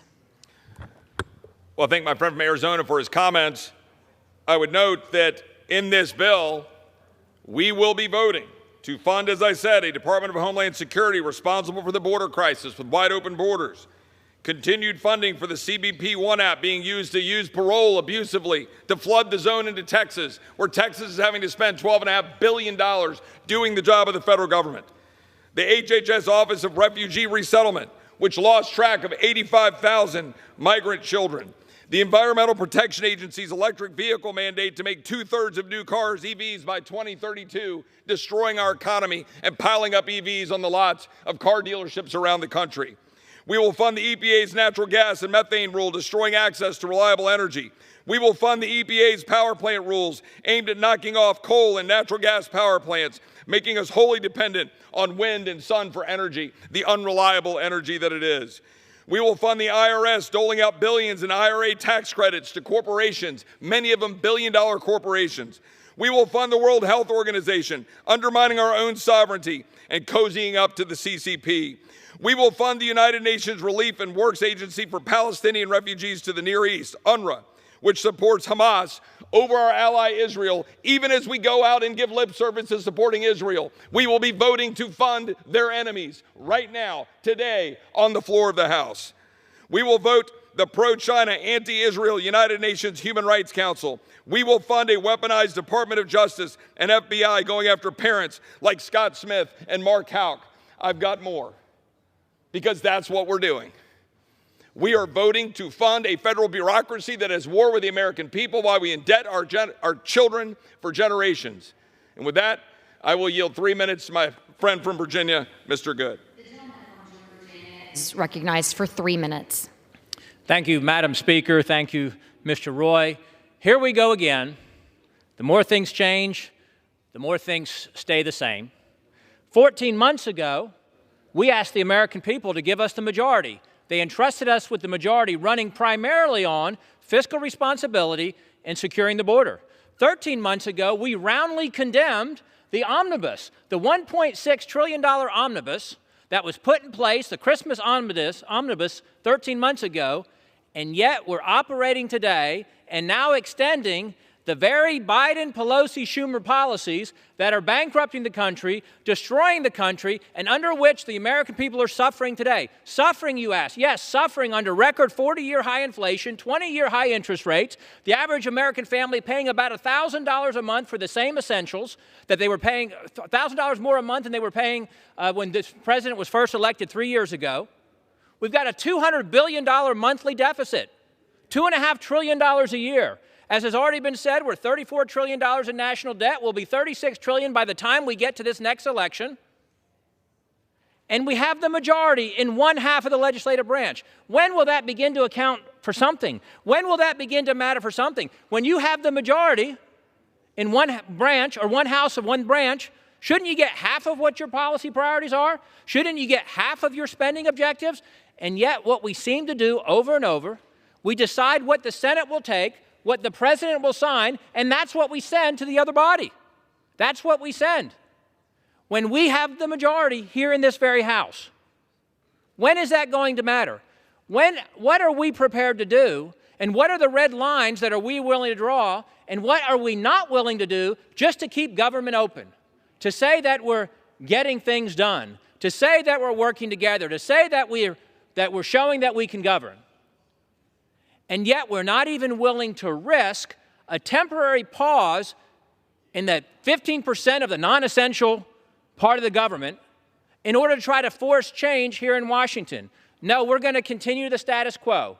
And here we are once again. We did this in May with the Failed Responsibility Act. We did it with the continuing resolution in September. We did it with the continuing resolution in November. We did it with the NDAA. We did it with the FISA extension without reforms. And here we are today.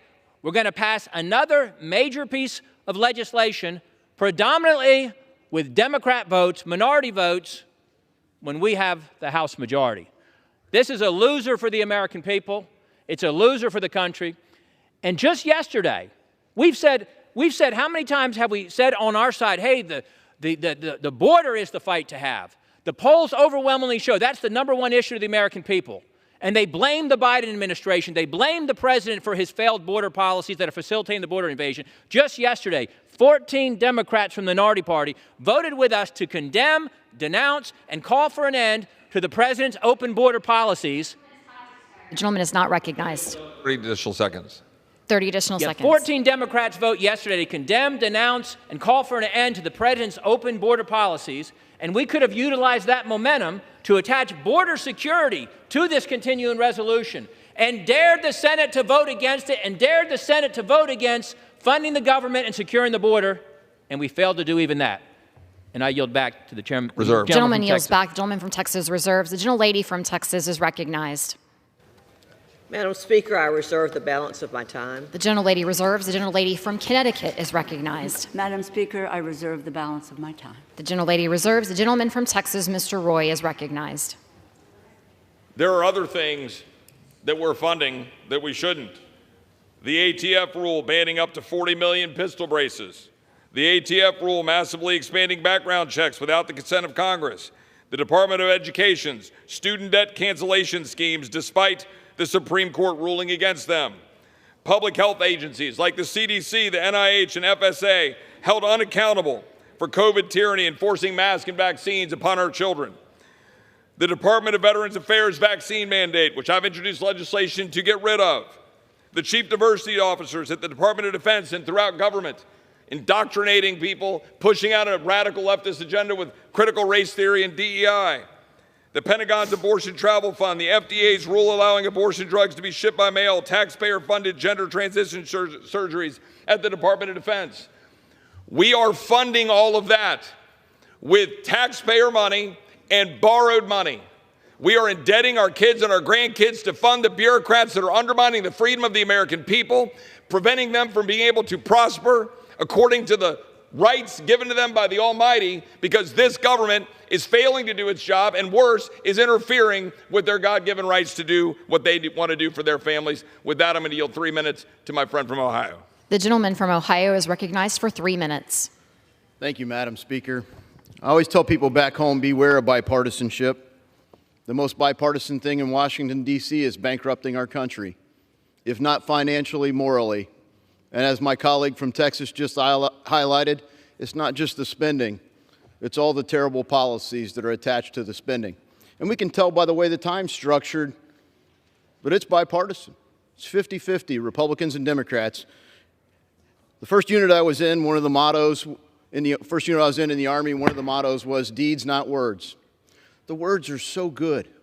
I was down at the border with the Speaker and 60 of my colleagues, and we were going to fight. We were only going to fund a border that's secure. We're going to fund the government, but only if we secure the border. We were going to make the Senate counteroffer. And by the time we could even get back to this town, our Speaker had surrendered to a Four Corners deal. The very thing we said we wouldn't do. It's the deeds that are the problem. And if we were back in the minority, we'd be united again. We'd be opposed to this. We were. Just a year ago, we were opposed to it. And the words were good, and the deeds were also good. But now when we have the chance to govern, it seems we've lost our resolve. And who's getting hurt by this? The American people. None of us promised to come here and do this. We promised, as Republicans, things that are in conflict with the Biden administration's promises. And the only way we're going to do that is to force the vote. By going along with this, let's be clear, we're being buried. We're being buried by debt. We're being buried by crime. We're being buried by an invasion at our border. Buried by fentanyl, buried by drugs, by suicide, by endless wars, by failing schools, by corruption. Frankly, it's a fatal overdose of government. I wish I could just wake up and it not be true, but it is, and I yield.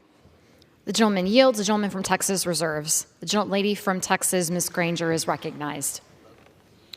Madam Speaker, I reserve the balance of my time. The gentlelady reserves. The gentlelady from Connecticut is recognized. Madam Speaker, I reserve the balance of my time. The gentlelady reserves. The gentleman from Texas, Mr. Roy, is recognized. Madam Speaker, the American people are tired of getting a complete lack of representation from their representatives. Nobody in this country looks at Congress and says, wow, heck of a job, guys and gals. Well done. Who would do that? Would we do that? By the way, it does not matter who's sitting in the speaker's seat or who's got the majority. We keep doing the same stupid stuff. Now, my colleagues on the other side of the aisle have no problem with wide open borders endangering the people that I represent. None. And my constituents are the ones left holding the bag, and the people of Texas are the ones left spending $12.5 billion. And my people are the ones who have 6 kids die from fentanyl poisoning in the school district that I represent. Yeah, it's not fun to smirk at that, is it, when we're talking about dead children from fentanyl poisoning because of wide open borders, because of the policies of my Democrat colleagues who refuse to do anything about it. Not a thing. Not a thing do my colleagues do about the wide open borders. And I will continue to speak to my colleagues because... This will be in order. The gentleman will address his comments to the chair. Well, Madam Speaker, I am addressing my comments to the chair. The House will be in order. I'm addressing the chair on behalf of the people that I represent who are dying in Texas because of Democrats. Directly because of Democrat policies. And they can shake their heads all they want, but the blood of the people in Texas are on their hands.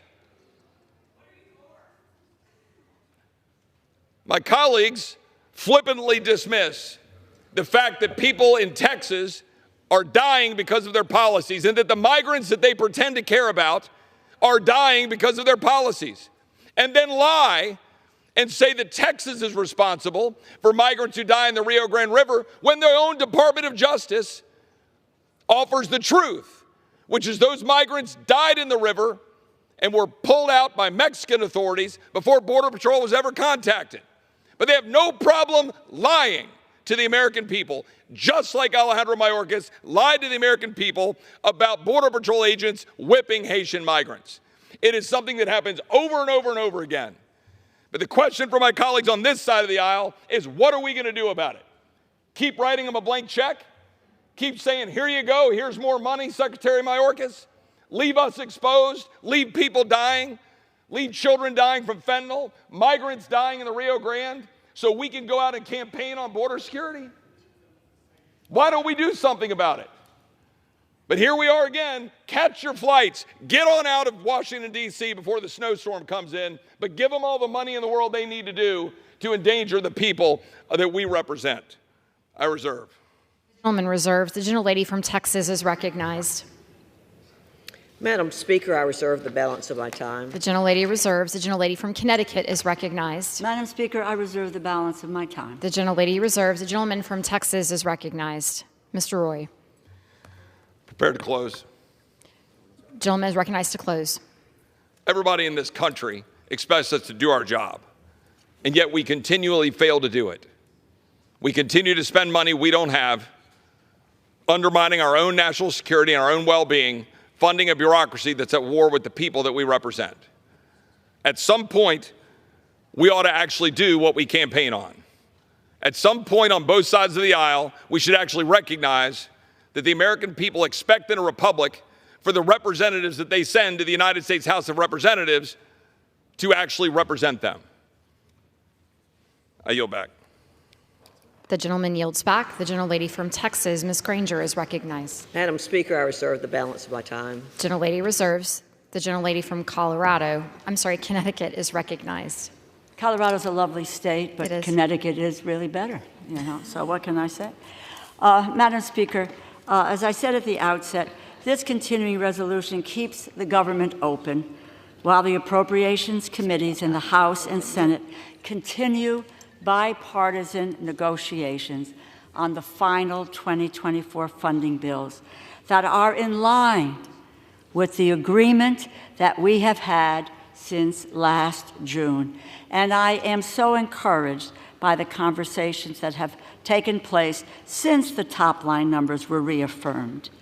And I appreciate the good faith and respectful four-corner negotiation that took place to put forward this continuing resolution. My hope is that the current pace and tone will result in swiftly finalizing all of the 2024 funding bills in a bipartisan fashion, because that is what we are here to do. That is our job, to govern. That is what the American people expect of us. Some of my colleagues would see that this government would shut down and don't care how hurtful that would be. A very quick story. Today, on my way to a meeting in the CVC, a young woman who I see just about every day, she called me over, and with really fear in her face, she said to me, "Are you going to keep the government open?" I said, "We are." And she said, "Thank you. You don't know how stressed we all are and fearful of what will happen to our jobs and our families." And that's because if, as some of my colleagues would like to see a government shut down, we don't pay a price. We don't give up our salaries. Maybe if we did, people would have a different view. But that young woman knows that if this government shuts down, she will not be able to take care of her family. That's what people should be thinking about in this body this afternoon. My colleagues, I say to you, let's do what is right for the American people and the people who work in this institution and who work in agencies all over this country. They need to know that we can govern, that we want to govern, and that we know how to govern. I believe that is possible in a bipartisan way. I have seen it in the past. I look forward to it proceeding now. I yield back the balance of my time. The gentlelady from Connecticut yields back the balance of her time. The gentlelady from Texas, Ms. Granger, is recognized. Madam Speaker, I yield the balance of my time. The gentlelady is recognized. The gentlelady yields back. The question is, will the House suspend the rules and concur in the Senate amendment to H.R. 2872? Those in favor say aye. Those opposed, no. In the opinion of the chair, 2/3 being in the affirmative, the rules are suspended. The Senate amendment is agreed to, and without objection, the motion to reconsider is, the gentleman from Texas is recognized. For what purpose? Demand the yeas and nays. The yeas and nays are requested. Those favoring a vote by the yeas and nays will rise. If a sufficient number having risen, the yeas and nays are ordered. Pursuant to Clause 8 of Rule 20, further proceedings on this question are postponed.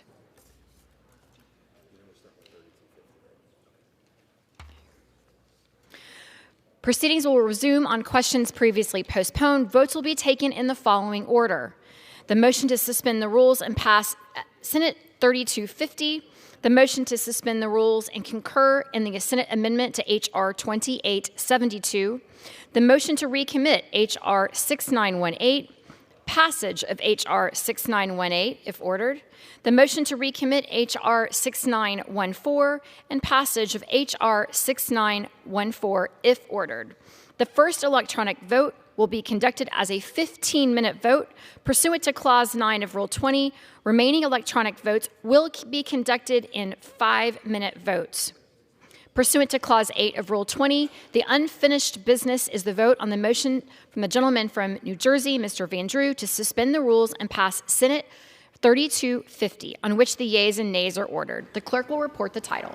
Senate 3250, an act to provide remote access to court proceedings for victims of the 1988 bombing of Pan Am Flight 103 over Lockerbie, Scotland. The question is, will the House suspend the rules and pass Senate 3250? Members will record their votes by electronic device. This is a 15-minute vote.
On this vote, the yeas are 413, the nays are 7.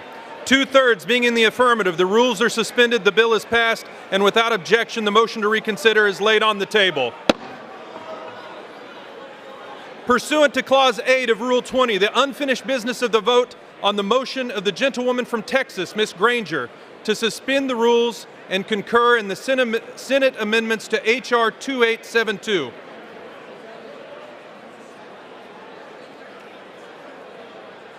What's that? The clerk will report the title. H.R. 2872, an act to amend the Permanent Electronic Duck Stamp Act of 2013 to allow the Secretary of the Interior to issue electronic stamps under such act and for other purposes. Senate amendment. The question is, will the House suspend the rules and concur in the Senate amendments? Members will record their votes by electronic device. This is a 5-minute vote.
On this vote, the yeas are 314, the nays are 108. Two-thirds being in the affirmative, the rules are suspended, and the Senate amendment is agreed to. And without objection, the motion to reconsider is laid on the table.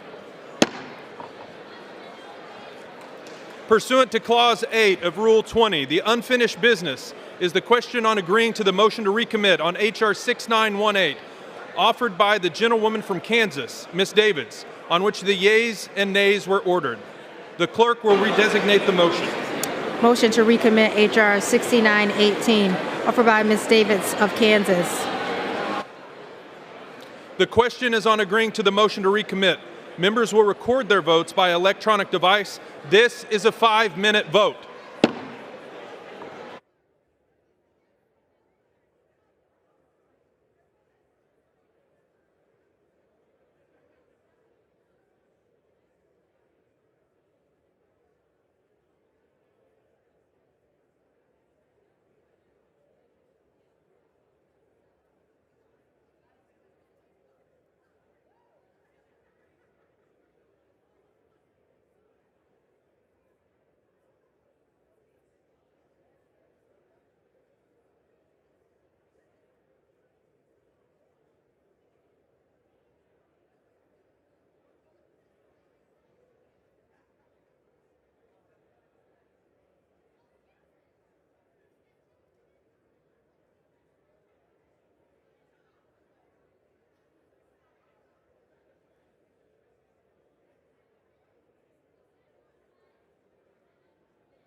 The yeas are 208 and the nays are 214. The motion is not adopted. The question is on passage of the bill. Those in favor, please say aye. Those opposed, please say no. In the opinion of the chair, the ayes have it.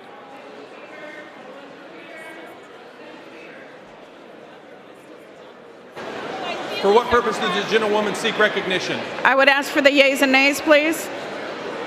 The yeas and nays are requested. Those favoring a vote by the yeas and nays will rise. A sufficient number having risen, the yeas and nays are ordered. Members will record their votes by electronic device. This is a 5-minute vote.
On this vote, the yeas are 214, the nays are 208. The bill is passed. Without objection, a motion to reconsider is laid on the table. Pursuant to Clause 8 of Rule 20, the unfinished business is the question on agreeing to the motion to recommit on H.R. 6914, offered by the gentlewoman from Illinois, Ms. Underwood. On with the yeas and nays are ordered. The clerk will redesignate the motion. Ms. Underwood of Illinois moves to recommit the bill H.R. 6914. The question is on agreeing to the motion to recommit. Members will record their votes by electronic device. This is a 5-minute vote.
yeas are 206, the nays are 213.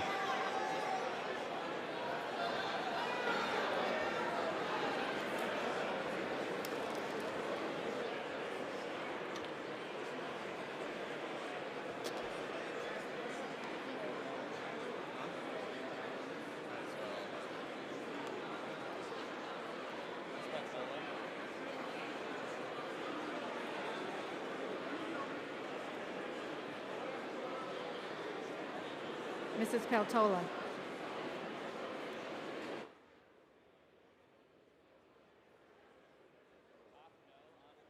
Off no on aye. Mrs. Peltola.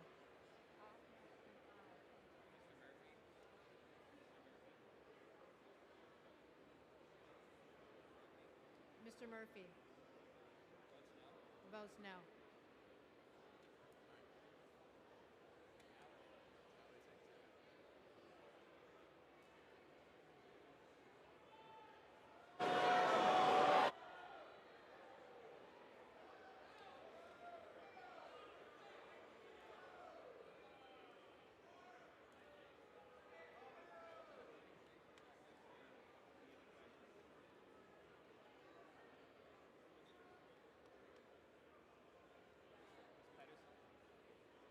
Ms. Pedersen.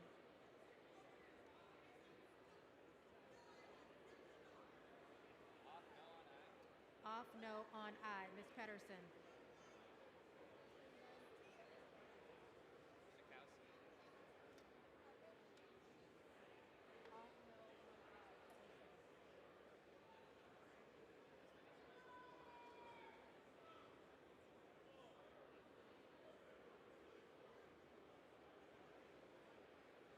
Ms. Schakowsky.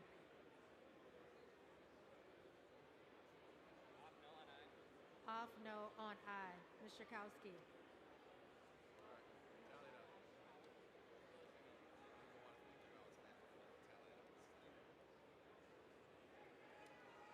On this vote, the yeas are 207, the nays are 213. The motion is not adopted. The question is on passage of the bill. Those in favor, please say aye. Those opposed, please say no. In the opinion of the chair, the ayes have it. Speaker, For what purpose does the gentlelady from Oregon rise? I request the yeas and nays. The yeas and nays are requested. Those favoring a vote by the yeas and nays will rise. A sufficient number having risen, the yeas and nays are ordered. Members will record their vote by electronic device. This is a 5-minute vote.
1 minute remaining.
Does anyone wish to change the vote?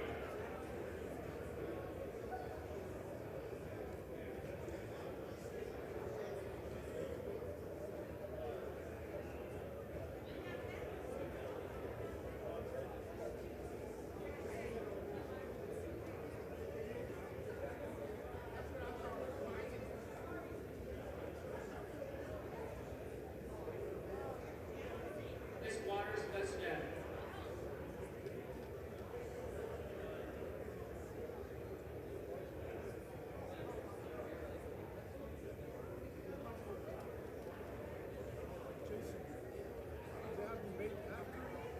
On this vote, the yeas are 212, the nays are 207.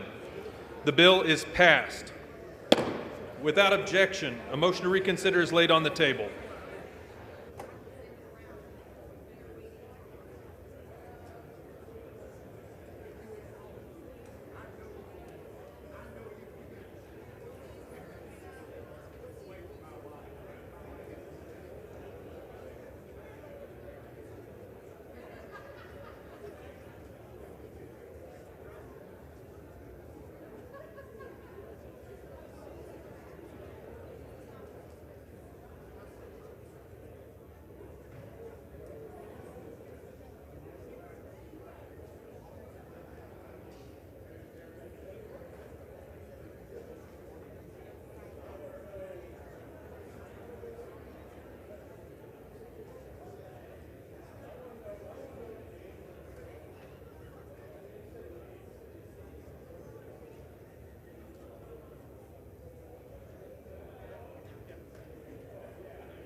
Go through them.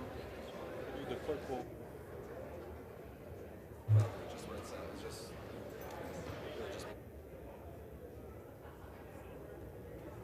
Pursuant to Clause 8 of Rule 20, the unfinished business is the question on suspending the rules and passing H.R. 1568 as amended, which the clerk will report the title.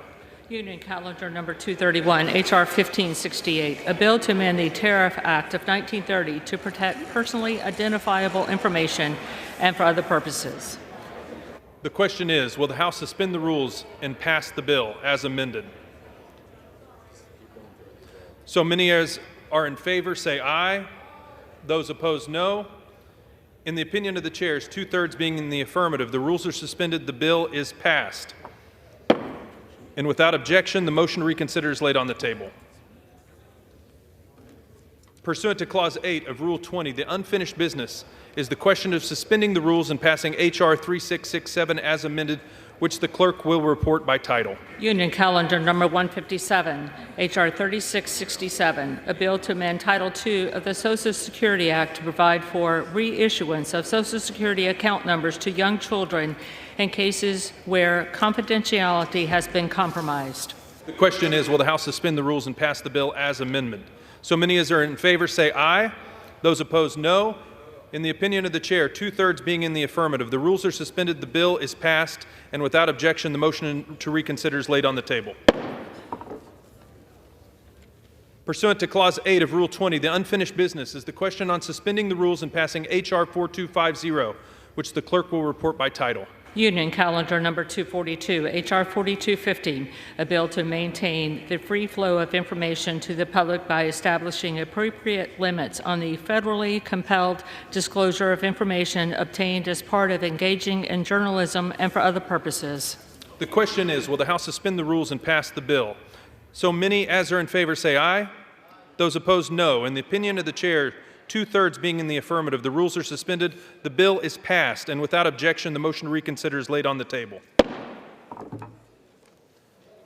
Pursuant to Clause 8 of Rule 20, the unfinished business is the question on suspending the rules and passing H.R. 3058 as amended, which the clerk will report by title. Union Calendar Number 283, H.R. 3058, a bill to amend Parts B and E of Title IV of the Social Security Act to improve foster and adoptive parent recruitment and retention and for other purposes.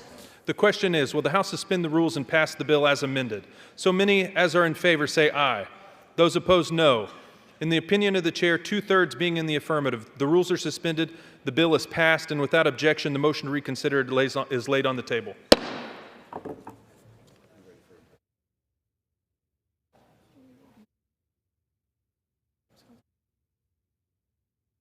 For what purpose does the gentleman from Wisconsin seek recognition? Mr. Speaker, I ask unanimous consent to take from the Speaker's table the bill S-3222 and ask for its immediate consideration in the House. The clerk will report the title of the bill. Senate 3222, an act to ensure the security of office space rented by senators and for other purposes. Is there objection to the consideration of the bill? Without objection, the bill is read a third time and passed, and the motion to reconsider is laid on the table. The chair lays before the House a communication. The Honorable the Speaker, House of Representatives, sir. Pursuant to the permission granted in Clause 2H of Rule 2 of the Rules of the U.S. House of Representatives, the clerk received the following message from the Secretary of the Senate on January 18, 2024 at 3:26 p.m. that the Senate agreed to Senate Concurrent Resolution 25. Signed sincerely, Lisa P. Grant, Deputy Clerk. For what purpose does the gentleman from Florida seek recognition? Mr. Speaker, I ask unanimous consent to take from the Speaker's table the concurrent resolution S-Con Res 25 providing for a correction in the enrollment of H.R. 2872 and ask for its immediate consideration in the House. The clerk will report the title of the concurrent resolution. Senate Concurrent Resolution 25, concurrent resolution providing for a correction in the enrollment of H.R. 2872. Is there objection to the consideration of the concurrent resolution? Without objection, the concurrent resolution is agreed to and the motion to reconsider is laid on the table.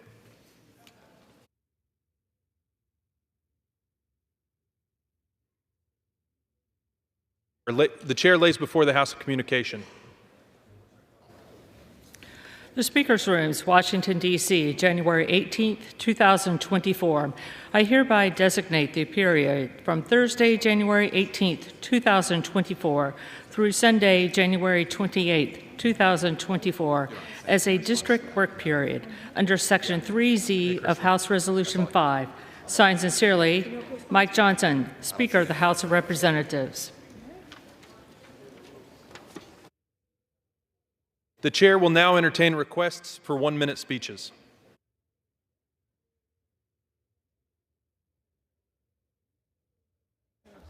For what purpose does the gentleman from Ohio seek recognition?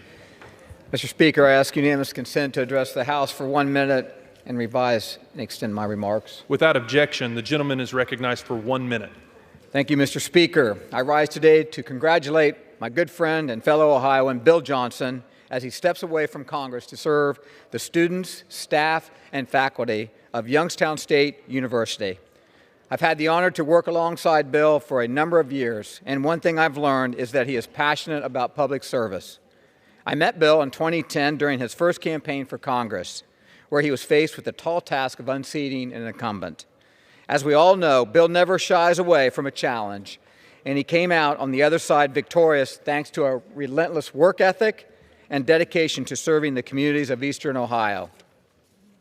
He provided guidance and support to me when I decided to run for Congress, and he was an important resource for me when I worked to earn a spot alongside him on the Energy and Commerce Committee, the greatest committee on Capitol Hill. We will certainly miss having Bill here in Washington, and I wish him, his wife Leanne, and son Nathan the best in this exciting new chapter of their lives. Thank you, Mr. Speaker. I yield back. Gentleman yields back. For what purpose does the gentleman from New Jersey seek recognition? Ask unanimous consent to address the House for 1 minute, revise and extend my remarks. Without objection, the gentleman is recognized for 1 minute.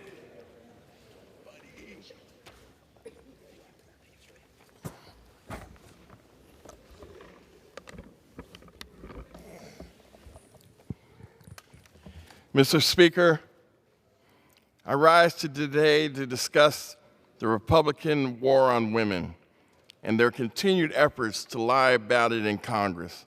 Their bill, H.R. 6918, is named the Supporting Pregnant and Parenting Women and Families Act, but it does not do that at all. It takes food money away from lower-income families, and it gives it to the most extreme anti-women and anti-family groups in America. Also, it would force women to give birth before they are ready to have families. And numerous studies show such births create more poor children who will need government assistance or go hungry. A bill that helped families would include provisions for child care and paid family leave. But the Republicans only want to force women to give birth. After they do that, they don't care about the child or the mother. In fact, they seem to want to go control to go to get pregnant in the first place. We must do everything we can to stop the extreme, unpopular Republican agenda. And with that, Mr. Speaker, I yield back. For what purpose does the gentleman from Georgia seek recognition? Ask unanimous consent to address the House for 1 minute and to revise and extend my remarks. Without objection, the gentleman is recognized for 1 minute.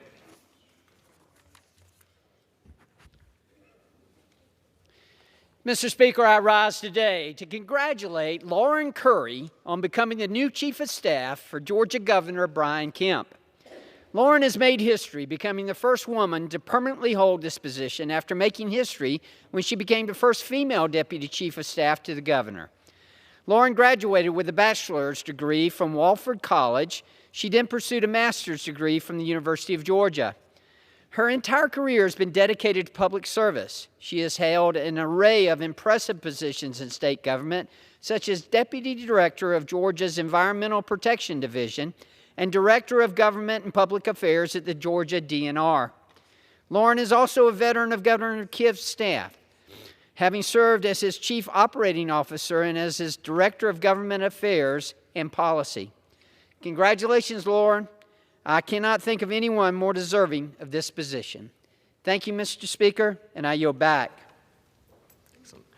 For what purpose does the gentleman from Ohio seek recognition? Ask for unanimous consent to address the House for 1 minute and to revise. Without objection, the gentleman is recognized for 1 minute.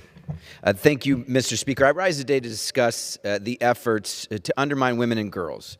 The majority brought two bills forward that most Americans would reject. One was a bill to protect misleading anti-abortion pregnancy centers that aren't required to use actual medical professionals. The second restricts campuses from using literature that does anything other than encourage women to carry a pregnancy to term. These were bad bills. Instead, I encourage my colleagues to support two bills that we will introduce next week. One, we want to prohibit funding for those pregnancy centers that mislead women and keep them from the medical care they need. And two, we want colleges and universities to address the crisis of sexual assault on campus. Instead of requiring pamphlets to be passed out, require colleges and universities to report on sexual assaults and submit plans that would end this nightmare for women on campuses across the country. I urge my colleagues to end these efforts to undermine women and girls and instead pursue policies that empower and protect all those we serve. Thank you, and I yield back. For what purpose does the gentleman from California seek recognition? Seek unanimous consent to address the House for 1 minute. Without objection, the gentleman is recognized for 1 minute. Thank you, Mr. Speaker. Almost a year ago today, Aurora Regino of Chico, California, sued the Chico Unified School District for trying to secretly socially transition her young daughter, alleging that a school counselor pressured her child to change her name and pronouns, dismissing the child's desire to inform her parents of the change. Regina elected that a parental secrecy policy is in place at Chico Unified and stipulated that the school district not disclose what was happening while her daughter was at school. At first, Chico Unified denied the existence of a parental secrecy policy, but later the school board actually voted 3-2 to publicly uphold it.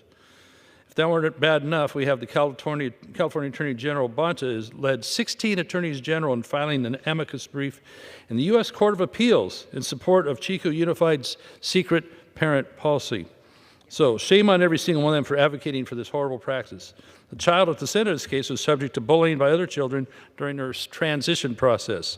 The counselor informed the child's teachers and peers of what was going on, but would not let the girl compare with her own parents while this was happening, before announcing her new status to all the other kids. She has since gone back and identified with her biological sex. For what purpose does a gentlewoman from Michigan seek recognition? For what purpose does a gentleman from Illinois seek recognition? Unanimous consent to address the House for 1 minute. Without objection, the gentleman is recognized for 1 minute.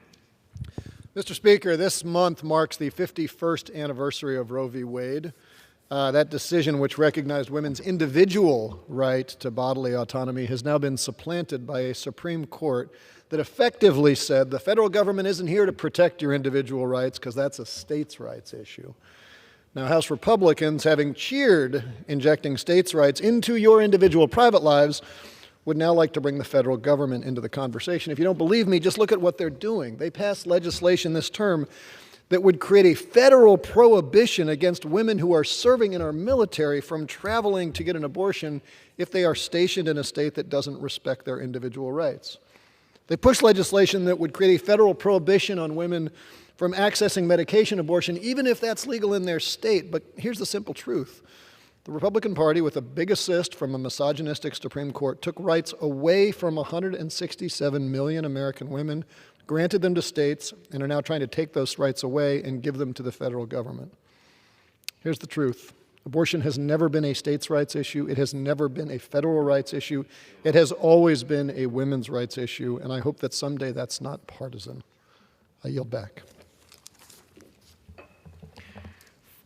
For what purpose does the gentleman from California seek recognition?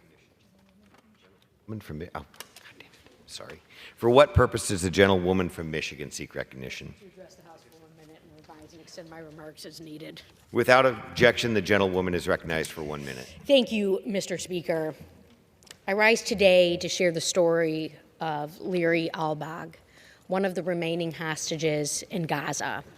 This past Sunday marked 100 days since Hamas terrorists brutally attacked Israel. There are still 136 innocent hostages that are experiencing the unimaginable. Terrorists carried out this atrocious attack, and terrorists are holding people like Leary against their will. And I want to start by sharing her story. She's 18 years old. Her friends and family describe her as having a heart of gold. Her mother and sister say she is a strong woman who enjoys exploring life, holding an optimistic perspective, and wants to see the world as a beautiful place.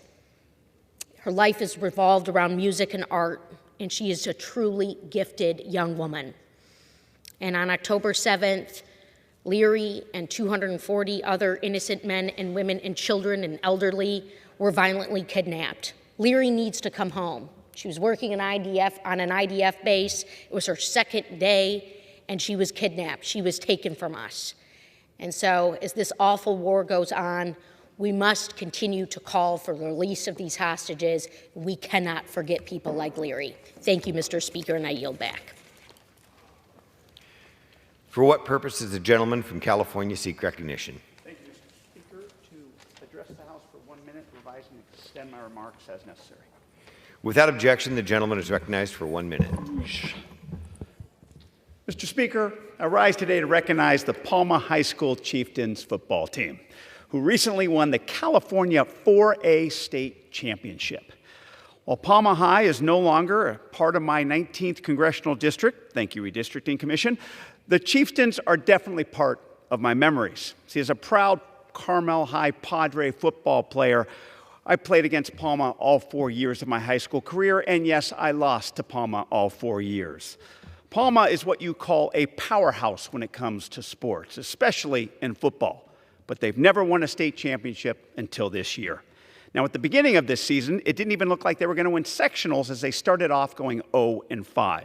But typical Palma, led by Coach Jeff Carnazzo, they always work hard, they always play smart, and inevitably, they always win, as they did over Mission Oaks High School in the state championship. So congratulations to Palma President Chris Dahlman, who I played against back in high school, he went on to play with the San Francisco 49ers and win a Super Bowl. Congratulations to the parents, to the students, and of course to the Chieftain football team on your state championship. You not only made the Central Coast proud, you made this former Padre very proud. I yield back. For what purpose does the gentlewoman from Washington seek recognition?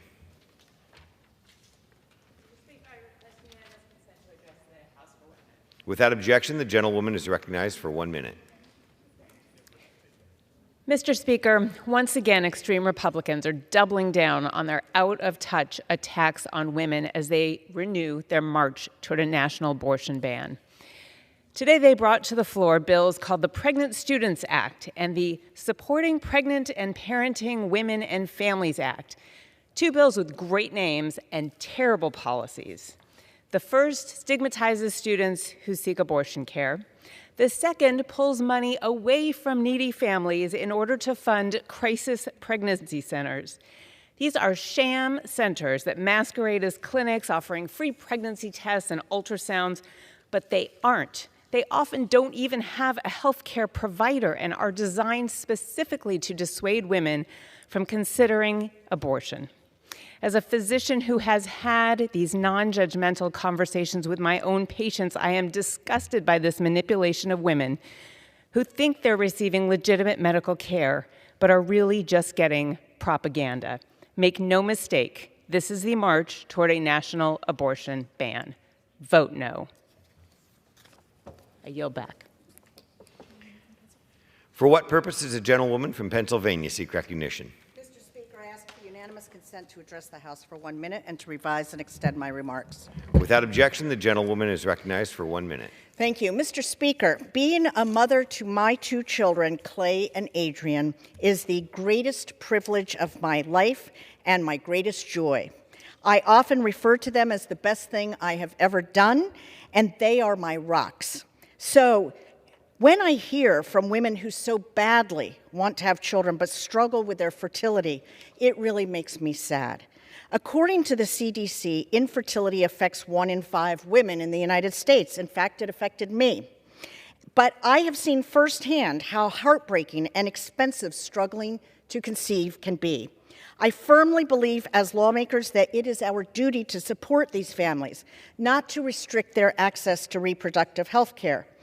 Everyone deserves access to the full range of assisted reproductive technologies to help them start or grow their families, including treatments like in vitro fertilization or IVF. And that's why I am so proud to join Senator Tammy Duckworth today to introduce the Access to Family Building Act, which would codify the right to assisted reproductive technologies and ensure that no state law can infringe upon this right. I hope that we can all agree that we should support hopeful parents, and I call on my friends on both sides of the aisle to join me in bringing this legislation to the floor. Thank you. For what purpose does a gentlewoman from Ohio seek recognition? I ask unanimous consent to address the House for 1 minute to revise and extend my remarks. Without objection, the gentlewoman is recognized for 1 minute. Mr. Speaker, I rise today to pay tribute to the life of longtime heroic Ohio firefighter Sterling Butch Ray, who passed away on New Year's Day. Butch served our community for over 30 years, 3 decades, as a firefighter in both Springfield Township and Toledo, most recently acting as the public face of the Toledo Fire and Rescue Department, a really hard job. Former Toledo Fire Chief Brian Baird said, "The fact that Butch loved the people he served and the people with whom he served is indisputable. We all thank him." Springfield Township Fire Chief Barry Kuzno said, "He was a fireman's fireman. He loved what he did. Wherever he got in the public, he always treated people with respect and treated them like family." In fitting tribute, his homegoing procession made stops by the Springfield Township Fire Station 51 and Toledo Fire Station 17, where he served for one final goodbye, with crowds gathered on both sides of the street to pay their respects as the procession went by. Let us offer fitting tribute and a community-wide deep thank you for your service, Butch. You will truly be missed. Every grateful person and family you assisted will remember you by your countless acts of mercy and love. Thank you, Mr. Speaker. I yield back. For what purpose does a gentlewoman from Texas seek recognition? Without objection, the gentlewoman is recognized for 1 minute. Mr. Speaker, I rise to thank President Joseph Biden and Vice President Kamala Harris, working with those of us who have a deep, abiding concern for our children.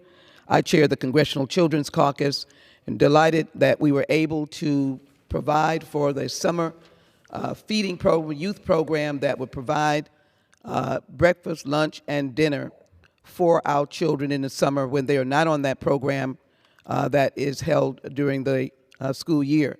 This is a vital program, and it is a program that simply provides or has the opportunity for our state to have a match, and the federal government then matches and provides hungry children a lifeline. So I'm asking publicly for the state of Texas to accept the summer feeding program and to be one of 35 states that have already accepted this program to participate, so that the 3 million children in the state of Texas and the nearly 100,000 in my congressional district and possibly 1 million in the region that I represent would have the ability to eat. Don't you want our children of Texas to eat? Let us participate in the summer feeding program. Let's do it now. I yield back. Under the Speaker's announced policy of January 9th, 2023, the gentleman from Ohio, Mr. Johnson, is recognized for 60 minutes as the designee of the Majority Leader.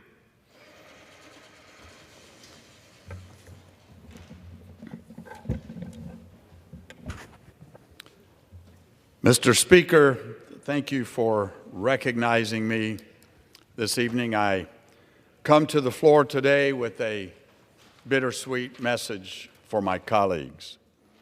After more than a dozen years here in the House of Representatives, I'm retiring/resigning this week.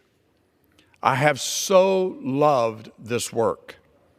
It has been the honor of a lifetime to serve the good people of Eastern and Southeastern Ohio. To many, the people I represent are just the flown over of flyover country, but they are truly so much more. From Youngstown to Portsmouth, from St. Clairsville to Zanesville, these are people who care deeply They are hardworking men and women with strong values and a proud legacy of doing the hard things that keep America moving forward. Mining coal, making steel, and producing oil and natural gas. And they do so often with the deck stacked against them, mocked by political elites who wish they'd simply go away. So leaving Washington, believe me, will be easy. But leaving my job representing these fine folks is hard.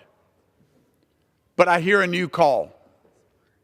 It's a call to help prepare the next generation of American leaders. And I'll be doing it at one of our country's finest public institutions of higher learning, Youngstown State University. It took a unique offer for me to leave the people's house, but becoming president of Youngstown State is a challenge I felt I must accept. Working with our young people to shape the future excites me and gives me hope and zeal for the work ahead.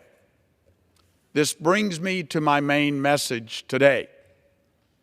It might seem out of step in today's culture, but it's something everyone must hear. The message is simple. America is exceptional. The Founding Fathers knew it, and on July 4th, 1776, when they declared it out loud, the rest of the world soon found out that it was true also. They knew it too. Those men laid down a bedrock foundation on the principles of personal liberty, free enterprise, and a representative government accountable to the people. It is, without a doubt, the greatest government ever created in the history of humanity. Now, my life has been a constant journey to serve my country. From my 26-plus years in the United States Air Force to this journey of service in Congress and into my next chapter, leading one of Ohio's finest universities. My commitment to service is because of the debt of gratitude that I owe. I grew up poor, but this country has given me the opportunity to prosper. I've lived the American dream, and that has kindled optimism in my heart. Sure, I know that watching the news or reading comments on the internet today can be depressing. But I truly don't believe these divisions that are rocking our nation today will hold. That's because deep down, we all want the same thing here in America: peace, freedom, and the ability to pursue the American dream on our own terms and to build a life. We mustn't let voices of anger shred our American sense of self. In President George Washington's farewell address, he encouraged his countrymen to recognize and enjoy the fruits of the new Constitution and national government that fostered liberty and opportunity. His message resonates down through the generations even today. Democrats, Republicans, and independents, we all enjoy the same liberty. Liberal, moderates, and conservatives, we all have the same opportunities. These are our common threads. Let's strengthen the fabric that binds us together. We can disagree without dissolving that bond. Indeed, that is the only way forward. My new workplace will be a university campus, which is an ideal place for disagreements and debate to happen in a way that's civil and educational.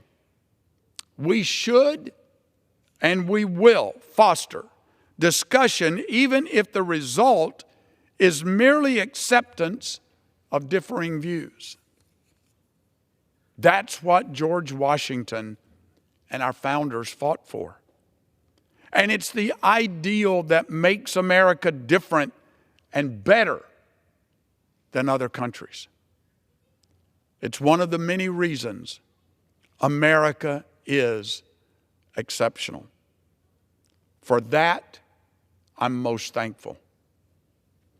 I would be remiss if I didn't mention just a few people for whom I'm also thankful. It would be impossible to list everyone standing here today. I don't have but 60 minutes, and it would take far longer than that. But know that you are in my thoughts of appreciation as I close one chapter and prepare to open another. But to those few, first, to my staff, past and present, led by Chief of Staff Mike Smullen and District Director Sarah Keeler. I know that there's no more hardworking team here, working not for me, but working on behalf of the people of Eastern and Southeastern Ohio.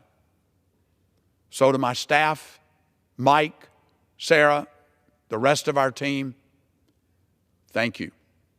I could not have done it without you. And thank you to my colleagues here on both sides of the aisle, with whom I've developed lifelong friendships, the likes of which can only be forged in the trenches of hard work and service to our nation. To the campaign team that has stayed remarkably intact since the early days in 2009 when we sat around a kitchen table to discuss running for Congress, thank you all. And to the voters of Eastern and Southeastern Ohio, a resounding thank you for supporting me across multiple districts that has seen us represent 19 different counties in different configurations over the last 13 years. Service in Congress is a sacrifice, both for us as members and for those around us as well, our families. So I end here by thanking my children, Josh, Julie, Jessica, and Nathan, and my extended family for putting up with the crazy session schedules and helping me during this journey when I missed so many of our family activities and couldn't be there. Lastly, and most importantly, to my wife, Leanne. She would have been in the gallery today, but it's cold outside. I've always said from the day we met, the first time that I laid eyes on you, you've made me a better man, a better human being. You have sacrificed more than anyone else. And it was you that made all of this possible by being my loving partner and standing by me in some of the toughest times.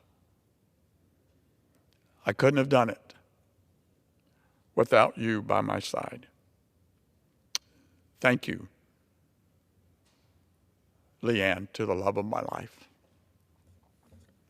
So, Mr. Speaker, with that, I say for the last time, I yield back. Thank you and farewell.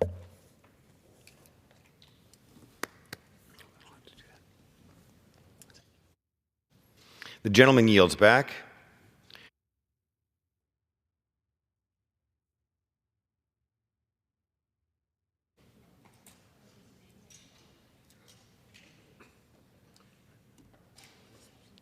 Under the Speaker's announced policy of January 9th, 2023, the Chair recognizes the gentleman from Arizona, Mr. Biggs, for 30 minutes. Thank you, Mr. Chairman. First, before we get going too far, I recognize myself for much time as I consume. I thank Representative Johnson, and we appreciate him. I played with him on the baseball team, and he was the catcher, and we'll miss his catching abilities, but God bless you in your future endeavors. With that, Mr. Speaker, I'm going to yield such time as he may consume to my friend, the gentleman from Texas, Mr. Roy. I thank the gentleman from Arizona, and I too wish our friend from Ohio well in his future endeavors, and appreciated serving with him in the chamber, and appreciate the same sacrifices with respect to our family, our children, and our wives when we're here and traveling, and the things that we miss out on, and I do wish him well. Today, in the House of Representatives, we voted by suspension of the rules what's called a continuing resolution to continue the funding of government at its current levels. Now, that's just another way in D.C. speak of saying we aren't doing our job to pass appropriations bills through what we call regular order, the way that you would expect us to do it, send it to the Senate, negotiate back and forth, and then take that and do our job to do the work of the people and how we spend their money. Last year, we set out to change the way the House works, the gentleman from Arizona knows. And we made some progress, actually. I had hope. We had moved it in the right direction. We passed 10 appropriations of 12 out of committee. We had 2 ready to go. 7 we passed off the floor of the House. We passed them not at the level I would prefer, a lower level, but we did pass them at the agreed upon level last year under the FRA, the debt deal that capped spending. Again, should have capped it a lot lower. It represented a mere 1% cut from last year's bloated level of spending under Speaker Nancy Pelosi, passed at the 11th hour in December of 2022. Every member of the Republican conference here today, except for 2, opposed that bill, voted against that omnibus spending bill, spoke out against it, put out press releases against it, said that it was enormously expensive, adding up to our debt, passing policies we didn't agree on, done at the 11th hour right before Christmas. Massive opposition. Only 2 in this chamber on the Republican side voted for it. Fast forward, last year, deal is made, caps are put in place. We get our appropriations bills sent over to the Senate, trying to do it at those levels, even though it's a mere just 1% cut. I'd like to see a 10% or 20% cut. We wanted to get to pre-COVID spending levels. But this body, bipartisan basis, majority of Republicans, majority of Democrats, sent to the Senate a debt deal lifting the debt $4 trillion. For that, we were supposed to get a 1% cut. But then there was something in this town called side deals. Does that sound swampy? It is. There were side deals, agreements, saying, no, that won't be the real deal. You know how I know that? Because the Democrat ranking member on the Appropriations Committee appeared before the Rules Committee about a month ago and said, well, I voted against the FRA, the debt deal, because the side deals weren't written in it. Now, she only admitted that after she had said, you're not following the law.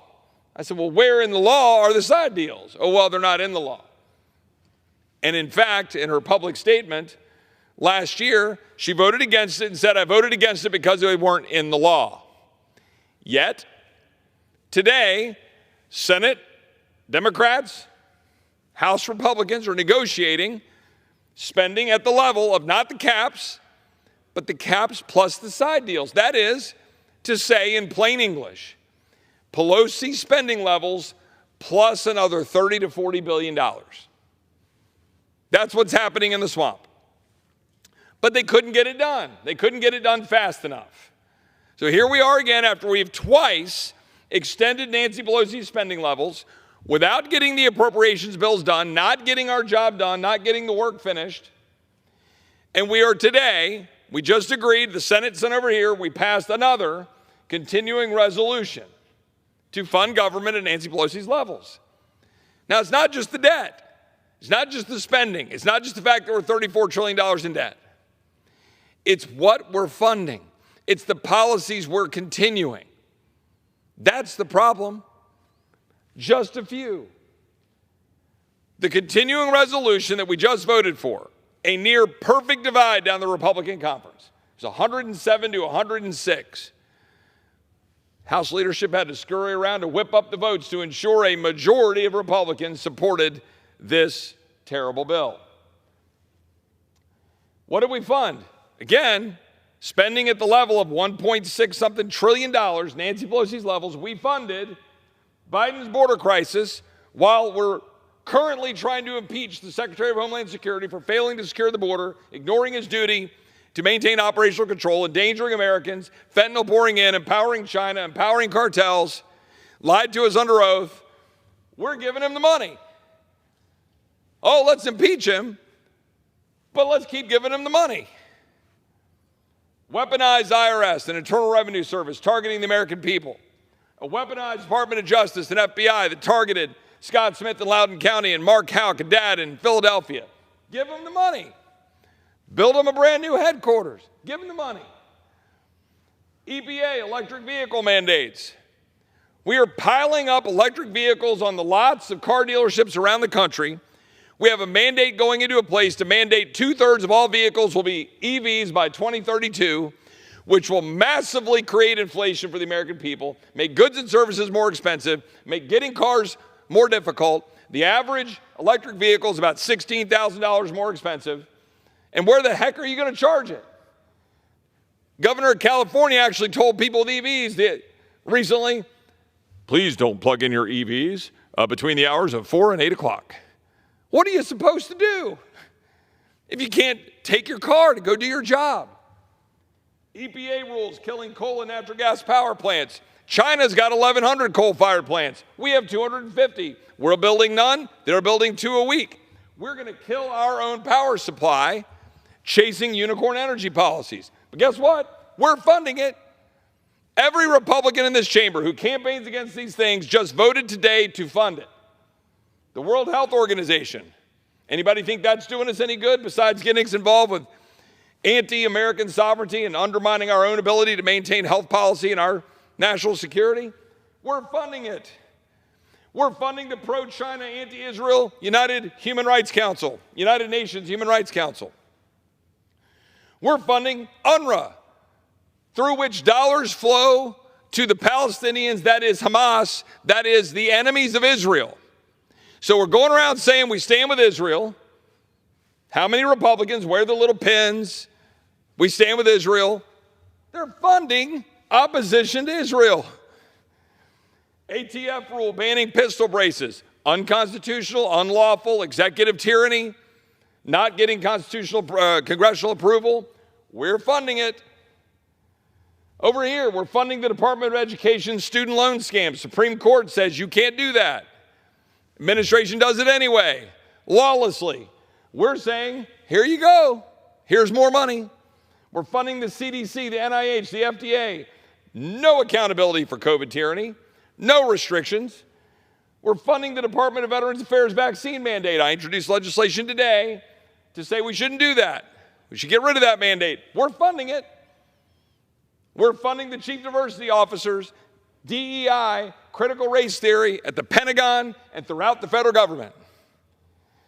Pentagon's abortion travel fund, transgender surgeries at the Pentagon, funding sex changes. I could go on and on the number of things that we are funding. But I want to be mindful of my colleagues' time, and I just want to say this. And I want to end going back to the border crisis, because it is the number one thing that galls me that Republicans complain about and continue to fund. Our borders are wide open. Our people are in danger. It undermines our national security. Texas, my friend from Arizona, we take it on the chin. We're spending the money to do what the federal government is supposed to do. Our people are getting absolutely decimated. Ranchers are getting killed. Livestock are getting out. Children are dying from fentanyl. Cops are having to go do the job of the feds. Migrants are dying in the river in the Rio Grande, dying along the border in Arizona. And we're funding it. I just don't understand the logic of my colleagues campaigning against these things. When I'll close with this, Federalist 58, the founders gave us the power of the purse in the House chamber to stop an out-of-control executive branch. We should dang well use it. Yield back to my friend from Arizona. Thank you, gentlemen. I appreciate your very prescient comments. And I would just, before I get on too much more, I have a bill that pulls us out of the World Health Organization. I would encourage all of my colleagues to sign it. If you watched the head of the World Health Organization, Dr. Tedros, today speaking at the World Economic Forum, they are planning to use the next epidemic to impose world governance. I mean, he basically said that. So I invite you to watch that. That's the head of the World Health Organization. Now let's talk about what my good friend from Texas has talked about. And he's been a leader on this issue, and we have both been fighting this for some time. And that is border security. And I can't help but recall the words of President Biden, who was then a candidate for the presidency. And he was asked in the debate on the Democrat side, they said, what do you tell people at the border? He says, I would urge them to surge to the border if he became president. There's a reason that in the Zocalo of Tijuana, people had T-shirts on saying, Joe Biden, let me in. The reason is because he said he would.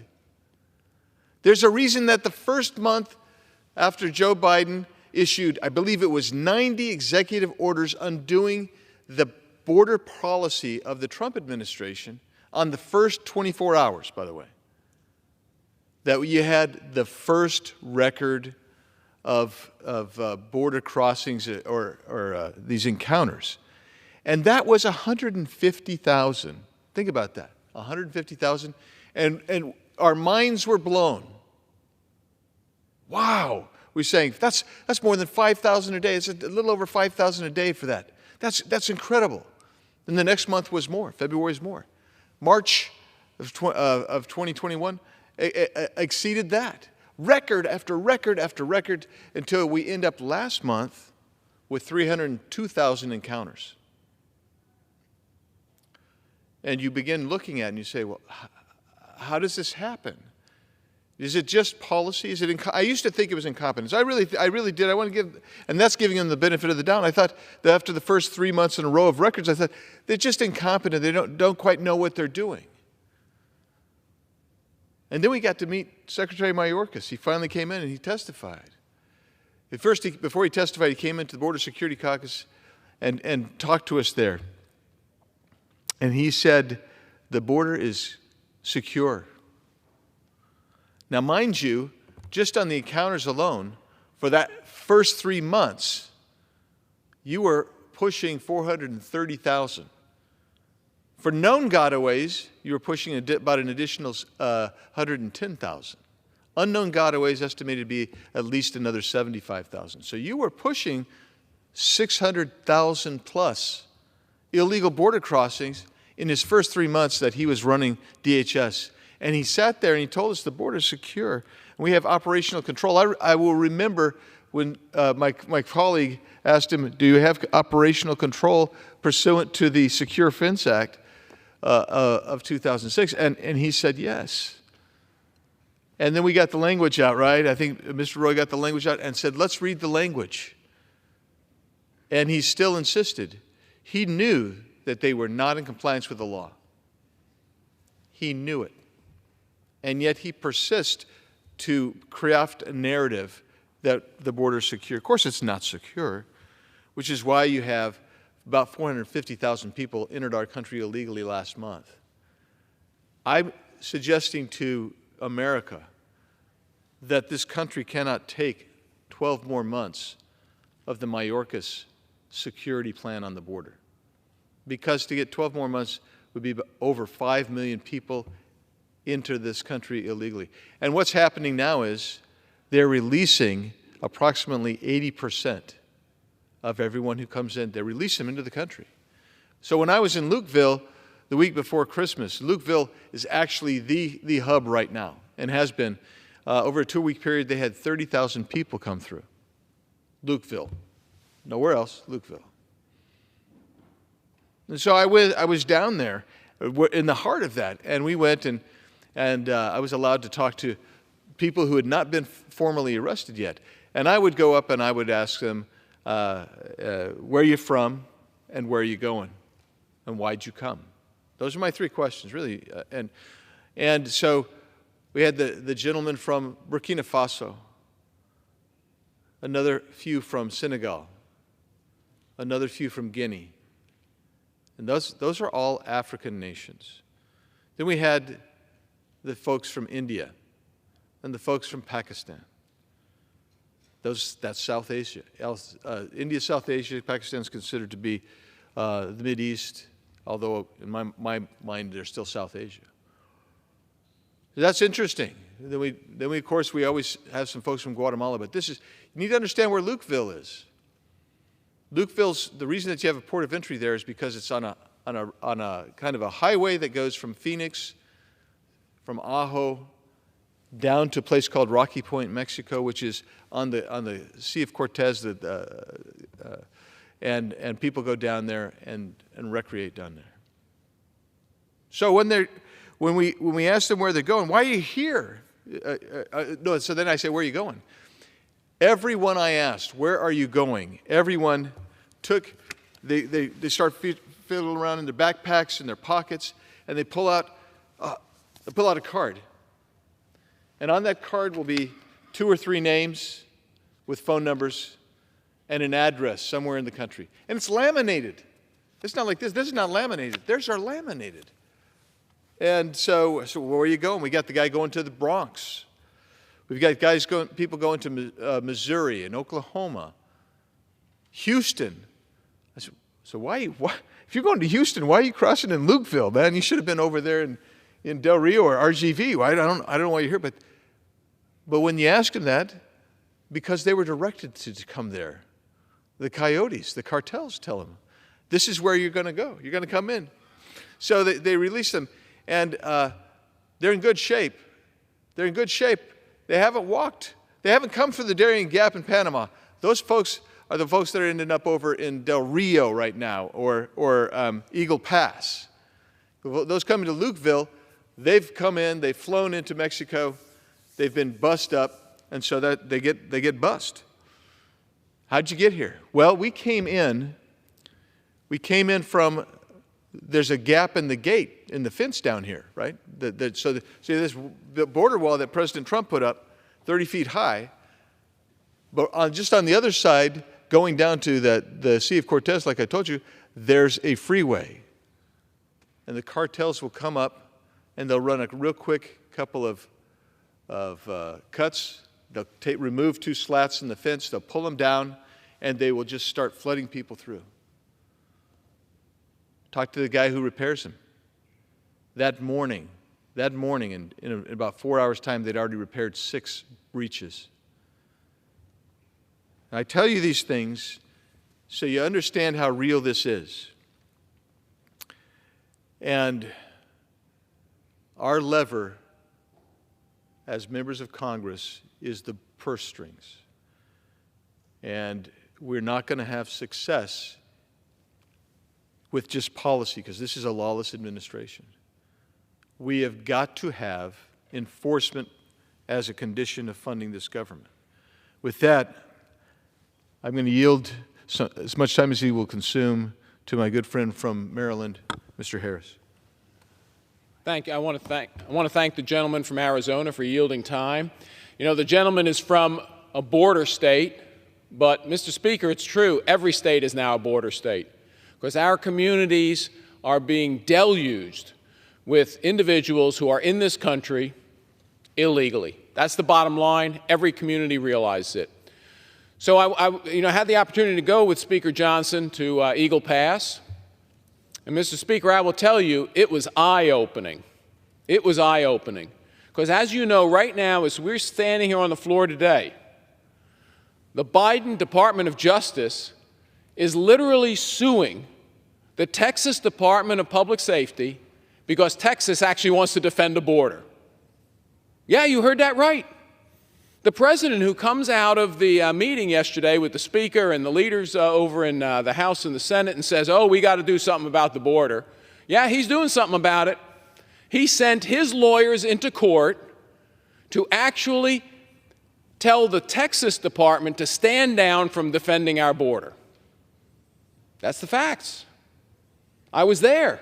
We got briefed by the directors of the Texas Department of Public Security who will tell you that, yeah, in fact, they watch the Border Patrol. Look, great men and women. They raised their hands, said they were going to obey what their orders were. They're functioning as social workers. That's it. They'll tell you. And, Mr. Speaker, one of the most revealing facts is they said the day when they had 6,000 people come to Eagle Pass, we stood in a facility. And they'll tell you, this facility was originally designed to process about 100 people a day, maybe 200. It's not a permanent facility, by the way. It's a soft-sided facility. It's a tent.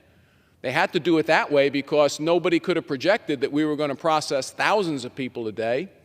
They said, well, we expanded it, and we can process about 1,000 people a day. So what happens when 6,000 people cross the border?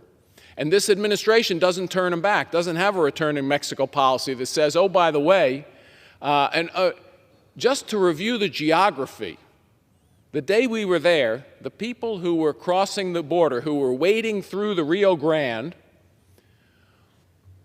were young Venezuelan men.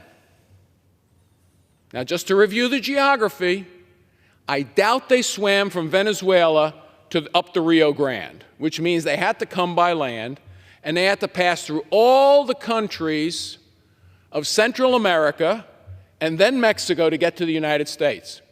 And they were claiming asylum. Or they could have been paroled into the interior. I don't know how Border Patrol handled them, but Border Patrol was not turning them back. So they'll tell you that most of the people come claim asylum. They said it was like 80% of the people, they're claiming asylum. They know the magic words to say. They come to the border and say, yeah, they've faced some kind of persecution and threats of violence in their country, and they were claiming asylum. But they'll also tell you that a large number of those people are actually coming from Mexico. It's not the most now. Most is from Venezuela, but number 2 is Mexico. Now picture this, Mr. Speaker. We have a trade agreement with Mexico. We have a peaceful border with Mexico, at least with the Mexican government, not with the cartels. Yet we are accepting people who are telling us they have to be here on asylum from our neighboring ally, Mexico. Now, how ridiculous is that? There's no civil war going on in Mexico. There's none of that. Why in the world would we be taking asylum cases from Mexico?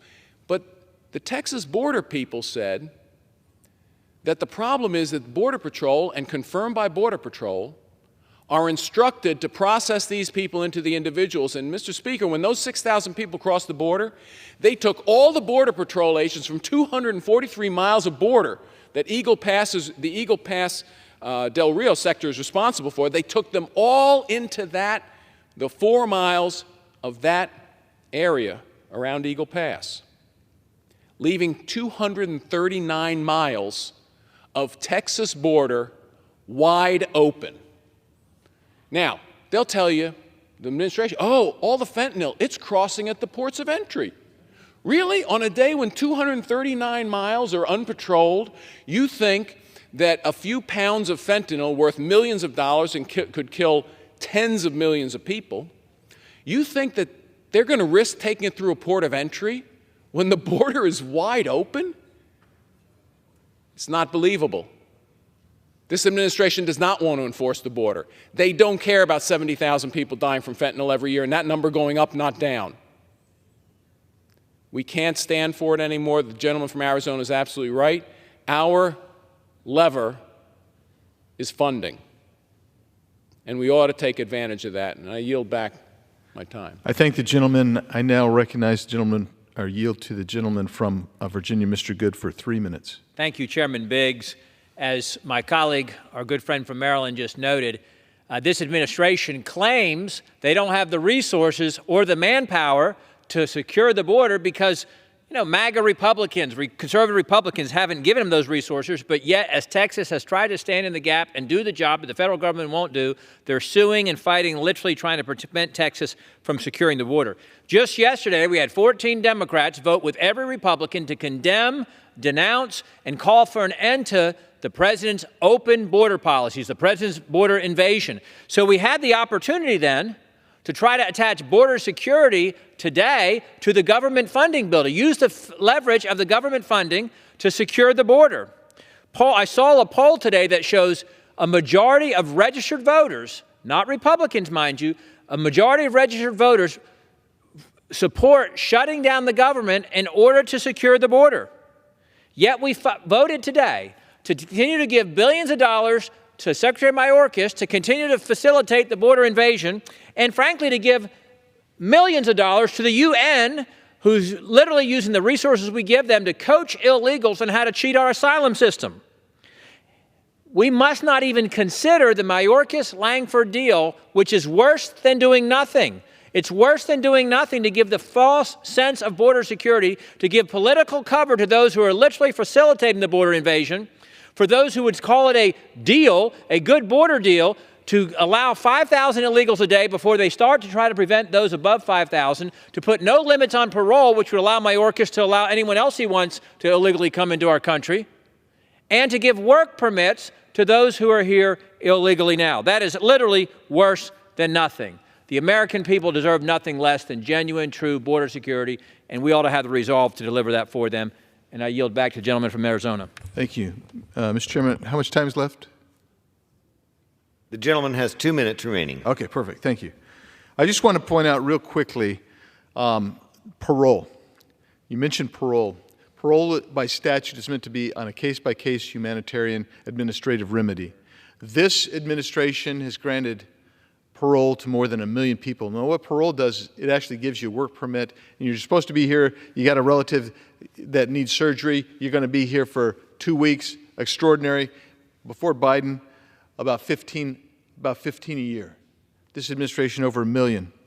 And I also want to talk about CBP, because those line agents are working their tails off. They're doing everything they can, but they're being undermined by Secretary Mayorkas and this administration. I have been down there many times and talked to them. Their morale is so low. They want to enforce. But like in Eagle Pass, in Lukeville, both places I've been, once you get away from the crowd where they're processing, you can drive along the border for miles. We drove along Lukeville literally for miles. And the only people we saw was the guy in charge of rebuilding the fence and the hundreds of people that were walking along the border road who had come through those holes illegally. We need to use our lever. The founders gave it to us. It is the most effective. I urge our colleagues to reconsider as we go forward, using that lever to prevent this administration from avoiding its duty to enforce our border security. With that, Mr. Chairman, thank you. Thank my colleagues for coming down, and I yield back. Gentleman yields back.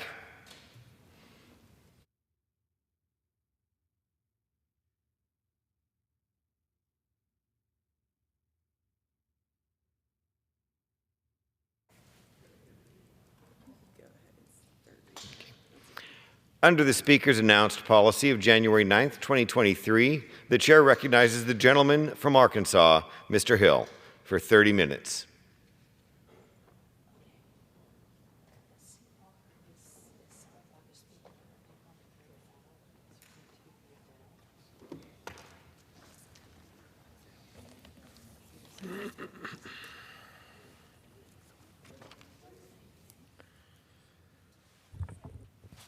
Mr. Speaker, thank you very much for the recognition. And I want to thank my colleagues who have just been on the floor talking about one of the biggest challenges that we face in this country, which is having a secure southwest border, because it is in fact a national security problem and a homeland security problem. And it's the Biden's own policies that have caused this to happen. This avalanche of humanity at our border that is a colossal challenge to our nation is due to specific decisions taken by President Joe Biden. And his lack of leadership to recognize that is a disaster and then do nothing about it compounds it. Since President Biden took office, there have been 7.1 million known border crossings across our southwest border.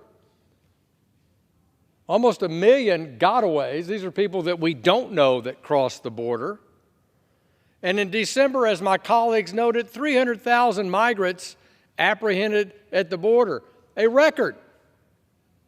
And yet President Biden has still not agreed to work with Congress to do this, solve this problem.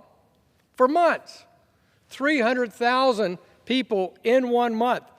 Never before have we seen numbers like that for 20 years. So I went down to the border a few days ago with our new speaker, Speaker Mike Johnson, and over 60 other members to Eagle Pass. My colleagues were on that trip. That was my 8th trip to the border, which is about 8 times more than Joe Biden's been to the border in 50 years of public service. While there, we saw a group of Venezuelans come across the border illegally in the United States right in front of the new Speaker of the House as he was meeting with Texas Department of Public Safety. Now, I can promise you, despite Secretary Mayorkas saying that the Biden administration has operational control of the border, it's nonsense. It passes no smell test of any practical, common sense American to think that you would say, with 300,000 people interdicted in 1 month, that we have operational control. President Trump inherited an open border from President Obama, but through many tough choices, over 4 years of trial and error, several Homeland Security secretaries, he got a strategy that began to work. And it was President Biden on January 20th, 2021, that threw those working policies away, and we have an avalanche of fentanyl coming across our border, an avalanche of human trafficking, kids being trafficked across our border. Over 300 people since the president's been in office that are on the terror watch list have crossed the border. Let that sink in. What happened to them? How many people came across the border on the terror watch list that we did not catch? So as we've been told, we have challenges. Criminal cartels making billions, not from selling drugs to our citizens, but criminal cartels making billions trafficking people across our border. And as we were told by the FBI in this House last month, this is the most serious moment for America since 2014, and some argue since 9/11, for the risk of a terror attack in our country, and yet we don't have a secure border. Which is why we passed H.R. 2 across this House floor with Republican support and sent it to the Senate, where it sits since last May, Mr. Speaker, since last May.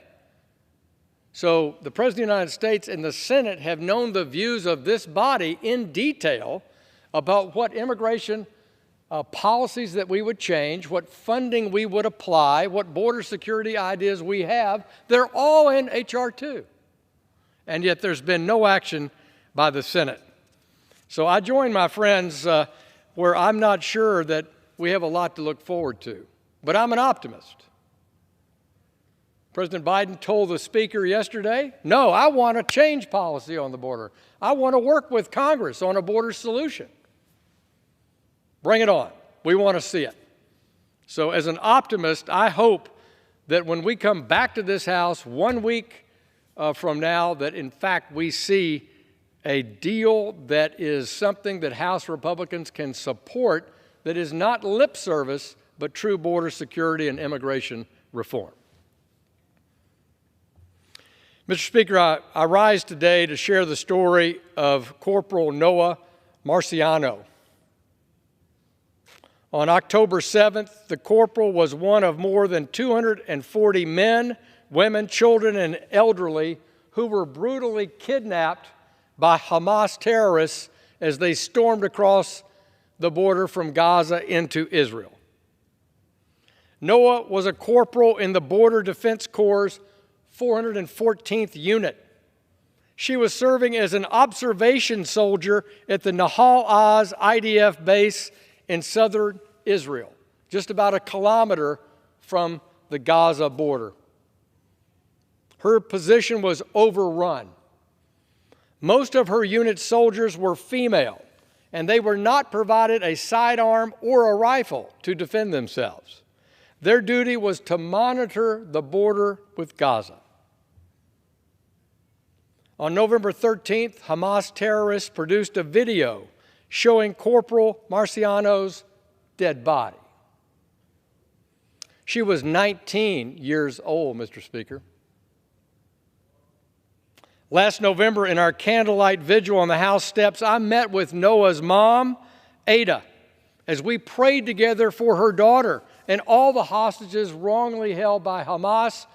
It was just the next day she learned her daughter was not a hostage, but a victim of murder by Hamas. That's sick. Her family describes Noah as a girl who loved to dance and sing, enjoyed music and literature, and whose dimples and smile radiated love. My heart breaks for Ada and her family. No family should have to experience this kind of loss due to the reprehensible actions of terrorists. And we know how they feel in this country. We remember viscerally the pain and suffering, murder and mayhem, dust and smell and smoke of 9/11. We know how her family feels. And sadly, while Noah can no longer be released, we remember her and her courage in her defense of the homeland. And I stand here on this floor, Mr. Speaker, demanding that Hamas release all the remaining hostages. Those who've been fortunately released have shared their horrifying experience in captivity, something that they will never forget. America must stand unequivocally with Israel as it works to defeat this terror onslaught and free its citizens wrongfully held by Hamas. Israel has proven its willingness to pause the fighting for hostages and care, but despicably the terror group broke that first hostage deal just as a ceasefire was being put in place. So I call on all nations, all allies, all friends of Israel, and all those nations that have ties with this murderous terror group to press Hamas's leaders to cease military action and free those in captivity. Mr. Speaker, last week the people of Taiwan went to the polls and elected Democratic Progressive Party, the DDP presidential candidate, President Lai, to be the next president of Taiwan. And President-elect Lai will serve along with his vice president, Vice President Shao, who had a distinguished recognition here in Washington as Taiwan's diplomatic representative to America's capital. This successful election signals to the Chinese Communist Party leadership that Taiwanese want to remain friendly, trading neighbors, but independent of the CCP and China. Although China has claimed it will not invade Taiwan, CCP leader Xi has more openly stated of late that China will one day unify with Taiwan and has not reiterated taking force off the table. I met with President-elect Lee Wai on a visit to Taipei with House Foreign Affairs Committee Chairman McCall. And I know his desire for peace on the Taiwan Strait, the preservation of democracy and liberty on Taiwan, and an openness with all the countries of the world. In my view, the United States mission and the job of all freedom-loving nations is to continue to support Taiwan in strengthening their security and countering the CCP if they were to be aggressive in a military fashion toward the island. And let's let the people of Taiwan continue, as they have for 5 decades in the recent decades, to live in peace, democracy, and prosperity.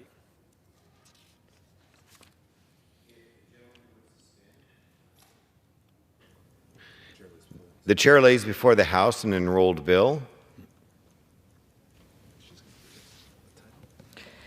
H.R. 2872, an act making further continuing appropriations for the fiscal year ending September 30th, 2024, and for other purposes. The gentleman is recognized. I thank the Speaker. I want to rise, Mr. Speaker, and also congratulate and thank the Milken Institute here in Washington, D.C. for this week's HBCU cohort reception and meetings. They gathered to celebrate and welcome their second historically black college and university strategic initiative and fellowship cohort to Washington. I want to thank them for their leadership, and I want to congratulate these 20 impressive students that the Milken Institute has sponsored and identified from 12 different HBCUs across the country. Since I came to Congress, I've been an active member of the bipartisan, bicameral, historically black college and university caucus. And before I came to Congress, I was very active with the Arkansas historically black college and university community, working mightily as a community banker with Arkansas Baptist College in Little Rock. My work with ABC was impactful and meaningful, and I recognize their incredible contributions to both education and economic growth in my hometown of Little Rock by working with their students. When I've been in Congress, I've advocated for HBCU growth and development. And along with Arkansas Baptist, I'm proud to represent Philander Smith University and Shorter College. I want to particularly give a shout out to one of those 20 students, Mr. Speaker. Justin Woods is a senior at Philander Smith, and Justin was selected by Milken to be part of this cohort, and I congratulate him. Let me thank my co-chair of the HBCU caucus, Alma Adams of North Carolina, and thank her for our continue to work together for federal policy that aids our very important HBCUs, and thank the Milken Institute for their continued leadership. Mr. Speaker, since 1958, my good friend Tom Nichols has been an impactful voice for many Arkansans. This past November, Tom completed 65 years of broadcasting, an extraordinary accomplishment. His station, KVRE, or 92.9 FM in Hot Springs Village, Arkansas, is family-owned and operated by Tom and now his daughter, Alice. Sadly, KVRE is only one of the few family-owned radio stations left in Arkansas, and it has a great audience of over 600,000 Arkansans. Their station is celebrating 30 years this year, also a remarkable milestone. Tom and Alice are dedicated to ensuring that Arkansans are informed while providing daily entertainment. In a world where media outlets are frequently corporately owned, it's terrific to recognize a local, family-owned, independent, operated radio station. I congratulate KVRE for 30 years on the air, and Tom for 65 years of broadcasting. And my thanks to the Nichols family for their dedication to the communities they serve over the air, and I look forward to many years ahead of their success. Mr. Speaker, I rise today to congratulate Don Walker on his retirement from Arvest Bank. Don spent the past 4 decades in the banking industry, with most of that spent making major strategic decisions at Arvest, including helping craft their own corporate name, Arvest.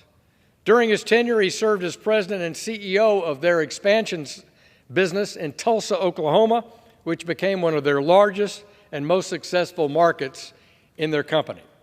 Don is known for not only being a great business leader and banker, but for being a friend to many in Northwest Arkansas and throughout our state. I applaud my friend Don Walker on his impressive career and wish him a very happy retirement. Mr. Speaker, I rise today on the House floor to congratulate the Harding University football team for winning the NCAA Division II National Championship. That's right, a national championship from Arkansas. The Bisons wrapped up an undefeated season going 15-0 while only completing 26 passes all year. This team was a running machine.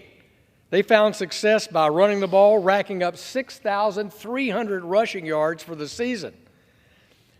Mr. Speaker, this is the first time in college football history that a team has rushed more than 6,000 yards in a season. I congratulate head coach Paul Simmons and his exceptional team on their incredible achievement and hard work, and I really look forward to the team building on this success in their next season. Go Bisons. Mr. Speaker, I rise today to congratulate Kathy Webb on her retirement from the Arkansas Hunger Relief Alliance. Kathy served as the CEO of Arkansas Hunger Relief for the past 12 years, while simultaneously also representing Ward 3 on the City of Little Rock Board of Directors. During her time as CEO, Kathy expanded access to food across our region and our state, creating new partnerships to fight hunger and improve public policy at both the state and the federal level.